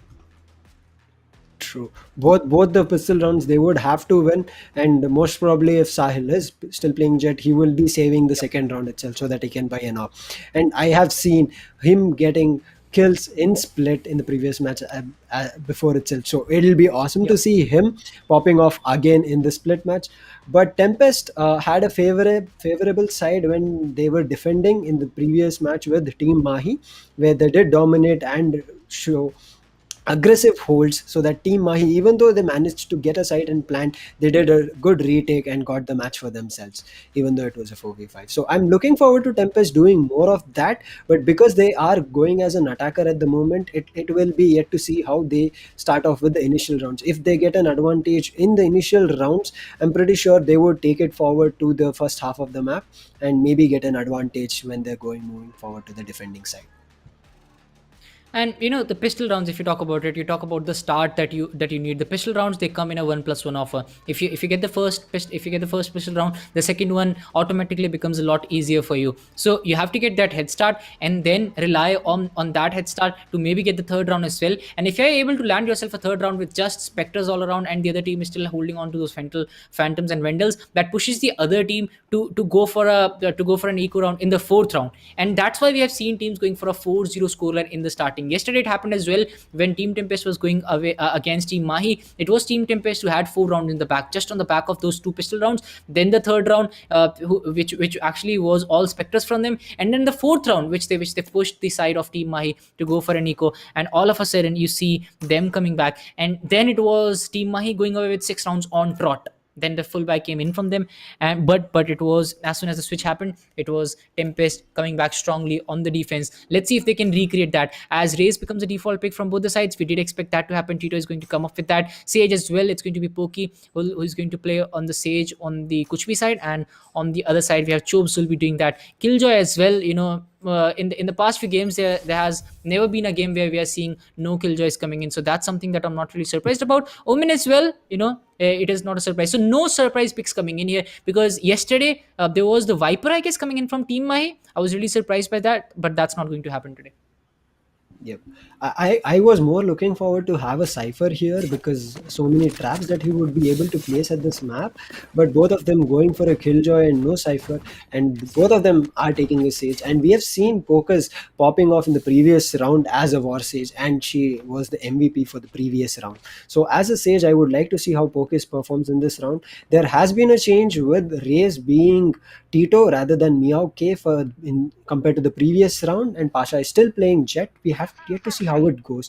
And Frenzy has not been a favor in this today's match. I've not seen a lot of Frenzies. Only one Frenzy from Team TempesT and 2 Ghosts from Team Kuch, and everybody else Classics, 2 Ghosts from Team TempesT. We have to see how this execute goes. The execute has not been still stacked from Team TempesT. They are will take mid control most probably, but it has been won from Team Kuch. They are holding that angle, and Tito is pain. He has dropped the pain shell to clear, but it did not fall where he wanted to. But Boombot is down.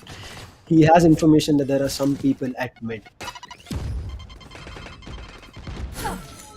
The opponent Raze also has popped the paint shells to clear those angles and pushes to Tito and managed to drop a kill on Tito. Oh my god. And Drix coming on top of this pistol round takes a second kill, takes out 2 people, and they have the side for themselves. Now the whole team of Team Kuch is rushing in to take over the side, but Human thinks there might be somebody lurking, and he was right, but it was from heaven, not from England. And goes down to Koki. Koki will clear out, most probably do the lurk and get more kills. Pasha in the meantime tries to take out Drix. Another kill on Chobes.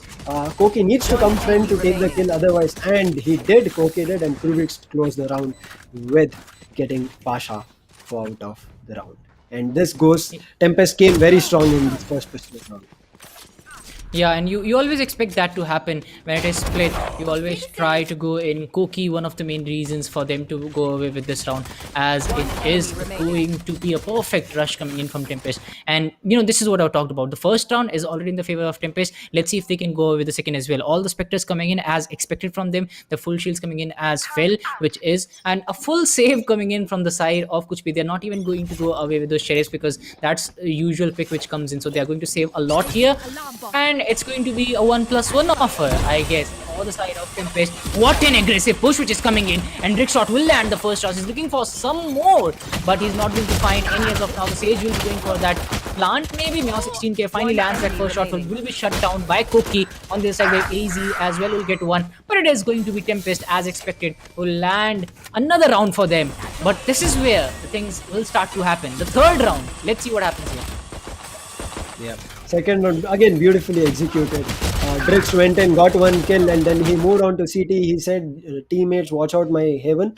And that's what he did. He moved, and by the team Tempest had the side, they could watch heaven, they could get more picks, and they closed the round immediately.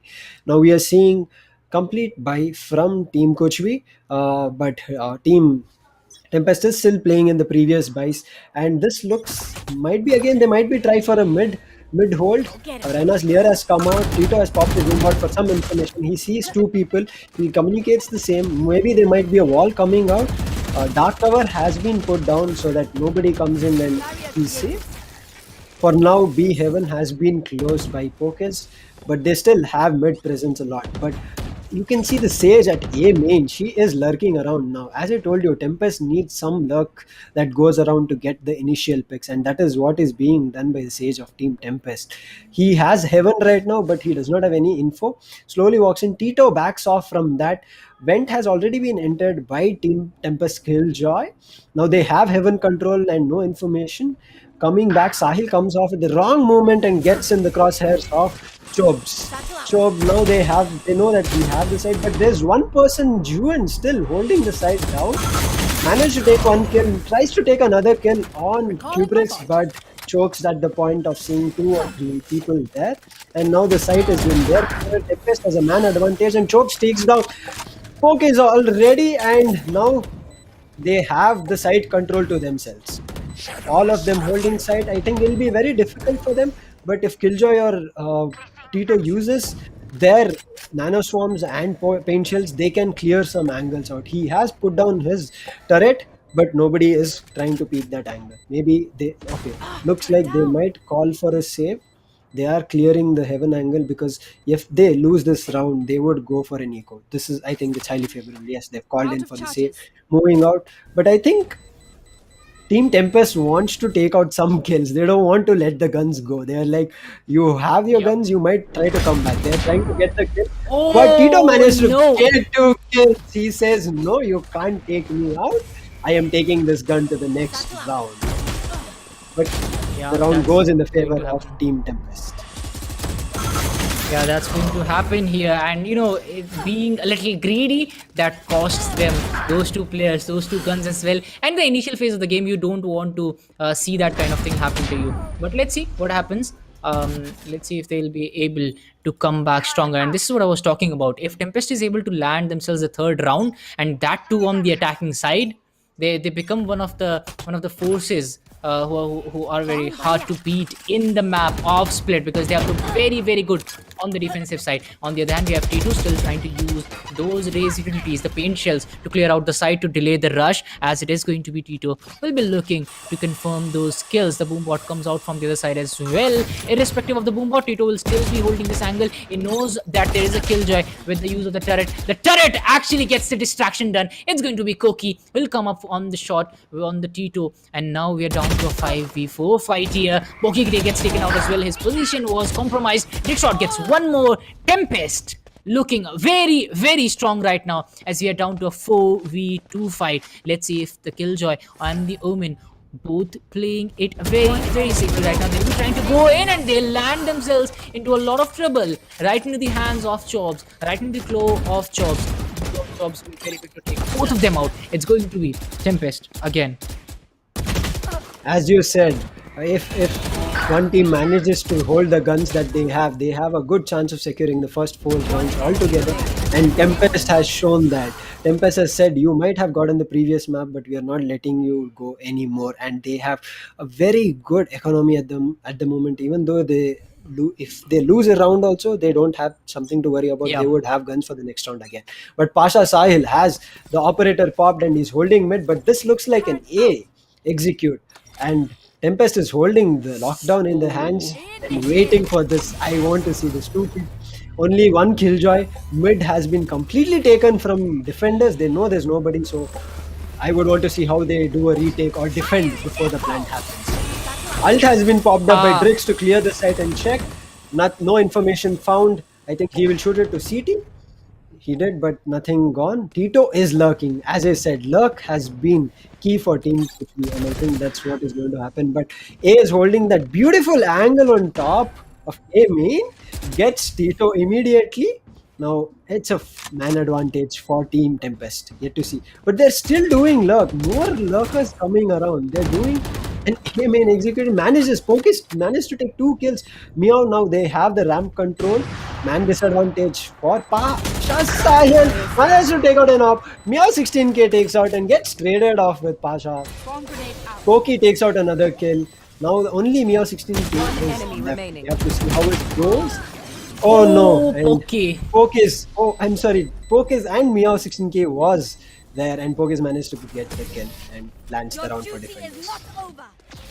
Yup, Pokey saves the day here for the side of Kuch. I did feel that, you know, Kuch was a little kind of, if you talk about the strategies were not perfect, but the retake was just perfect for them. Sahil, if you would have held the, you know, the A side, that would have been much better for them, and they would have stopped the side of Tempest from moving in. At the end, it was just down to a 1v1 fight, and it would have gone either ways. Now, even if that round would have gone to Tempest, that would have been a scoreline of 5-0. That too, Tempest playing on attackers. So that kind of tells you the level of domination they would have had. But now it's the start for things up and running for Team Kuch, as they'll be looking to stop the domination. But that's not going to happen, as Dickshot gets the first kill. He'll destroy the boombot as well, as he'll be on the move. But it's going to be Pokey, the savior of the last round, will be trying to move in, as Sahil again with the operator. Will he go in? Will he be a boon for the team or a bane, as Kubrix takes down Meow 16k, but will be denied the entry just because the save wall is coming in. But the A side is still completely empty for them. Sahil trying his best to get any of those kills. So Umin has been spotted. It's going to be AZ who will take down Juwin going into this game. Now Sahil is the only player standing, and this is what the operator can do to you. They'll have to go back.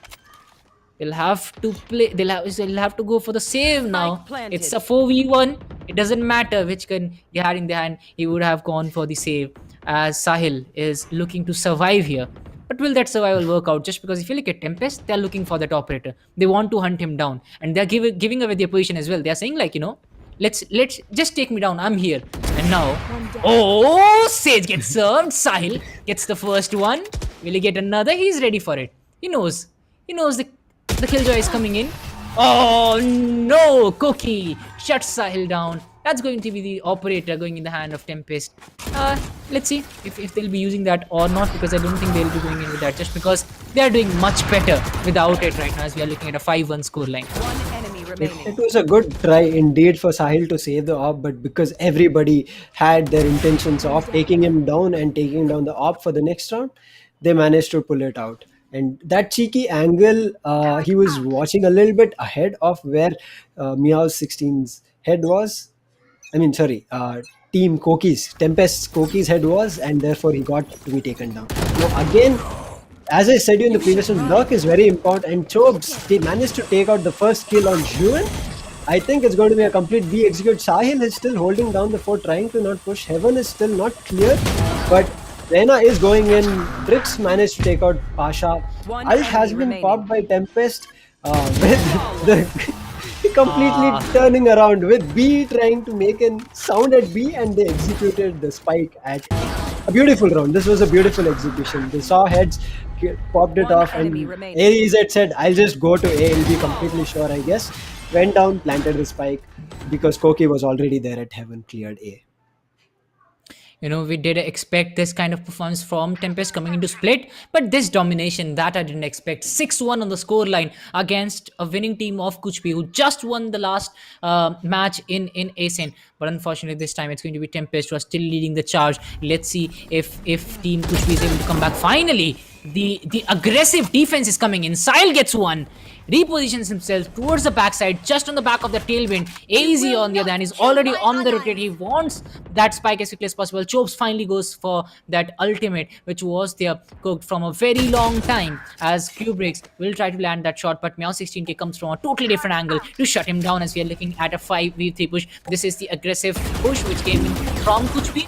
It's very surprising to see that the defensive side was trying to go in aggressively, and as soon as he shut down one play, he knew now he has the number advantage. Now he doesn't need to go in, and that's the trigger discipline. But what is AEZ doing right now? Oh my god, Pokey, you had the chance to take out both the players, but it is going to be AEZ. We'll go for that flick, we'll take him out, as Huen is waiting for the wall to disappear. The Sage might just disappear, just like that wall. Let's see if that actually happens, as Huen, I don't know if he has the information. He will try to block the sides, as both of the players from TempesT, they have the spike, but they don't have the numbers. Sage will show herself, will get served. It's going to be Huen will get one. Will wait AEZ, will wait for Huen to expose himself, and he's going to get the kill. I guess that's going to be the tower being blocked, the Haven being blocked, and now he can go for the plant. But Sahil, he knows where the last player is. It is going to be a 1v3, but currently it's a 1v1 that we are looking at. They are waiting for AEZ to show himself, maybe go for that plant, and after that they'll try to take him out. They're just waiting for the right opportunity. AEZ is going for that. He's taking the bait here. Yes, they've already started to rush in. It's going to be past the side, leading the charge for his team. Meow 16 comes in as well. The showstopper pasted, but Meow 16K will make sure that they are going to get the kill. It's going to be Kuchbi going away with another. And finally, this is the Kuchbi we have been waiting for. 6-2 on the scoreboard. Let's see if they can get the next 4, because we have seen this on specifically on split. Teams tend to take the rounds in bulk, and as soon as they start to take rounds, there will be a flurry of rounds. This is where I thought Pokey missed out on the opportunity to get a 2K here. Even I thought Pokes would get them, but I think Pokes heard the sound of the Sage dropping in the sewers, so maybe she thought somebody will again come, and a little bit choked there while she was spray transferring it to those two people. But however, the round did go in favor of Team Kuchbi, and I've seen Team Kuchbi, if they are taking the first bloods with either the lurks or the first kills, they are managing to take the ground for themselves. They are getting that confidence, and here we see mid presence again. They're trying to take mid control a lot, because Tito is always popping, and I was about to say that Tito went down immediately. And Sage is still holding there with the slow orb, has put the barrier orb as well. Is looking for any heads that she can, holding on the top of the wall. Manages to take head on Kubrick's. Chobs managed to take down Huen at A. Now that they know they can come back to A, they're pushing Vents, but Rams still holding by Sahil. But Trixo checks that and clears the final. So that is gone. Trixo takes another on Pokes, and Chobs just pushes to CT and closes that round by taking near 16K. Now, this is the kind of mind games that TempesT needs to play more and more. They need to switch up their game rather than holding it to one side and get opponents at their bad times. Yeah, and if you look at the side of TempesT, they are not allowing the Kuchbi side to take these fights head on. They are always at the right positions at the right time, and they are able to land a lot of kills. This is the kind of thing that was needed on Ascent as well, but unfortunately they were not able to do that. But finally, it's the TempesT which is back. But now Kuchbi, they need to come back as quickly as possible. The brakes need to be applied, just because TempesT is running away with the game right now. As we are looking at Trickshot, we'll try to move in. On the other side, we have the side of Kuchbi. We'll be waiting. And here comes the boom bot. The Blade Storm is ready with Sahil. Will he connect? Oh no! I was expecting the same Sahil from the last game, but that's not going to happen. Tito will get one onto Trickshot. Kubrick's on the other hand will get one onto Tito. That's the retake which is coming in. Down to a 4v2 scenario here. Let's see what happens. The Omen and the Killjoy remain on the side of Kuchbi. TempesT on the other hand, they're still rocking 4 men. Meow 16K gets one. Joven gets another, and suddenly it feels real for the side of Kuchbi. But it's going to be the dent which is coming in from Koki and Chobes. They'll get one each. That's going to be TempesT going away with another. Man, Koki just held his composure there, even though the Omen was trying to jiggle and try to get those classic right clicks onto him. Koki held that composure angle, waited for the right, and got that. He did not freak out. Man, that spray got the best of Huen. He could not do anything, because already the teammate on top of Heaven had lost the battle. He knew he was only alone at B side, and TempesT just took that round. I would want to see what happens in this. It's an eco round for Kuchbi at the moment.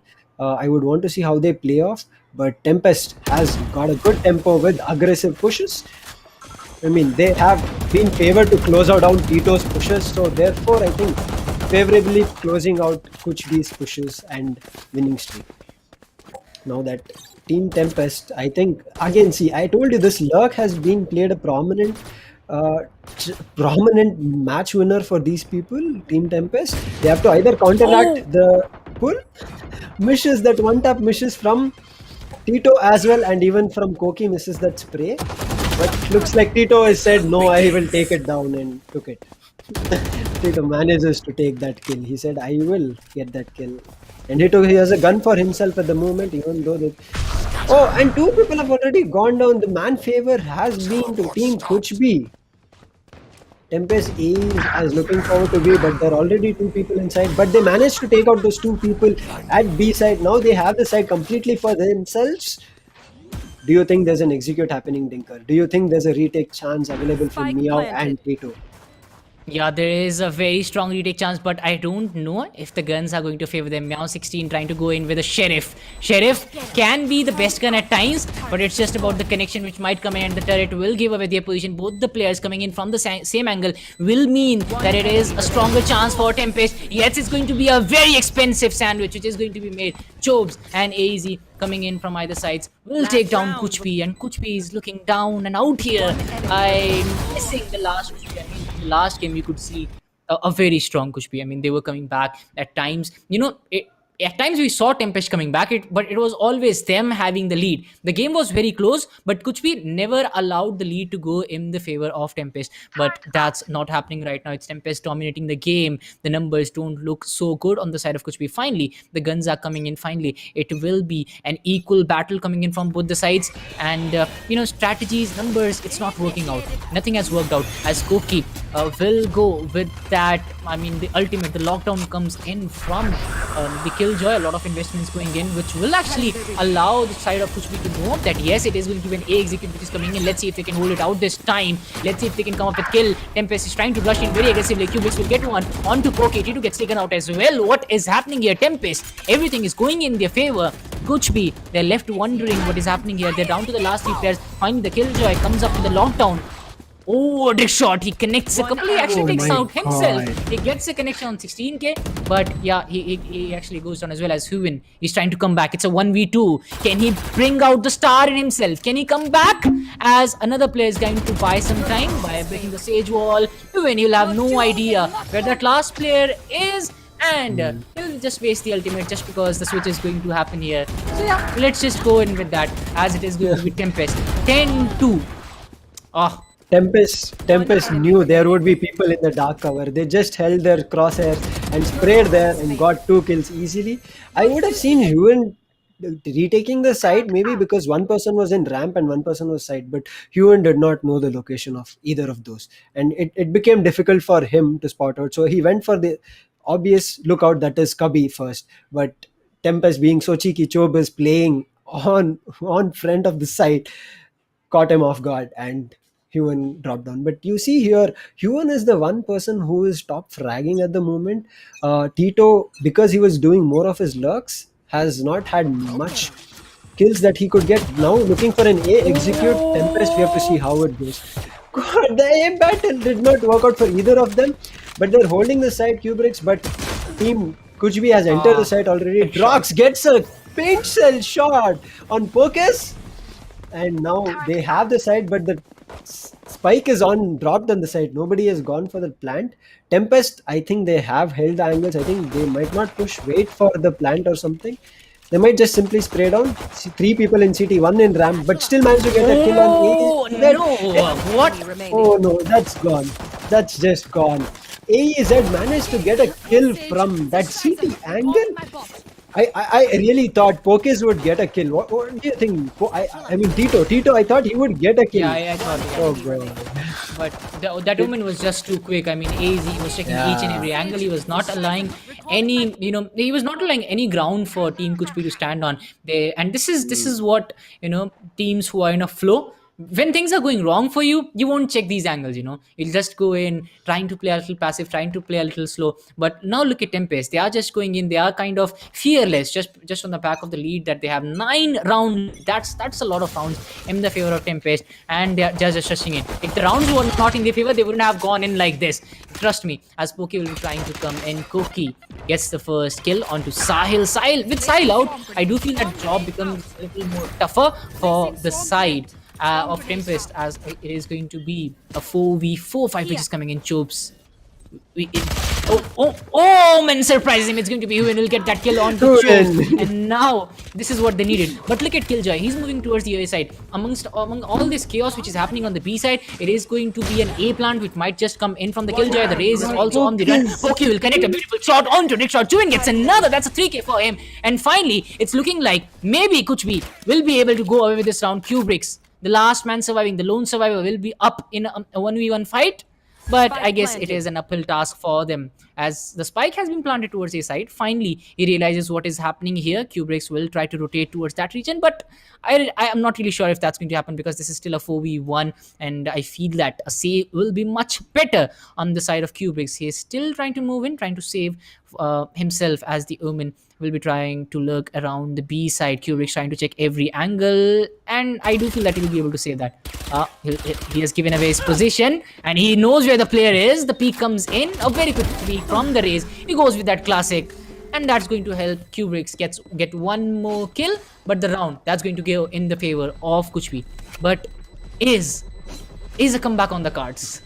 That's a question, because if they can come back from here on, this will be a perfect script, I would say, because it doesn't happen too often. 8 rounds on trot for Kuch if they want to come back. 8 rounds. But TempesT has done that on the attacker side. So if Kuch, they have the same. I mean, if you talk about the skills, there is not much difference between the two teams. So I do feel Kuch do stand a chance, but it's about the chance, which is kind of feeble right now. TempesT did think they could get an easy round there, and they did try to think, because they had a better rifles over there, they would go for the push. But Team Kuch took the best out of it. They saw the push, they sent their players in different directions and got those kills and took out those rifles from their hand and had a better advantage. Now here, Team Kuch has a man advantage, but Jobs managed to take with a shotty. Oh my god, but Focus trades that immediately by coming out to the B heaven and takes down. Now it's back to a 3v3 situation. What a fast execute that was by Team Kuch. Man, they did Kuch at that point there.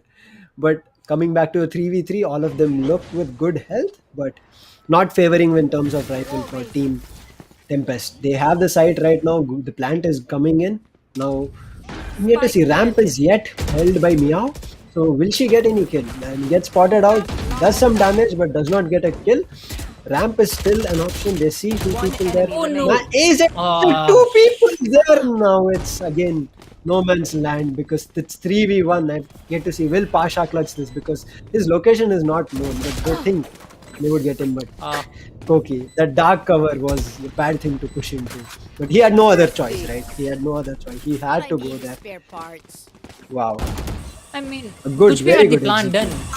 Yeah, they could have just held on for a little longer, but those 2 players speaking at the same time against the 2 of TempesT just meant that TempesT is going to go away with those kills. This is where things change. I mean, look at not just before that the things changed. It was a 3v3 situation. Attackers had the plan done. They could have been a little more patient, but we can say that after the result has come, because if Kuch had landed those shots, we would have said that the right choice has been made. It is a 1v3 now, and they were able to go with the round just on the back of that aggressiveness. So it's the result which actually changes our viewpoint. But right now it's going to be Sahil will start off the proceedings with that first kill. Juven gets another. It might just be the perfect start, but it's the match point which is coming in for the side of TempesT, as Kuch will try to move in, will try to get that mid advantage finally. But they have already sent in the Killjoy on the A side, but there is no one on the A side. It's completely empty, but I don't know if the spike will be going in that location. As Chobes, he's waiting for the right opportunity. He's holding that angle. He's allowing the side of Kuch to come in,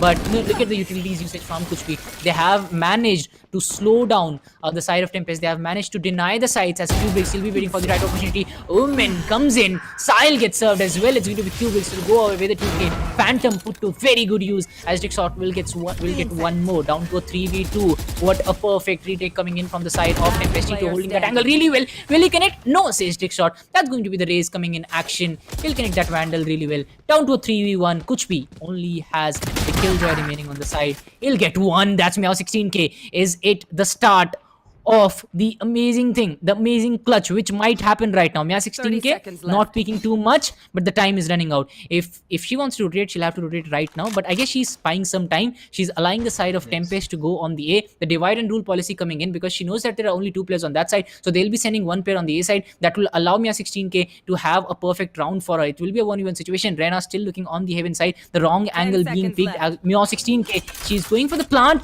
Oh no, she doesn't know that the Rena is still here. Rena will put the Killjoy to rest, and that's going to be the game over for the side of Kuchbi. It is going to be 1-1. If you talk about the best of 3 score, Tempest going away with the victory here. Tempest, really, it was a survival round for them and they dominated with a score of 13-3. Man, Team Kuchbi tried to move them with their lingo, but it did not work out at the end. They tried their best. They did try to take the initial picks. They did try to make those initial frags. They did do lurks, but Tempest held their solid ground when they were looking at corners and checking and aim battles. When in the last round itself, how Tempest had pushed into B main, there was nobody there, and then Kubrick's just spraying down and connecting Omen and Pasha side. I think it turned around from there onwards. They did not have a chance. It did look initially in the last round that it would go to Team Kuchbi. See this pistol. It started all from. It went all well for Team Tempest from initial pistol rounds where they executed it to 4 rounds, 5 rounds, 6 rounds, then came in. Team Kuchbi did take 1 round, they did manage to take 3 rounds, but that was, as I said, they did a good thing in this map. They didn't do a counter react to the lurks that was coming around by Tito or any from Team Kuchbi. I think that's where they showed their brilliance game here. I mean, Tito here, this man, initial pick, he said, no, I want my rifle, I will keep it. You guys not taking me out, and he took both of them down. I really felt bad. Poke is trying to take out that turret, went down in the hands of Chob is holding this angle after the plant.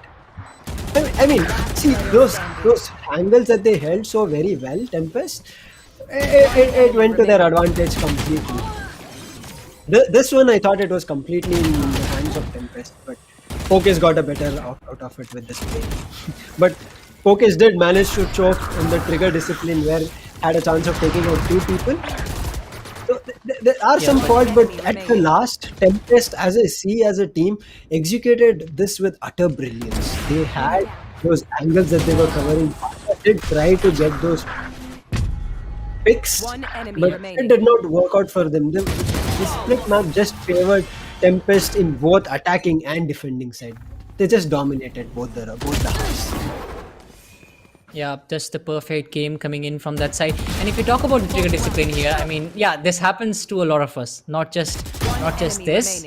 But, you know, we have seen this happen with a lot of us as well. Now we talked about Killjoy as well, the kind of difference that can make, because the Killjoy turret, it actually sometimes acts as a 6th person for you, as a 6th player for you. It gets the distraction up and running for you. You can get that kill, you can land that kill, and that's what the Killjoy did there. After the Omen, he had a very good chance of going away with that kill. Unfortunately, was not able to land that. And these small things that actually landed a blow onto the confidence of Kuchbi. And I guess that was one of the main reasons that they were not able to, coming in the Kuchbi is a much better squad than this, you know. They have missed out on a lot of shots, and I do feel that it was on back of the kind of the rush which was shown by Tempest, the kind of domination which was shown by the Tempest, and yeah, they deserved the victory. But in this fashion, I didn't think that they'll be able to do this against the likes of Kuchbi, because Kuchbi, they're a very good team. But it's just that when things are not going bad for you, you know, these bad things, they come in bulk.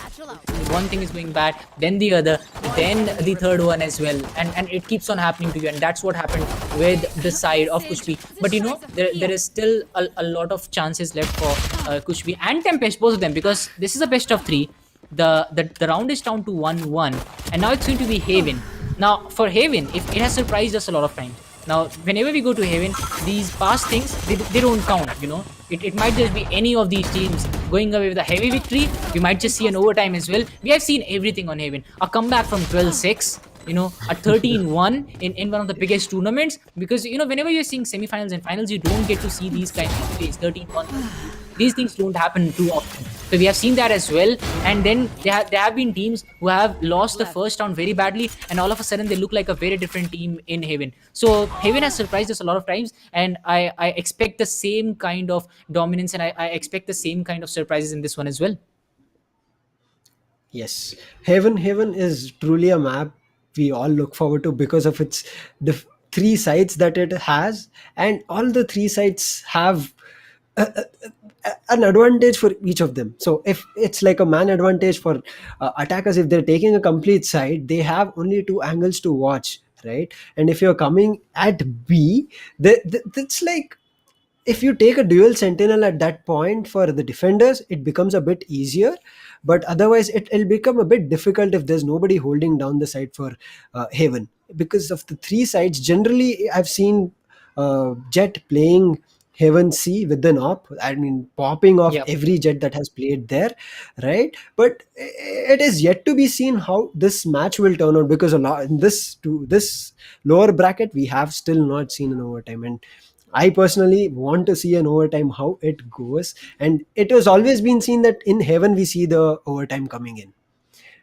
And you see the scorecard right now, Koki being a killjoy, man. Koki just popped Yeah. off in this round. 297 of combat score. Amazing. And you see the top three fraggers are just by TempesT. TempesT just dominated the whole round. Yeah, they have, and you can also participate in the giveaway, which is happening right now. You can just click on the link in the description or in the pinned comment, which is there right on your screen, and you can go in that link and you can go away with these prizes, which is going to happen. Grand prize is going to be the full set of the keyboard, the mouse pad, and the headphones. Whereas these do have prizes for tier 2, tier 3, and tier 4 as well. If you are a lucky winner, you can go in and go with the victory, as we'll be talking about the organizers as well, who have made this thing happen. It's going to be ESPL, Team First Game, tech partner is going to be Akamai, broadcasting partner LOCO, peripherals partner HyperX, and production partner is going to be SkyEsports, with media partner going to be TalkEsport with us. So, you know, Lucifer, we talked about this. The Haven map, it comes up with a lot of surprise, and the Jet holding that seaside. It will be Sahil for sure, but I hope he's holding the right angle this time, because last time I guess one of the main mistakes that were made by them, Sahil was lurking around a lot of times on the mid side, where the plant was actually happening on the A side a lot of times. It was very frequent that we Right. saw these teams moving in.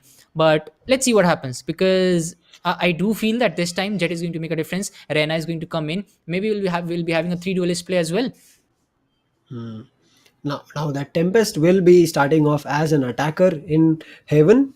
It is to be seen how well it's going to be executed. Kuch be defender, they did try to defend as much as possible in the previous round. We saw a very well defense in Ascent, but Heaven, we have yet to see how well they hold their ground, because today we haven't seen any of the teams going up against Haven.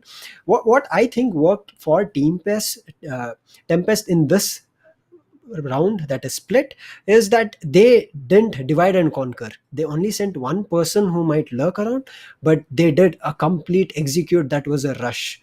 They immediately took on the site, they planted, they looked on the angles, they took control of the whole site, and they knew where the push will come from, and I'll just hold that angle, we'll just spray them down, trade the game if we just get taken down, and take that round for ourselves. I guess that worked on brilliantly for Team TempesT in this map of split. But Heaven, we don't know. There's three sides, three places to look at, three maps. I mean, we have seen now that Omen, if there's an Omen in this map, right, the Omen can just use his from the shadows alt and go from A to C. Who knows what's going to happen, right? That's what are your thoughts coming in to see? What do you think there will be a lineup, and what would be the strategy coming to Kuchbi? Because right now it's a do or die strategy for both the teams, Team TempesT and Kuchbi.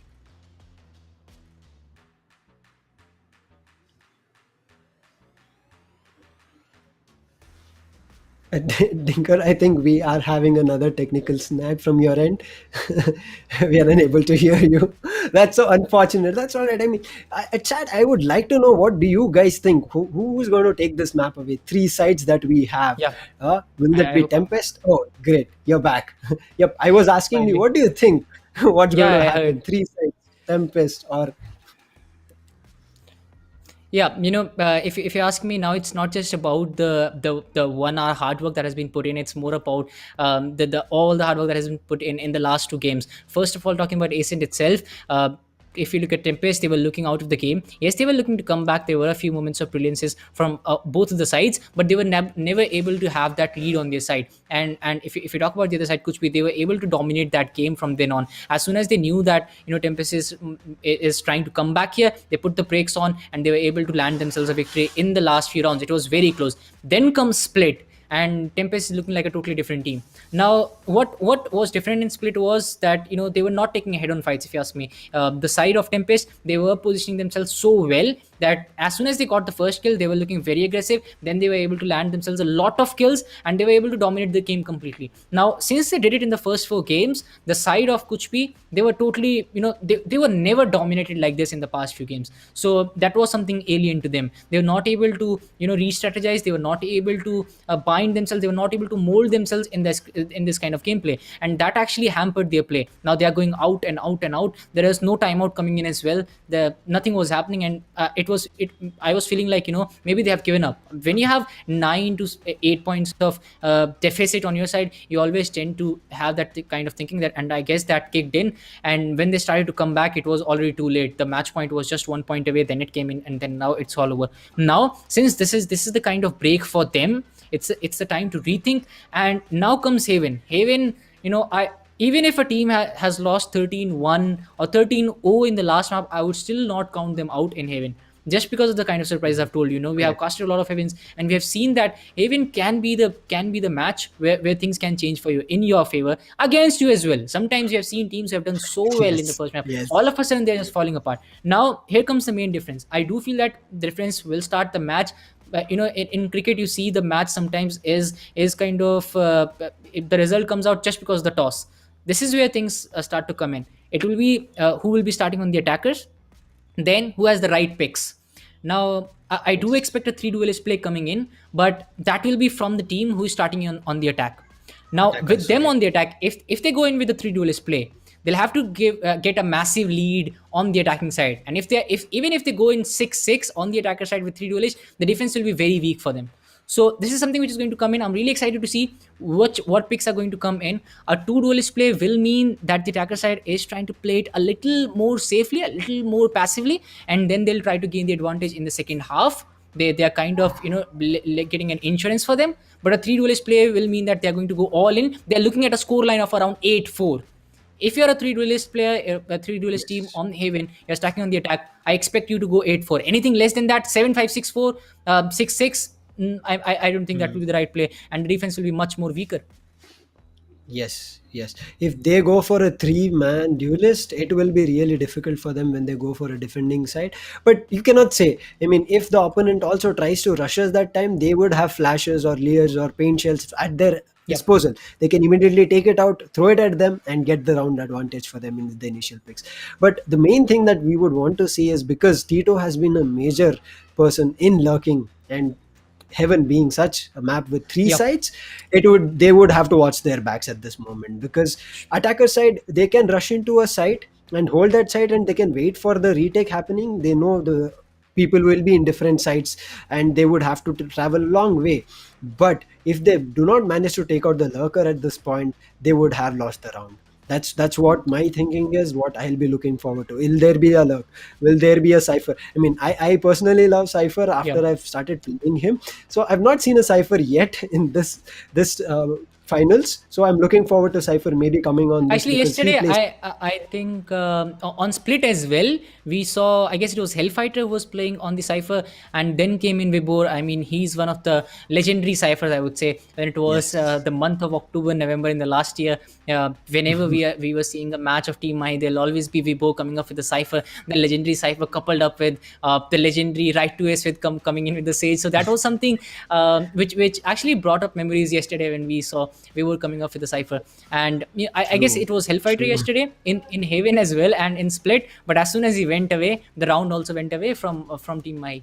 Yeah. Unfortunately, that had happened, but there was so much love that was poured out when Vibor came. Everybody was so happy in the chat section. Everybody's like Vibor OP.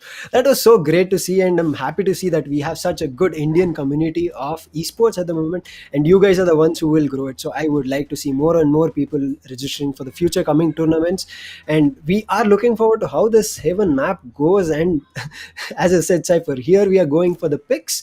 Let's see which agents are being selected at the moment, and direct picks from Tito for Sova and Juin for Omen. Focus directly picks on Phoenix, and Meow takes again Killjoy. There's no Sin and Pasha and Killjoy. They're playing the same two agents at the moment, and it's only two duelists for the moment for defenders and only one sentinel. Yet to see how it'll work out. But coming for the attackers at the moment, Tempest have just laid their mouse on Omen, Raze, Phoenix, and Killjoy. They've not picked it, but they're still thinking about it, what to do. Omen has been taken. I'm not really surprised by the pick of Phoenix, I would say, just because, whenever you're trying to come in from the mid side, you're trying to clear out the Kirby angle as well. The Phoenix flash actually comes in very handy. The curve ball, trying to clear out the garage area as well. That's something that we'll be seeing a lot more often from both the teams. And whoever is able to execute that well will be definitely landing a kill or two, and then comes the numbers advantage in your favor. So that's something which will be definitely happening. Koki will be, landing on to the Killjoy this time, and it is going to be the Tempest side starting on attackers, going up against the Kuch side starting on the defense, and this is going to be the decider here. Yes, and Sky has come here, and Sky has a lot of room to fly around her guiding light that she can blind with from wherever she stands. And that best part of Sky is she can stand from one point, and if they know to use the bird properly, the guiding light can flash the opponent immediately and get an advantage for the attacking side. So I think that's what they're looking for instead of Sova at the moment. But defending has Sova, they can clear sites with his Hunter's Fury. We have yet to see how that will execute. Now coming to the pistol round, the buys look. Because I'm not surprised here. Maybe not a lot of frenzies again. Ghosts have been taken. Two ghosts from each side, and others will be classic. They are, however, going for half shields. 3 half shields from the defender side and 2 half shields from the attackers with the frenzy. And this looks like an A push. I think maybe an A execute might be coming in from the attackers team Tempest. Yeah, it might just be an all-man A push which might come in, but we have seen Sova clearing out that A site rather easily, but there is a Sova on the Kuch side who will try to put on that recon dart to clear that region, and then we might just see a complete execute. But look at this Jet trying to play it a little more aggressively. He'll have some information here. He'll try to go back with the tailwind. He knows where the player is. He's getting some more information. He knows that there are a lot of players here. It will be very hard to go in, but yeah, I guess they'll start to come back. It's Sahil will get the first kill onto Chobes. Trick shot trying to come in as well. Sahil landing that shot perfectly as he'll try to flash those players. Unfortunately, won't be able to do that. AEZ trying to clear out this region. The Omen will be trying to protect his teammates here. Poki on the other hand is unfortunately very low on health points. Let's see if he'll be able to land a shot or two, if he'll be able to get that kill as he's still lurking around the backside. Trick shot lands another. Tito goes out. Poki with those health points is going to land a shot onto Koki. We are down to a 3v4 situation where Kuch is leading with numbers right now. Oh my god, Kubrix gets one. He's trying to flash out the Jet, who was trying to move in, but the Jet comes in. It's going to be Sahil with that ghost, lands the headshot, takes out one more player from Tempest, down to a 3v2 situation. Omen is going for a plant here, which can be a very risky plant, and it's going to be Koki land one more. Trick shot goes down. AZ bites dust as well. Kuchbi will get the first round in their favor, which might mean that they can go with the second as well. But this is this is how Tempest started in the second game of the day, which was played. Can Kuchbi recreate that? A 4-point lead in Haven, that too on the defensive side. It might just be very early to say that, but whenever the first round comes in, it's always on the cards. Always. First round, now that they have an initial pick that they can go for an half buy, if they cleanly execute with their stingers or specters that they'll be buying and take down the opponent's attackers immediately, just like how it happened. Tempest Chove is pushed into the side thinking that the teammates can provide cover and she can take out one, but unfortunately he had to go down in the guns. Right now we are looking forward to a split that has come up with the teams maybe looking for a B or a garage execute. They have gone for a force buy, however, Tempest, but it would damage their economy immediately if they lose this round. It's still going on for gun battles. Team Kuchbi is not trying to go for an initial pick and opening up the kills, but Tempest is looking for the side entry. They have got side C, but Pokis managed to get a kill on Kubrick's. AZ managed to extend that, and Meow 16k takes out Rex, pushes out to CT and takes a kill. And see, here's the luck that we were talking about. But thankfully, Chobis caught it. Tova knows, both of them know their location. 30 HP left from Showbiz. We don't know if he'll be able to get it. Manages to get that so close. Man, that battle was simple as last two people from Garage. AZ with that, oh my God, reload, man. So many players going down to that ammo getting over and reload animation coming in. Feels really bad when they're just flowing around and taking kills. But it was a very good round. I mean, Tempest did execute with that force buy. They knew if they lost this round, they would have to go down for an eco. And they didn't want that happening, and they immediately took over the site and held their ground. No. Yeah, a Team very Kuch brave will move, be I would forced. say. Yep, a very, very brave move coming in from the side of Tempest. Even if they lost the first round, they went in for the force buys and they have made it happen. You know, with those three players, they were able to steal away those specters as well from the other side. And now it's going to be Kuchpi losing on their half round, which is going to dent their economy. So that's why they're going to go on an eco this time. Koki, on the other hand, will try to move in. They know that the guns are not that well settled on the other side, and they are going to rush in to the Seavers. They'll go for the plant, a very efficient plant coming in. On the other side, we have Kuchbi trying to come in with the backstab from the long side. Let's see if that works out. AZ starting on a high, but it's going to be Sahil who shuts him down. Perfect shot coming in. Rickshaw Chobs will come up with a retake of their own. And Meow 60 goes down. Sahil bites it as well. And Tempest, what an exit from them. They are going to shut down the complete team of Kuchbi. 2 rounds on trot for the side of Tempest. And now this is the kind of momentum you would need going into Haven. Yes, this is an advantage on their side. They are on the attacker side. They have the luxury to stack on a side. They have 3 options to go in with. And Team Kuchbi, they'll be looking to survive here. You know, when they're on the defense side, maybe a 7-5 scoreline would still be a comfortable scoreline for them. 7 to Tempest, 5 to them. But if they get a lead here and if they get a 6-6, they'll be more than happy with it, with them going towards the attacker side. Tempest has the lead right now with the 1 point. Let's see if they'll be able to continue with this. But what is Sahil doing here? Sahil just initially deleted. He said, no, I have the op, you're going down, and took down. Koki is holding the angle, but oh my God, Kubrick managed to take a kill on Pokis. Tito managed to kill on Koki. Now it's left with a 3v4 situation. However, Tempest is trying to do a C execute, which has worked out for them in the past 2 rounds. So let's see how this goes for them. They are still pushing. Now they are thinking about rotating back because people would have gotten the C side. Pasha did a very good thought of going back when he took the initial kill. Kubrick, however, is still holding the garage and slowly even coming for the kill, but both of them do not manage to get the kill, and now they know one person is inside. I think most of them are holding the C side, thinking that it would be an execute, but I would see that they were looking for an A execute, but Killjoy's turret and her nano swarms are still on site, but so because of which the plan can be delayed for a second or so, might be an advantage. But popping off this from the shadows to clear the site to see, and now that they have the site clear, so they will control it as much as can because they do not have the man advantage. And Tito doing this lurk again. And both of them, Hyun and Tito, both of them have taken a chance of doing the lurk. Let's see if they will go down, and they did. They did manage to take on AZ. Kubrick's in immediately, and Showbiz left at shot. They know that there's nobody inside.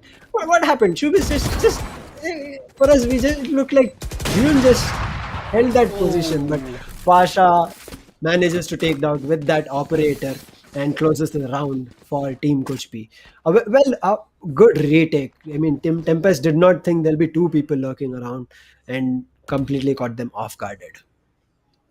Yep, beautiful play coming in from Kuch to get the to actually close down that lead which was favoring Tempest in the start. 2-1 goes back to 2-2 again. We are back to square one here as the match also says 1-1. This is the third match which we are seeing. The first ascent went in the favor of Kuch, then came split which went in the favor of Tempest. Haven, both the teams are looking equally well here. Sahil is holding the right angle here. He'll spot the Phoenix, but unfortunately won't be able to finish him off. Run it back, still up and running for him. So Trickshot can actually risk it, but now the run it back is over. He'll try to play a little more safely here. Kubrix is trying to move in. He has sent in a flash already. He's left with one. He'll try to get one more here, but the sides have been blocked for them as Kubrix will be trying to actually stack on the C side. Omen has been on the move here. I guess he's trying to bite some time because they still want 5 players on their side when the plant actually happens. They have allowed the Tempest side to go in for the plant. They have given them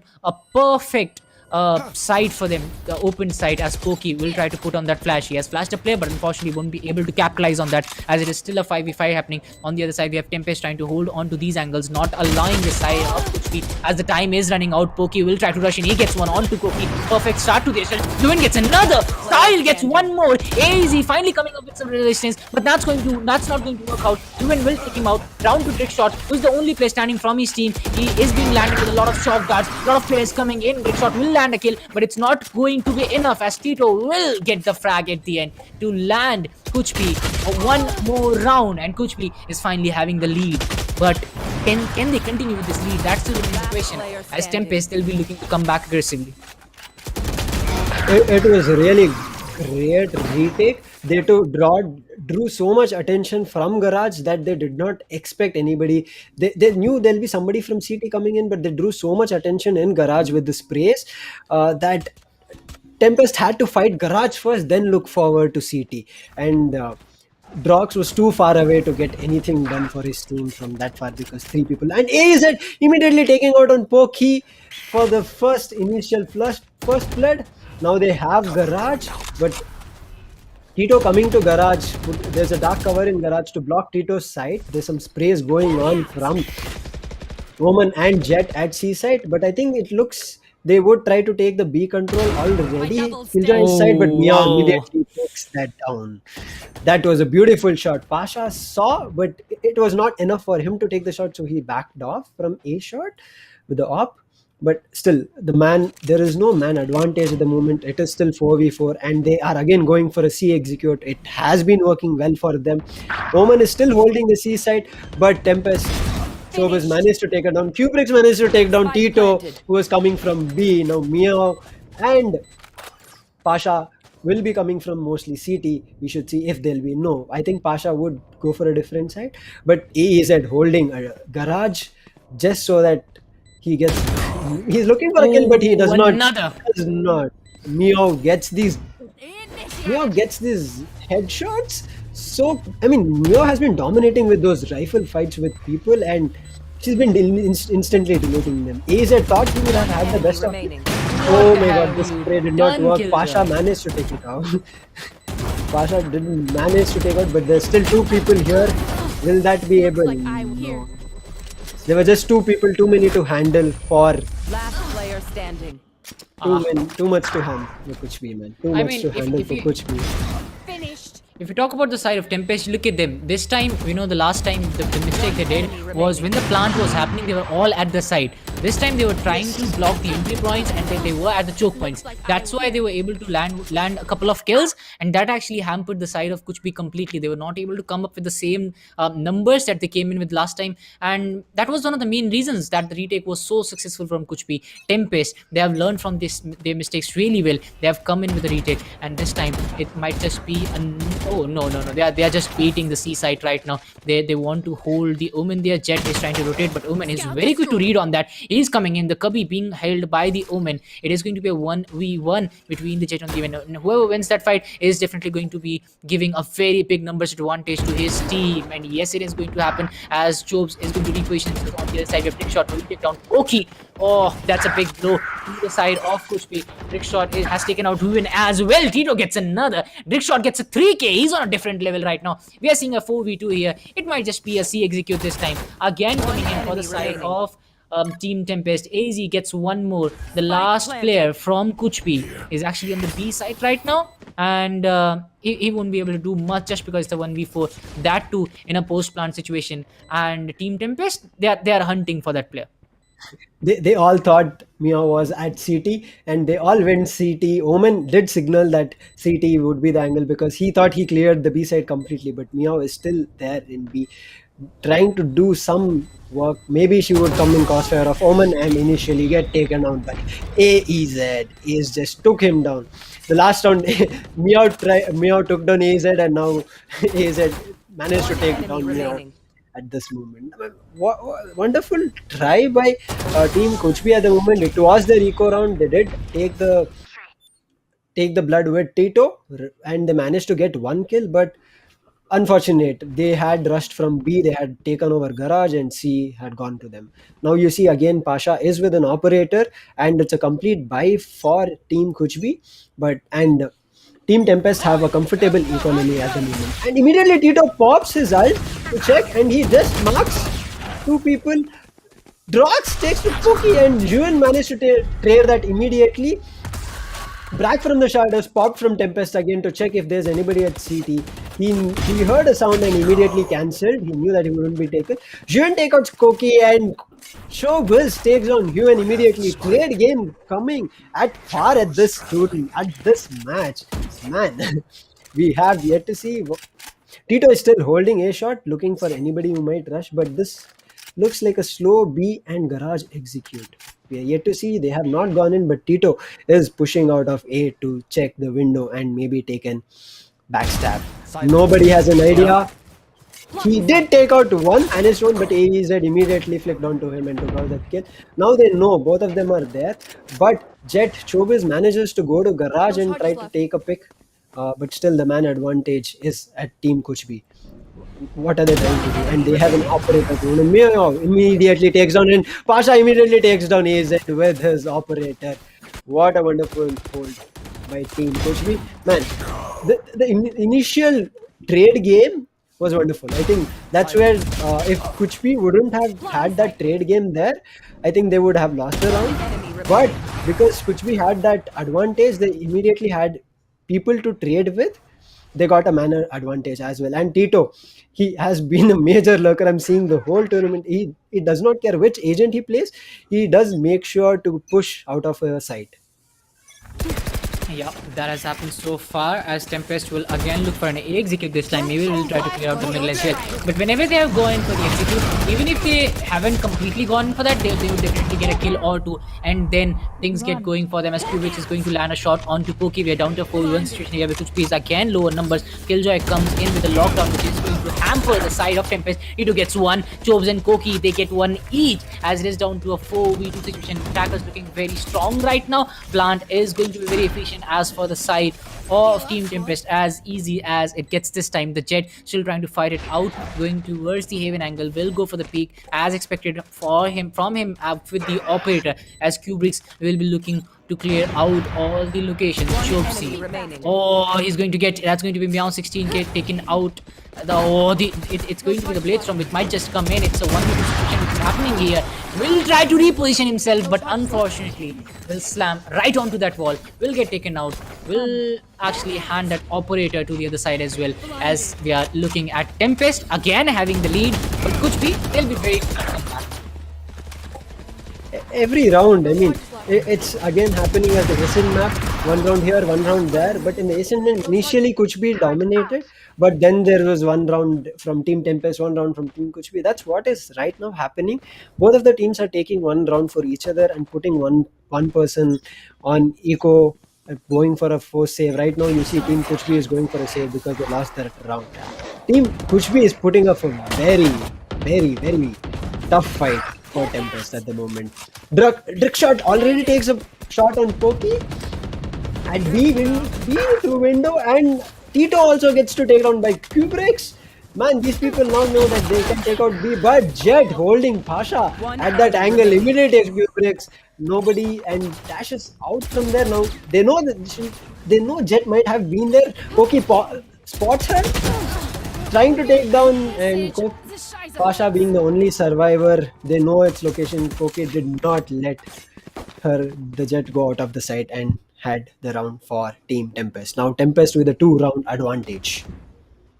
Yep, finally the lead heading on to 2. But now, if you look at the positioning from the side of Kuchpi, they do have the Runit pack ready. They do have the Bladestorm ready as well. Huan is ready with his ultimate as well. But on the other side, if you look at Chobes, he's only having the Bladestorm. Other than that, the other side, the side of Tempest, they are still lacking when it comes to ultimate. So if Team Kuchpi is if this is the round where they need to completely invest, this is the round where they need to win if they want a 6-6 round table here, as Kubrick will be trying to flash the players out. He'll try to move in, but his players are only going to get flashed as Kubrick and company. All these 3 players. The flash comes in from the Phoenix as well. He'll try to gain some shots here. He'll try to gain some advantage. It's going to be easy. We'll get one. Trickshot also lands a shot onto Poki. It's down to a 5v3 situation. Tempest trying to lead the charge. Trickshot gets another T2 off the boards. Down to a 2v5. It might just be a flawless round, but the Jet still stands in the way. AZ not checking that angle. Will get served. Sile gets one. Perfect headshot coming in from him. Trickshot will be holding on to this angle. But Meow16, what a perfect flick coming in from her. But she'll get served from Trickshot. So 3k for him. Let's see if he can do something. Sahil, his position has been exposed. He has been revealed. Sahil gets another. It's a 3k for him. It's down to a 1v1 situation. Something that we didn't expect in the starting. Can he do it? No. Oh, the cloudburst comes out from him, but it will be Kubrick's. Will shut him down. Will shut down the hopes of the other side as well. Even after all that investment, Kuchpi will be left stranded on to 7-4, I guess. And the next round is going to be very important. If Tempest can land a good kill or 2 in the starting only, they will be able to go away with that round as well. And an 8-4 scoreline, they'll take it any day. But if it's 7-5, Kuchpi will be ready to come back as well. Yes, I mean, it looked right. The round came back to Team Kuchpi, but Kubricks maintained, waited for the right moment, and he knew he'll be go for a defuse and I can take that shot, and did manage to do that. Ult from Team Tempest has already brought Drixit looking for C site again because it has been working for them. Jet has already entered the site with her Bladestorm, but he gets to take under by June. Pasha Bhai managed to take the next kill. Pokes takes on the next kill again on Drixshot.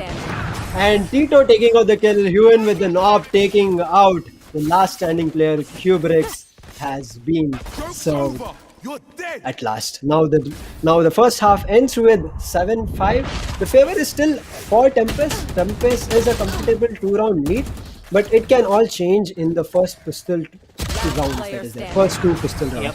We have to see how that will work. Yep, the perfect execute coming in from the side of Kuchpi as they went in with the run it back. Then comes the Bladestorm. Everything was just perfect for the side of Kuchpi in the last round that we saw.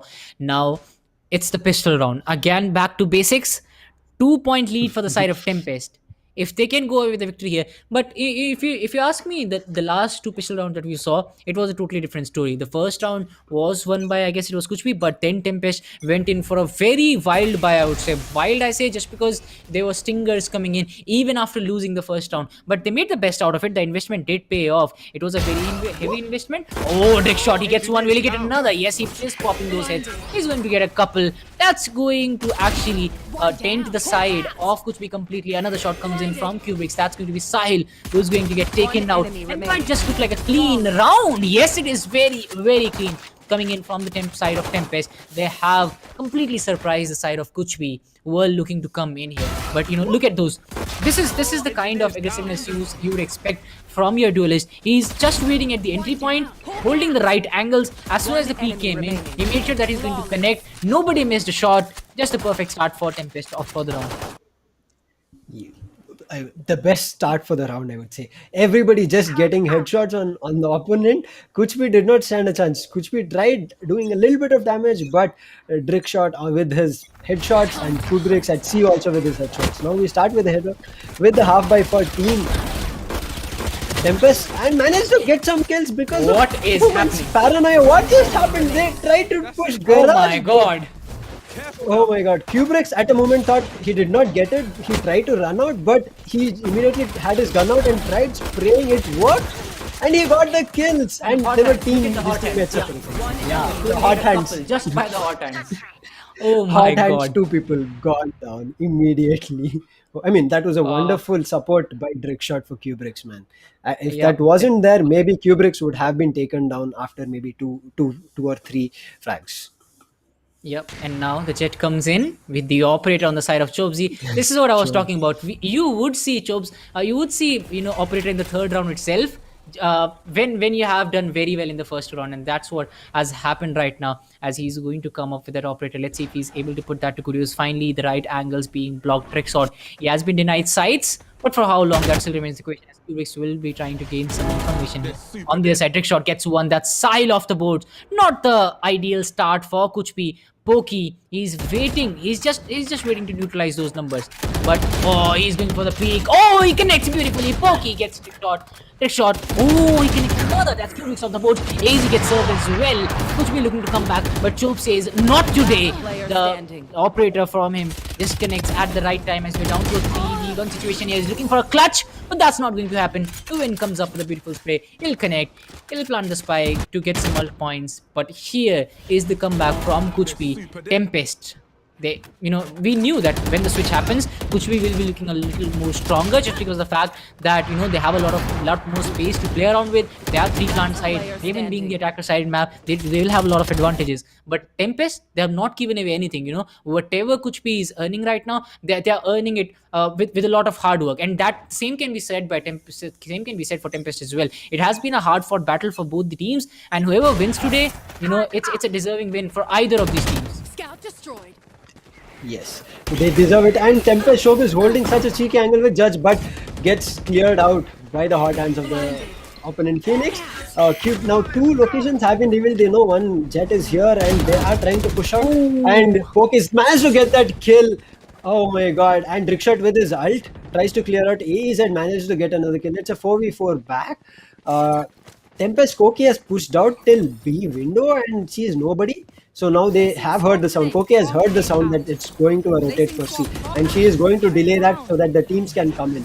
Now that 4 people are here, we have to see. Jet has pushed in. Koki managed to get near 16k. Oh, UN. Oh, wow. But Tito and Pasha managed to take Koki and Drickshot. How will this turn out? Again, back to 2v2. Wow. That was wonderful shots by Koki. Man, she held that angle very well. Now going back, they don't know that both of them have flanked, and AZ beautifully taking out through the dark cover. Now they know one is dark cover, and Pasha Sahil getting flattened over there. There was no, they thought it is going to be a CT or a garage. They did not expect that they would have a luck from TempesT as well. But it is really nice to see. TempesT did take this and they did push out. They pushed out at the right moment. If they would have delayed it even for a second, Tito would have been out of his owl round and he would have had a chance to fight with them. Yep, AZ planning perfectly this time. But now we might just hear the I am the hunter next time. It's going to be Tito, whose ultimate is ready. He'll try to move in as Pashavai is ready as well. Let's see if he can get a opening frag for his team. Oh, not the best of the guns in his hand. He'll wait for his teammate to get a kill, and after that, maybe we'll see much better inventory for him as Kubrick. He'll be holding that angle. He'll be trying to flash a player or 2, but let's see if that works out as the hot hand comes in. But it will be the sheriff from the other side, which will be making much of the noise here.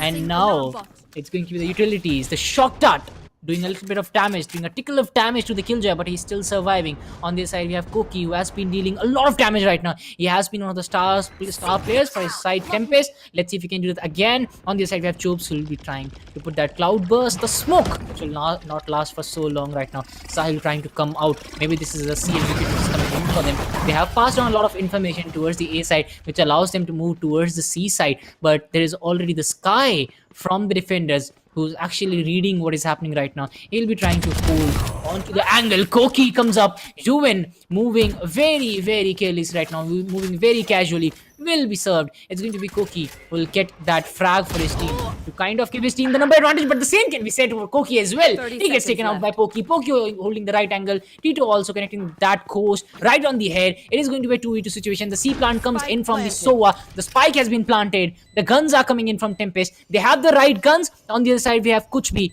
who have gone for the long plant here. SOA and Phoenix still remain. They do have good health points on their favor. They can go for it, but will it happen? Easy, trying to lurk in slowly, trying to move in slowly. The Jet as well will be trying to clear out all the angles. Oh no, it's the run it back which is coming in from the other side. It might just be the perfect time binding. Oh no, this is what Hunter's Fury comes in. Poki gets one. Hunter's Fury not connecting so well, but I guess the time has been bought. They needed the time. It has come in. He's going for that. Chobes gets one, but there is still the Jet remaining on the other side. It's going to be Phoenix actually will remain. Will get the job done. Jet gets cleared out from the TempesT side. Kuch a perfect round for both the teams, but what an execute coming in from Kuch this time. Wonderful.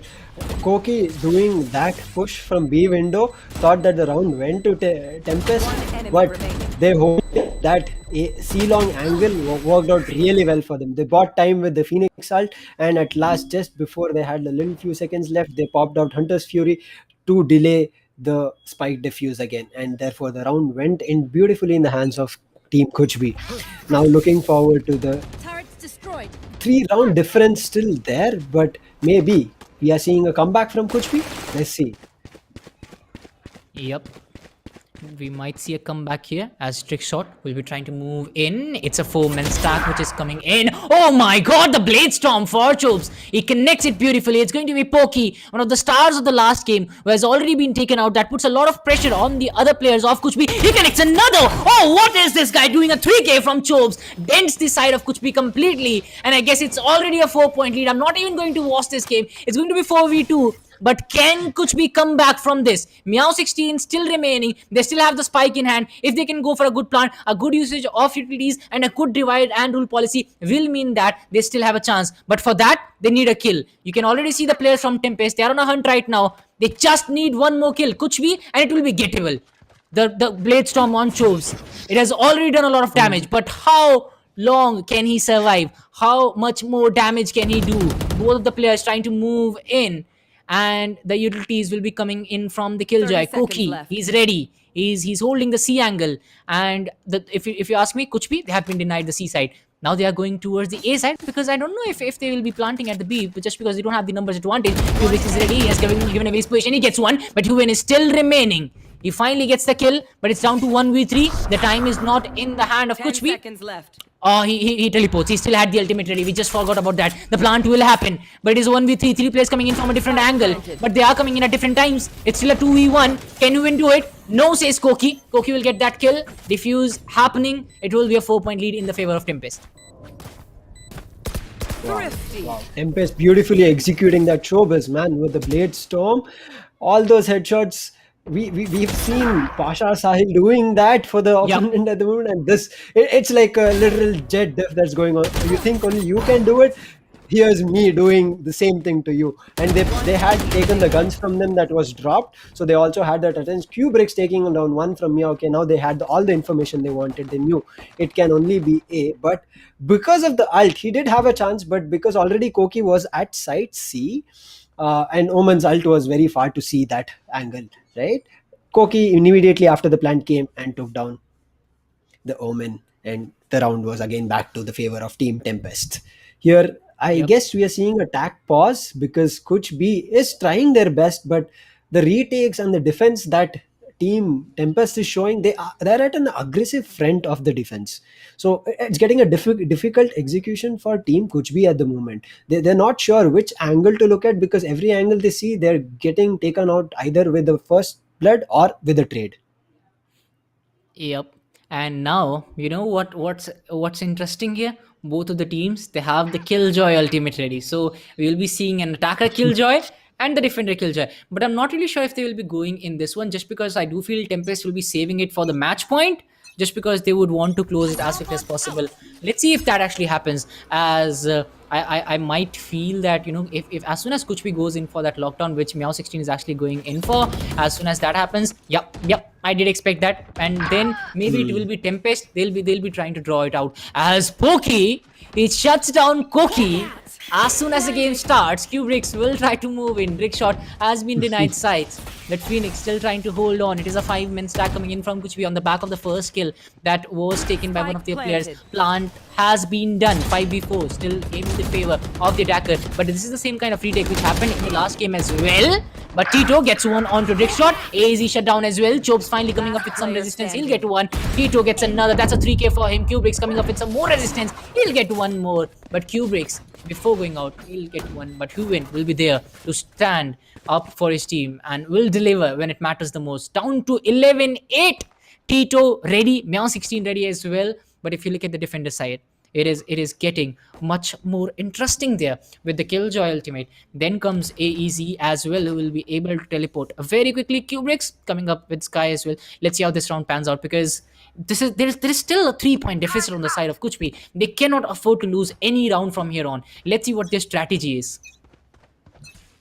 If they lose this round, and this is a good round for them to capitalize on, because TempesT is on a mixed buy, a couple of half buys, sheriffs here and there. They would have to capitalize, and it again looks like execute for C, but Omen holding Stinger gets spotted out. If he wasn't spotted out, he had a good chance, because Stinger had such a fast fire rate. He could just spray it at C and might have gotten a kill or two. We can't say. But AZ just taking some info with the back from the shadows. I'm not sure if he saw somebody, but now it looks again a C execute. Trickshot is already taken the garage angle. Everybody is coming. They're waiting. Omen was already is on site. AZ inside the dark cover. Yet to see two people already from CT takes down. Huan takes down Trickshot. Chopis takes down Tito. Poke is again taking down, and the round already going out. Kubricks is the only one left, and Meow is already holding that angle and knowing that there's somebody might come for the love. And with the Stinger, I don't see much happening. It's a 4v1. You see, that was what I was talking about. The Stinger with such a high fire rate, you can't just ignore somebody with a Stinger. He took down to 6 HP. He might have also got Meow16. Yep. Now, I guess, with all that investment going in for Kuchbi, and since they have gone on to win the last 2 rounds, I guess it will be a much better retake coming in from TempesT this time. Let's see if they can come back strongly, as Kuchbi is looking to close in on that lead, and this match is getting more and more interesting here, as the 4-point lead on the side of TempesT is down to just 2. Can Kuchbi do it again, as the Swarm Grenade is out from Meow16k to actually delay the backstab that might just come in. And yes, this is the investment I was talking about. It's going to be the Hunter's Fury, which will come in, not to any use, I would say. Jobs on the other hand will try to connect, but unfortunately he's going to miss out on the operation as well. The Cloudburst will delay the rush which is coming in, but the Omen Smoke is going to come in as well. Trickshot gets a couple. That's going to be the perfect start for TempesT, as it is going to be the recon dart which comes in. Uwen comes up with a perfect play, gets one, but there's the operator which is still standing tall. On the other side, AZ is trying to hold the garage angle right now. He'll have a peek coming in at any moment. The lockdown will come in from TempesT this time. This is something that I was expecting, just because the last 2 rounds went in the favor of Kuchbi. I did expect a lot of hit release coming in from TempesT. They have invested everything yet. Jobs comes up with the operator. The lockdown comes in from the Killjoy as well. Tito gets one. Pokey gets one. Pokey gets another. Kuchbi, what are they doing right now? They are coming back with a perfect retake here.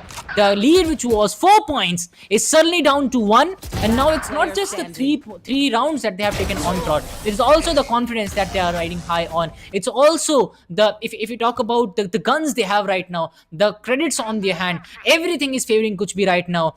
And even with that kind of investment, TempesT was not able to go away with the victory, which will mean that now they'll have a mix of guns coming in. They'll have, half shields coming in from them, and they'll be forced to go with something that they wouldn't want in one of the deciding rounds of the game. They would have to capitalize again, Kuchbi, how they turned out from as you said, Heaven is an attacker side favored map because of the 3 sides. You don't know where the attacker is coming. You cannot expect. And if you do one rotate, it might be a fake. That's just, they did a C plant for 3 rounds. Now they know that if they keep continuing, there might be a heavy stack. But unfortunately, there's no heavy stack and only one with the judge at AEZ who's holding C. But there are two people in A. And Bladestorm has been popped by Shobus. Tries to take out the Phoenix of TempesT, but he puts up the wall and will go out with the blaze. But he managed to updraft and takes out one kill, but due to the low HP, just falls down. Man, very, very unfortunate. It feels really bad when that happens, even being a Jet player. But either way, whether it was a Jet or Omen, she would have been taken down because ready to trade. And now Mio 16k immediately takes down what happened at A shot, and now it's back to a 3v3 situation. Kubrix is coming at Haven, waiting for the team. Let's see if he does an urgent retake, because it's still favored for team Kuch because they have a gun advantage, but execution is all. Ult has been popped, and Drexel with a stinger spray takes down Tito, and now he checks the angle, gives the information. He takes down to win, and only one person surviving, and Mio 16k taking to match point. Team TempesT. Will it happen? It will, but we have to see. Mio 16k. What takes down? What? The reload. Oh. Man, Mio 16k did said I still have a chance. Let me try. So close. So close. Yep, fine. So close. I mean, you know what was the highlight of this game? They were able to do this with these kinds of gun on their side. TempesT, yes, they went in with that the ultimate on the, if we talk about Jet and the Phoenix as well. So both the ultimates were used, but look at them. Even with those kinds of gun, they were able to actually go in with a victory, which was going to give them a match point. That too. In their favor, because the last round was going to be the decider, since they had, you know, all the guns, the pistols coming in from them, the sheriffs coming in, then we had the shotguns as well, and now we have TempesT. They have the full buys coming in, phantoms, vandals, the full shields, the perfect inventory coming in. Will it be Kuch trying to dominate here, as Tito will be trying to close out on the C side here? The Sage has already, the SOA has already provided the information, and they are trying to move in on that. Jobs on the other hand will be trying to come up with something special here. Let's see if we can land a kill here, as the C side is in the complete control. First trick shot, he's sensing something else. He'll get one onto Koki. Sahil gets one more. These are the perfect retakes which are coming in from both the sides. Trades coming in full flow. Kubrix gets one, AZ gets one as well. It's the match point which is happening right now, but we are down to a 4v2 situation, and the match has been won by TempesT. Back of Jobs and AZ getting one each. Perfect. What?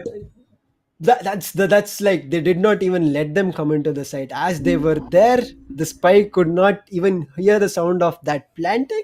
They just said, we are not letting you get another round. We are just closing this. We are done. We have had 3 matches, 3 different maps that we have played with you.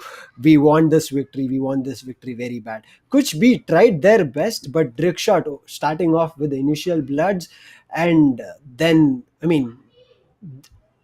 Kubrix with that, Sky flashing them again and again because they knew they were on the side. He flashing again, they flashed, and you get that sound blinded by Kubrix's guiding light. And I think they closed it there. They knew they had those angles. Garage was held, CTO was already pushed. Only site was the thing that they had left with. This was really a wonderful match, man. I am really I was so excited for today, seeing the lower brackets, because they already had a fighting chance yesterday, and they would be more wanting for the victory to go to the playoffs today. Seeing this fight from both the teams, nobody gave up at any point.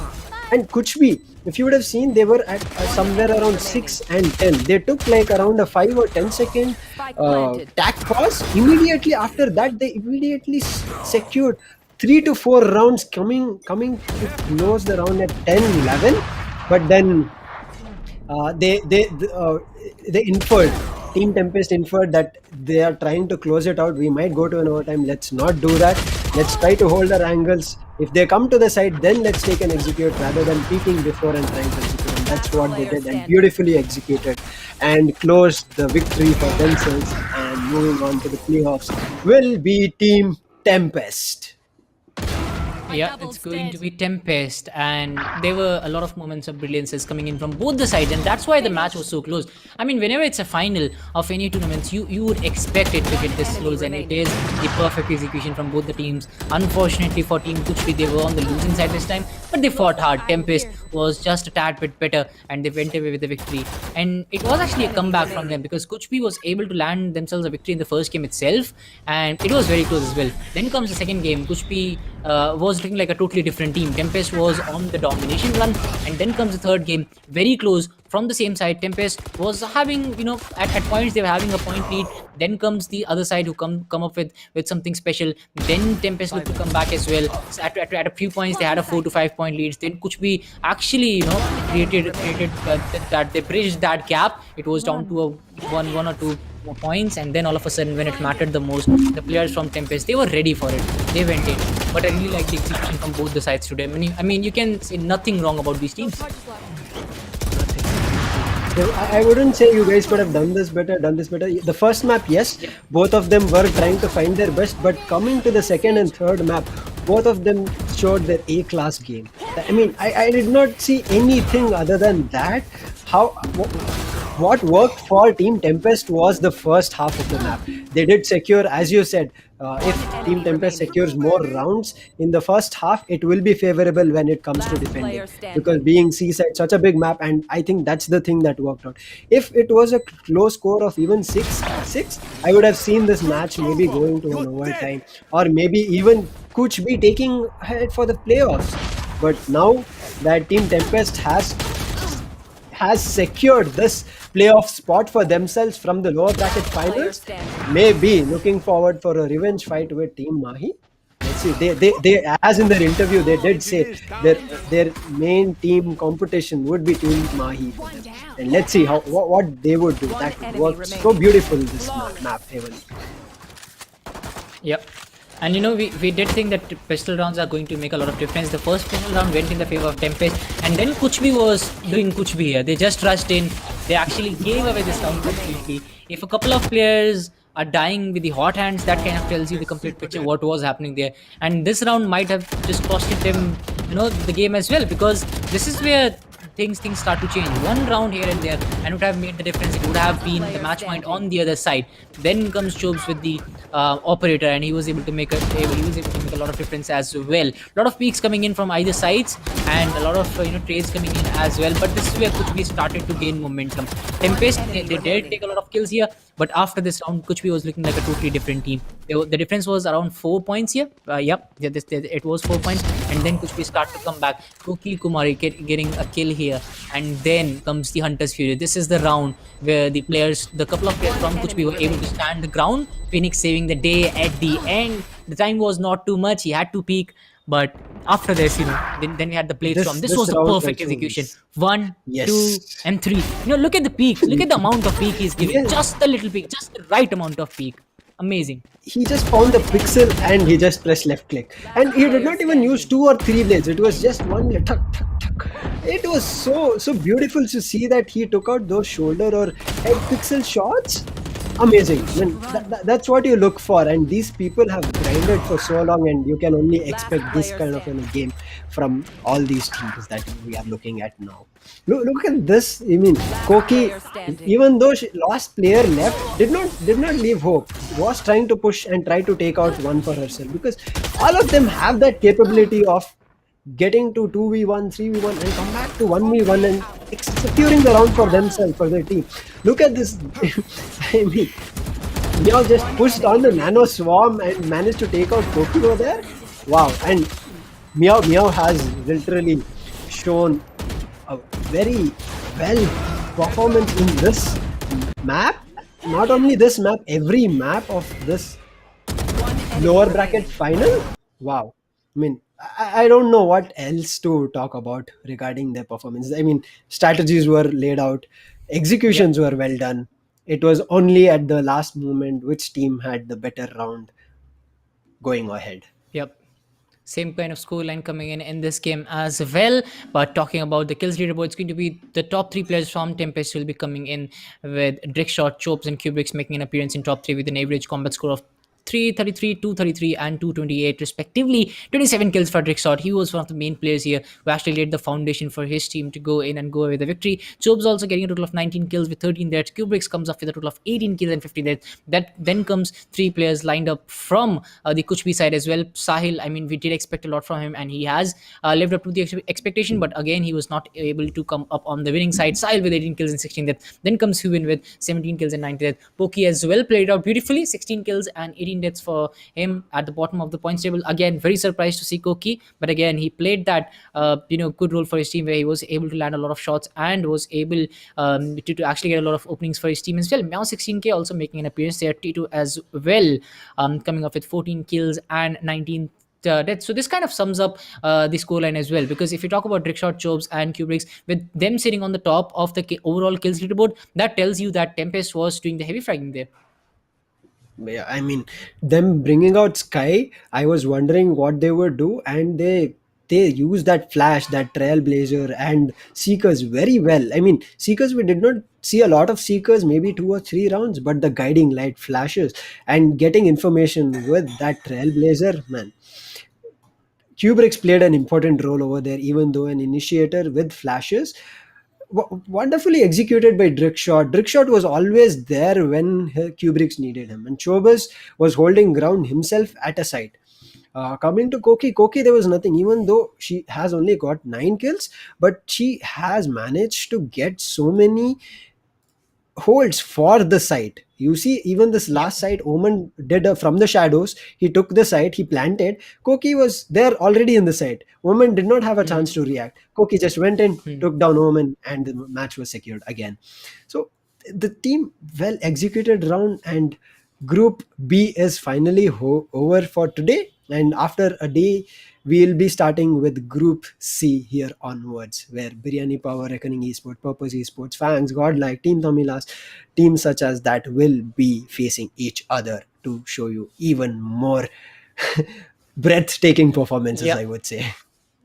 Yeah, and more close games like these. I mean, it was just perfect. Unfortunately, we're not able to see the overtime. That was kind of unfortunate, but doesn't matter because the rounds were equally close. When you talk about the first game as well, which happened in ASIAN, you could see the kind of adrenaline rush which was coming in, and then comes the third round. Haven as well. It has always come up with surprises. I didn't expect it to be so close, just because the kind of start the TempesT got and the kind of lead they had at 10 points. 10-6 is a kind of scoreline where you could in Haven is kind of the match has been decided. But then comes Kuch B with a very good retake, 2 or 3 rounds on board, and then all of a sudden we were sensing a comeback. But TempesT, they took the break at the right time. They were able to re-strategize, and then it was them going away with the victory as well. So a very close game. I mean, 30-10, it doesn't actually tells us the complete picture of how the match actually went, but these two teams, they fought really well till the end. But if you're watching the stream, you can enjoy a free giveaway as well. You just have to go to the link in the description, or in the pinned comment, it is going to be the giveaway link. You just have to go there. You will have to fill the form, then just submit it to stand a chance, if you're lucky, to go away with these goodies from all the, if you talk about HyperX, the grand prize is coming up with a full gaming set, coupled up with a keyboard, mouse pad, and the headphones as well, everything you need. Then comes the tier 2, tier 3, tier 4 prizes as well. I mean, perfect set, Lucifer. Yes, I mean, why would you give away a chance? You're already watching the stream. Make the best of it. Yep. Enroll yourself, register yourself, take a chance. I mean, it's always a luck. You can't say this person will be getting. It's always on luck. But what if your luck is good on that day? You are about to take it on for yourself, and you will be getting a message from the organizers saying, "Congratulations, you have won the giveaway." How does that feel? I mean, Dinger, you yourself, if you hear from somebody all of a sudden coming to you and telling, "Congratulations, you won the giveaway," wouldn't you be so happy that even though you have something for yourself, you've won a giveaway, you have a prize for yourself just for watching a tournament? I mean, who doesn't like free things? I mean, even if you have a lot, it's always good. It's always good to have some free things in your bag. And when it's that quality, the HyperX, you would always think that should come in. Anyways, that's it for today. We'll be seeing you after a short little break tomorrow. We still have Group C and Group D lined up for you. A lot of action coming in. Thank you so much for watching. We'll be seeing you after a short break. Thank you so much, everybody.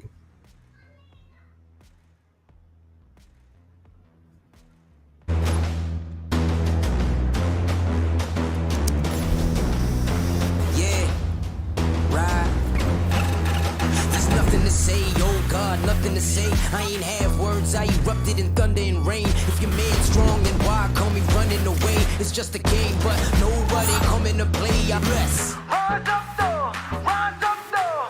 All my people, where you at? Rise up, though. Let's go. Yeah, let's go. Let's up. One time, go get it. It's yours. Let's shine. Come on. Yeah, let's go. Raise up. That's right. Run with it. It's yours. Let's shine. Come on. With each day we wake up, stronger and stronger. It's our time now, yeah. Cause we warriors.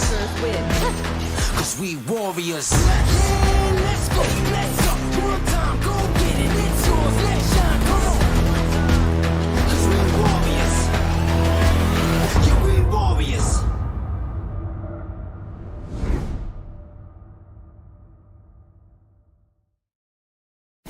Valorant Agents of India. Are you ready? The ESPL Valorant PowerUp Series is a tournament open to players of all skill levels. Whether you are an agent with competitive experience or not, this series is meant for you to test your skills and have fun.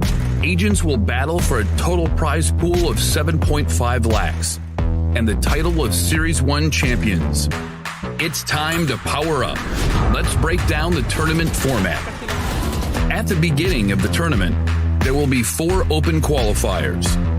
In the qualifying rounds, players will go through a best-of-1 single elimination, battling their way up the ranks. Those ranked top 16 onwards of the qualifiers will face single elimination in a best-of-3 match. The top 4 teams from each qualifier will earn a spot in the group stage, resulting in a total of 16 teams. These teams will then be split into 4 groups, with 4 teams per group. Teams will then compete in a GSL format, where 2 opening matches are played. The winners will then battle in the winner's match, which will determine who tops the group. The losers will battle for survival. The victor of this match will then battle the loser from the winner's match to determine who progresses further in the tournament. The 2 teams from each group move on to the playoffs, where 8 teams will compete via sudden death, single elimination, in a best-of-3. The quarterfinals and semifinals will be an exhilarating battle of skills, wits, and strategy to win through a best-of-3 elimination process. And finally, we reach the grand finals, where our final top 2 teams of the series will battle for glory through a best-of-5 elimination. Valorant Agents of India, will you and your team be the one that reigns supreme? It's time to power up.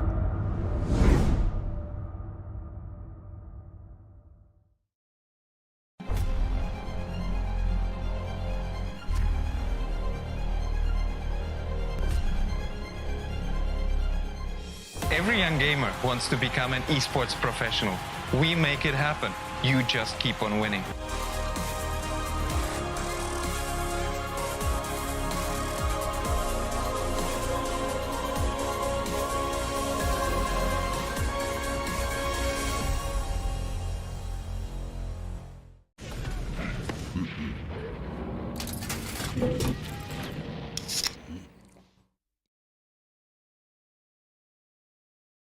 Users of Roblox are all around the world, and all of them expect the same level of experience. Well, the success of games is measured by how much can you keep users engaged. Zoroark's mission is all about player experience first. Everything we do, the player is sort of core to our thinking. ここ数年で、リッチなユーザーエクスペリエンスを提供するために If you don't want to worry and you don't want to think about things like asset delivery and the ability to have your connectivity between your devices and your servers as fast as you can, just go with Akamai.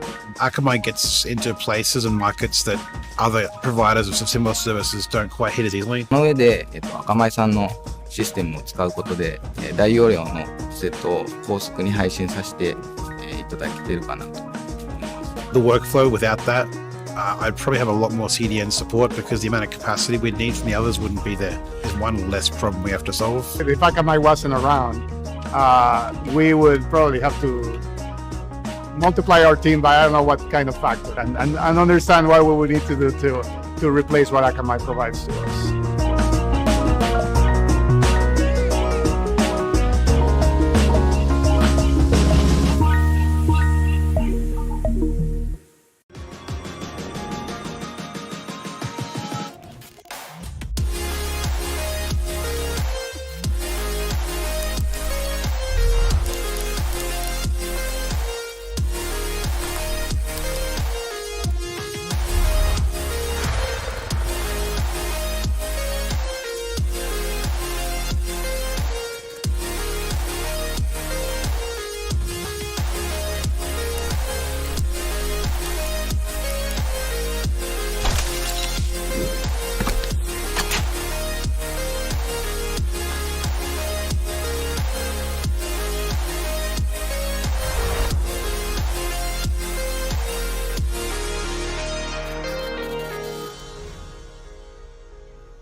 तो यार look at that mid market पे भी यहाँ पे मोहित वाकलेम W1 1 kill 2 kill 3 kill he but I think can he do it? Can he get the ace? Can he manage to kill this? Yes he can. Mohit वाकलेम lighting पास को down करते हुए double trade का सिनेरियो यहाँ पर बनता हुआ, ट्रिपल ट्रेड का सिनेरियो बनता हुआ, स्किल दिस स्कारबोर्ड को एलिमिनेट करते हुए 1v2 की situation, fake defuse, fake it till you make it and he can make it. Yes he can. निकाल दिया मेरे ख्याल से. और ये एसके रोती का जलवा वहां पे देखिए. He shot 2 people down through the smoke. This guy is insane. A relatively smaller map. Oh, he's going to get a collateral. That shot. यहाँ पर इधर किल पे ट्रेड निकालते हुए एक प्लेयर बचा हुआ है यहाँ पर 1v2 फ्री शॉट. ये बहुत शानदार डबल निकालते हैं यहाँ पर डीएन किंग क्लच के बहुत करीब है यहाँ पर. He's going to dig and get that ace. What a round.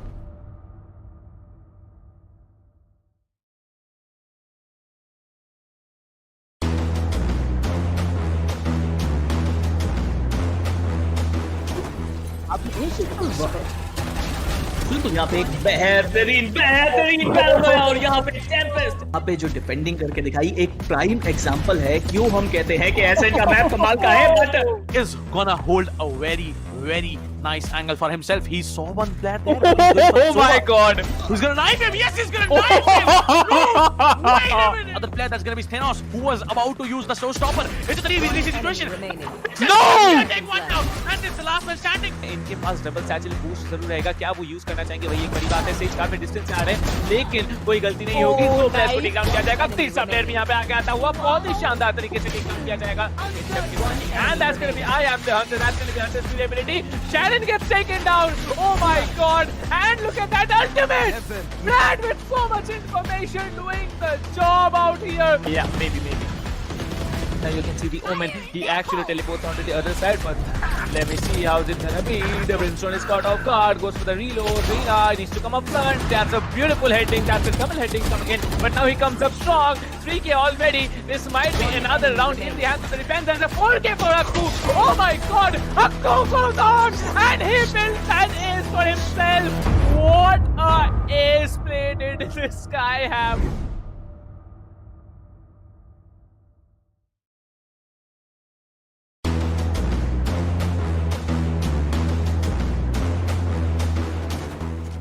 गुलाबी के लिए अगर देखा जाए तो होल्ड करते हुए येलो कंडर्स के पीछे उनके लिए back to back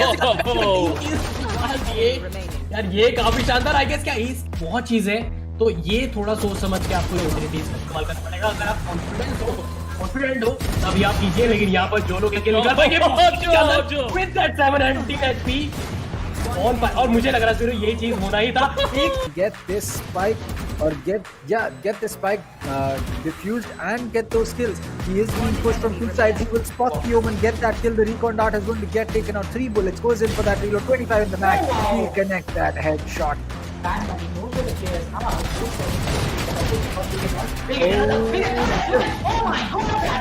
out. But now it's all down to Dino as he will dink Antidote once and get that kill. He'll get another one onto that. No! Third one on Scally.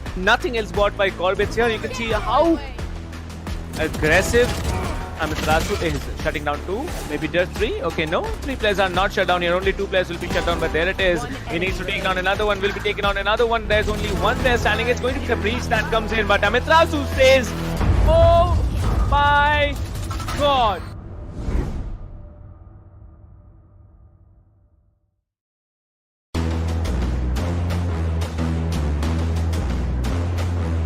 You will get the kill as well. Pasha साहिल यहाँ पे एक अच्छा किल निकालता है कोहली के ऊपर आगे जाने की कोशिश है. एक चीज मुझे अच्छी लग रही है ये देख के कि फैंस भी यहाँ पे एक साथ खड़े हैं, स्टैक अप करते आपको नजर आ रहे हैं.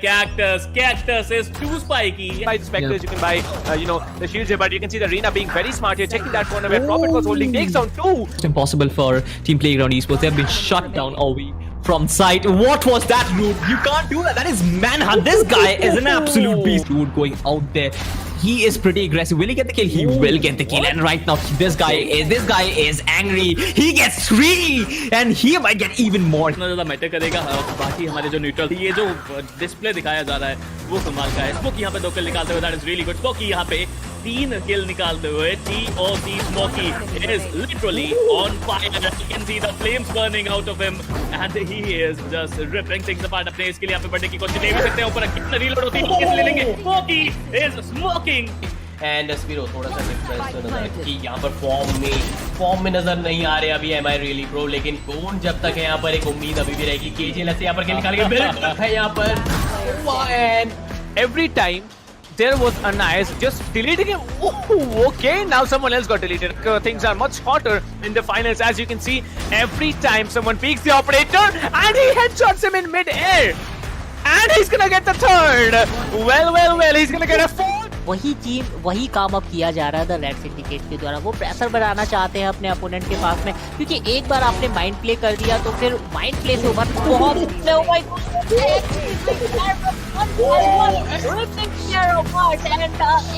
for him as well. Oh my god.